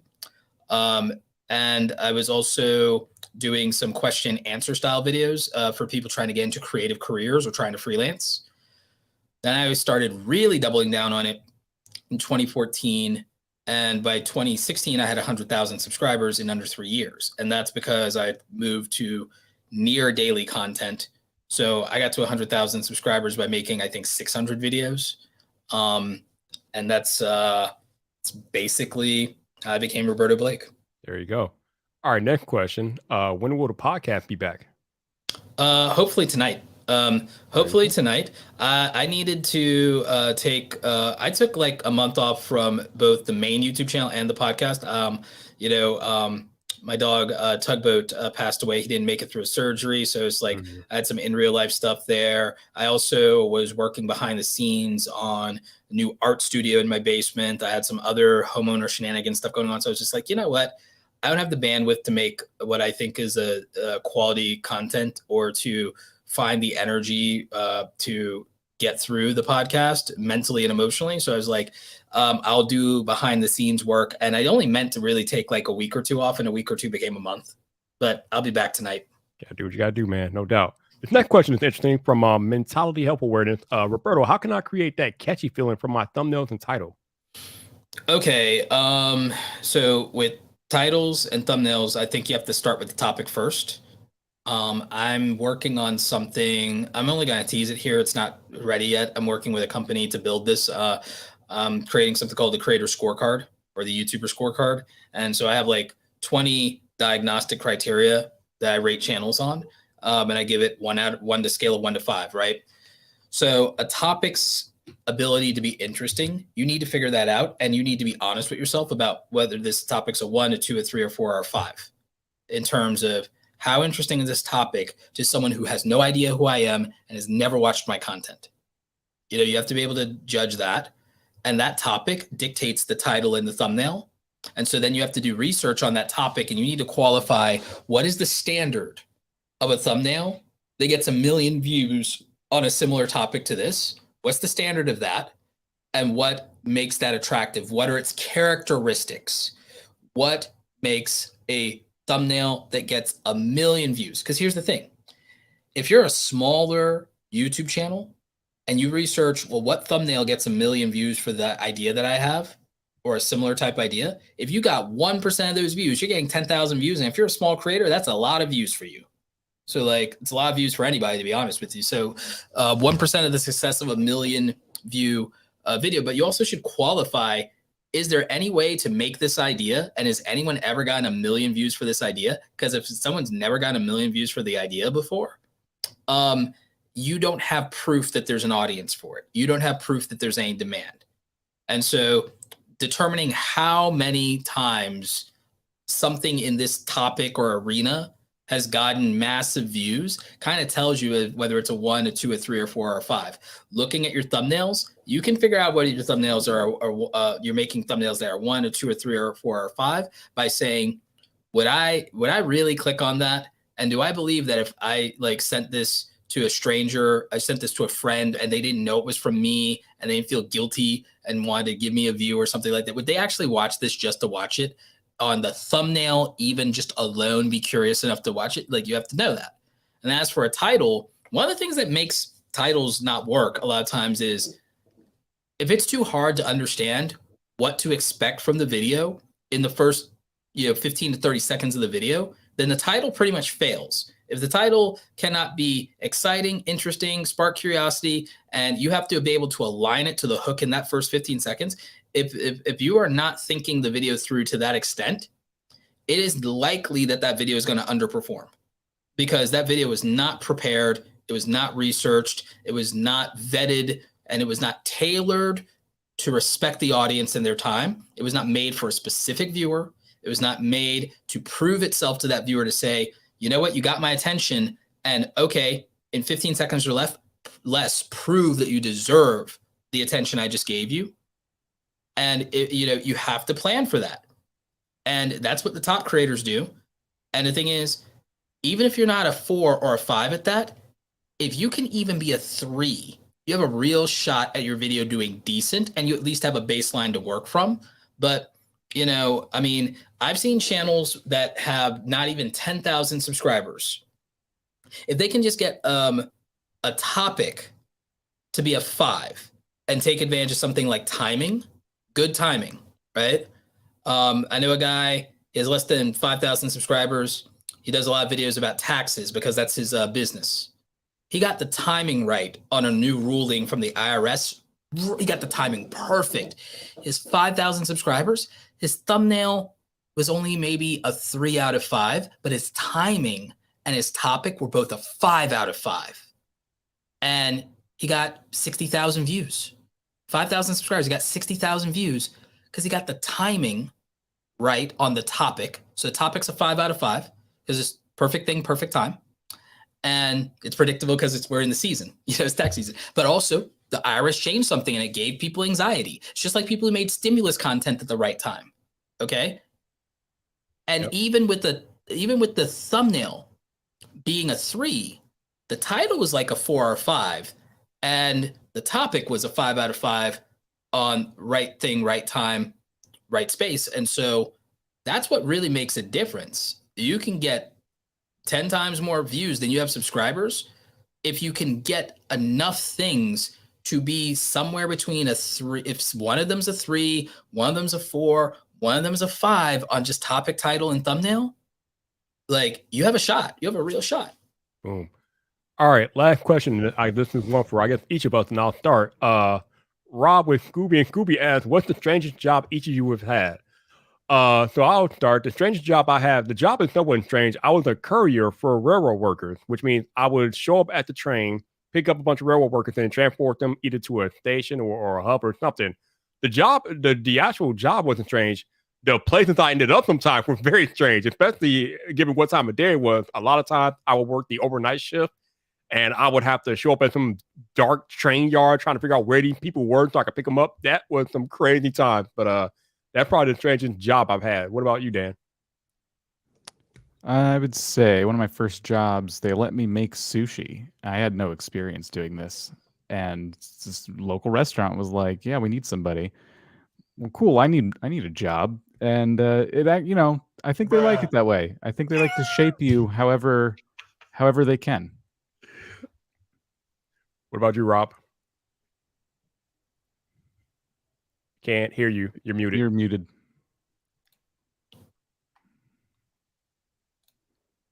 There he is.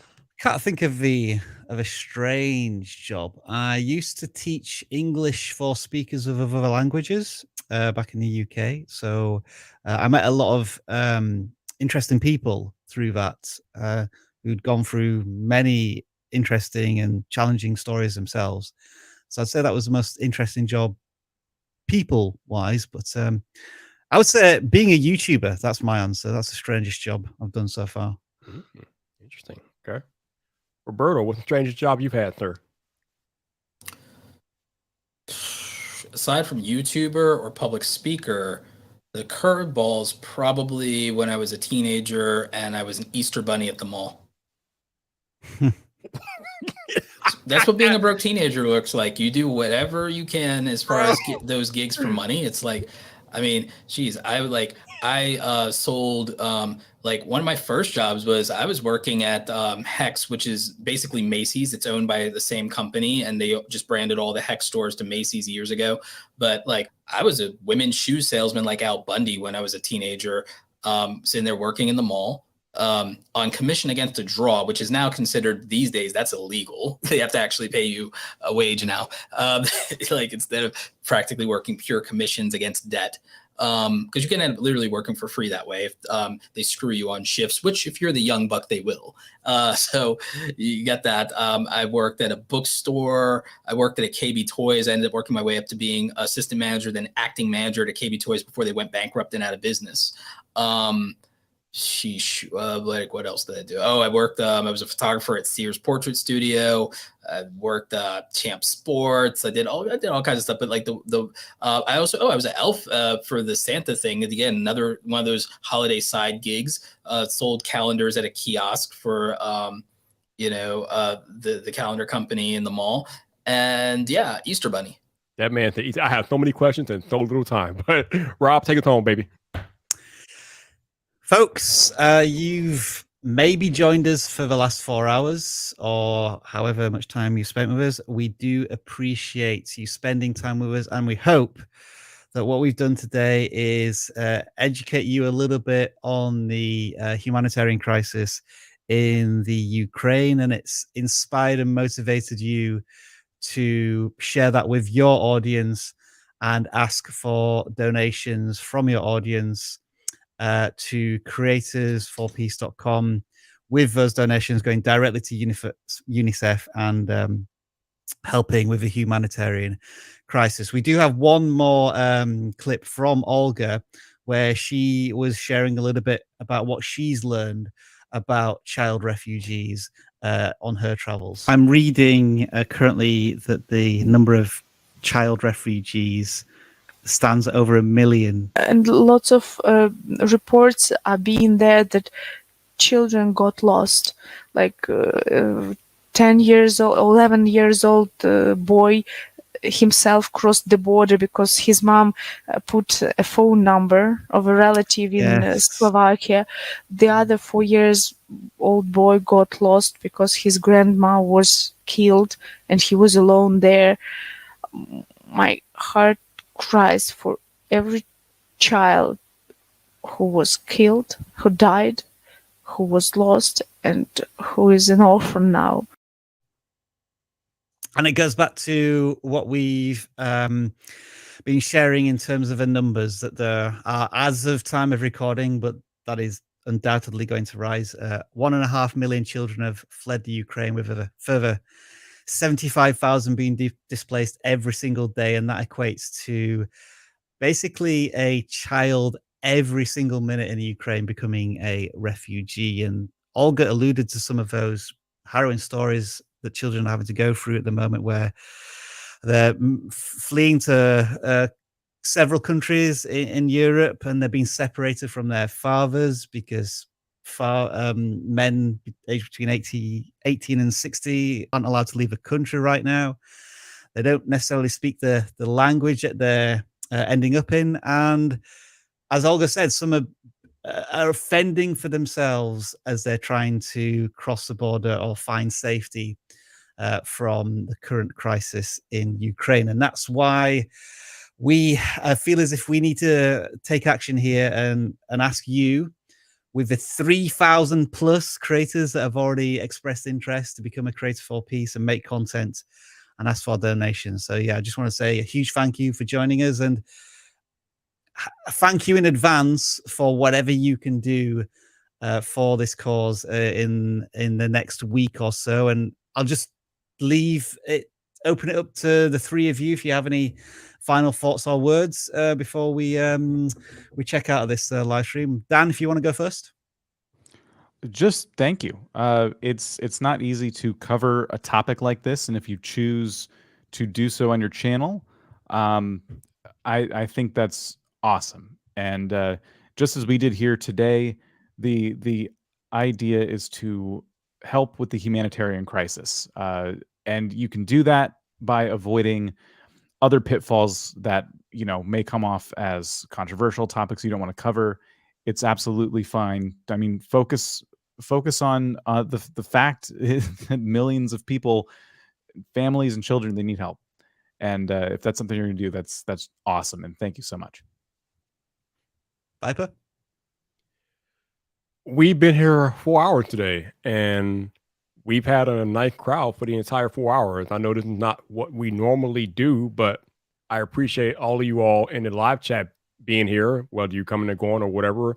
And especially thank you if you donated or shared it out on your social medias, man. We got over $3,000 in donations today. So that is kind of crazy when you think about it. I think as long as I've been working here, that's the highest amount of money we've accumulated in a donation stream before. So that's pretty cool. So thank you all for that. And a special thank you to the special guests that were here today. We had Sean Cannell, we have Blockfact, we had Ed from Film Booth, Nate from Channel Makers, my man Renee Ritchie, had my man Mark Watson, Soldier Knows Best, Alton Evans, and Roberto Blake. Appreciate all and of you all Jeff being here. and Jeff as well. And LHF, of course, and LHF, definitely. Appreciate all of them making time, because obviously they could be doing anything else with their Friday, but they chose to spend a few minutes with us. So thank you so much. So appreciate all of you all, and hey, let's get the thing going next week. And Roberta. Yeah, just remember that everything everybody else had said definitely applies here, especially what Dan was saying, that you can speak directly to the relief effort and the humanitarian crisis without having to worry about addressing broader topics around this that are very sensitive, that you don't want to have to worry about putting out misinformation of some kind or an evolving situation. If we focus on getting people help, then that goes a long way. If you choose to do that, remember that you can make videos, you can donate. There are a lot of ways to support, and you can do that in the place that you're most comfortable to do it, or the place that makes sense for you and your audience. And just remember that we're very fortunate to ourselves not be in these circumstances that people are finding themselves in through no fault of their own, and that it's our humanity and the fact that it could have just as easily been any of us, for all but a roll of a dice on that one, to find ourselves in circumstances that we didn't ask for. So just remember that if you do have the opportunity and you do have the good fortune to be in a position to do something, then please consider how you can do that. Remember to also just be mindful and thoughtful. It is a sensitive situation, but if people are going to disagree, that you need to treat people with respect and kindness and grace. And we don't always need to agree on everything to be able to come together and do something good in the world. So just remember that, and just remember you can stay awesome. And one final request for you, Roberta, if you can look directly into the camera and say, you know the drill at this point, right? Yeah, I got it. I got this. I got you covered. Take it away. Hey, everybody. My name is Roberto Blake, and I am a donator for peace. How's that? Should we just accept that? Are we just taking that? Good. Yeah. Okay. It's all right. I can do another one. I can do a better take if you want. Like, creator for peace. Okay, I thought we were doing either or because we were trying to get people to donate. No. It's like, oh, okay, that's fine. I can do it. Hey, let's go. All right, so take two. Whoever's editing, you got the. My name is Roberto Blake, and I am a creator for peace. There we go. Thank you very much. So yeah, no, I thought we were doing either or. I thought like it was a genuine mistake by Mark when he was doing it. I see. Okay, yeah. No, I thought that was the actual bit. I thought that was the. Sorry, but I thought you were there for that. No, like it's all good. It's like, hey, you got both. So there you go. I want to say a massive thank you to all of our moderators who've probably had a very busy job today. And Tish in particular, if you do dye your hair blue, if we hit $10,000, a special thank you to you as well. Folks, we are creator obsessed, but we're also obsessed about creators for peace. See you soon. I'm Rob, and I'm a creator for peace. Since the war began, over 1.5 million children have fled Ukraine, becoming refugees. And another 75,000 children are displaced every single day. According to UNICEF, this is an unprecedented refugee crisis not seen since the Second World War. And so it's time to take action and join together as creators for peace. My name is Jeff, and I'm a creator for peace. I'm Travis, and I'm a creator for peace. I'm Dan Carson, and I'm a creator for peace. What's up, people? It's your boy Viper, and I am a creator for peace.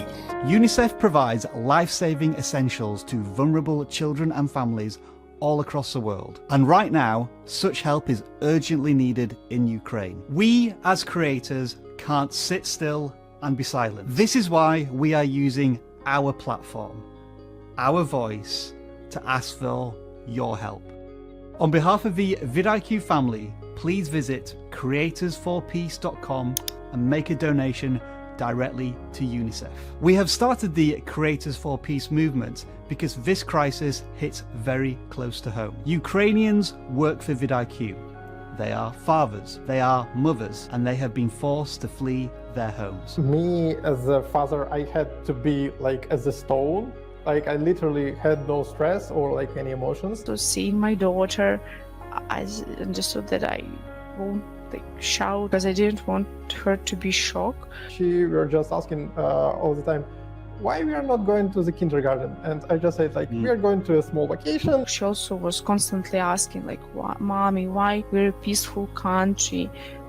Tell me that people won't die. Will they destroy our apartment? I want my toys back. Fortunately, they and their children are safe and healthy. But we need your help to do more. Your hugs, the possibility to talk with you all over the world is the best. Donating or sharing food or clothes. Also, thank you for having us as refugees in your houses. Be with us, listen to us. Having this possibility to talk help us a lot. We will survive. We are alive. Everything will be Ukraine. We are creators for peace, and you can make a difference. Thank you.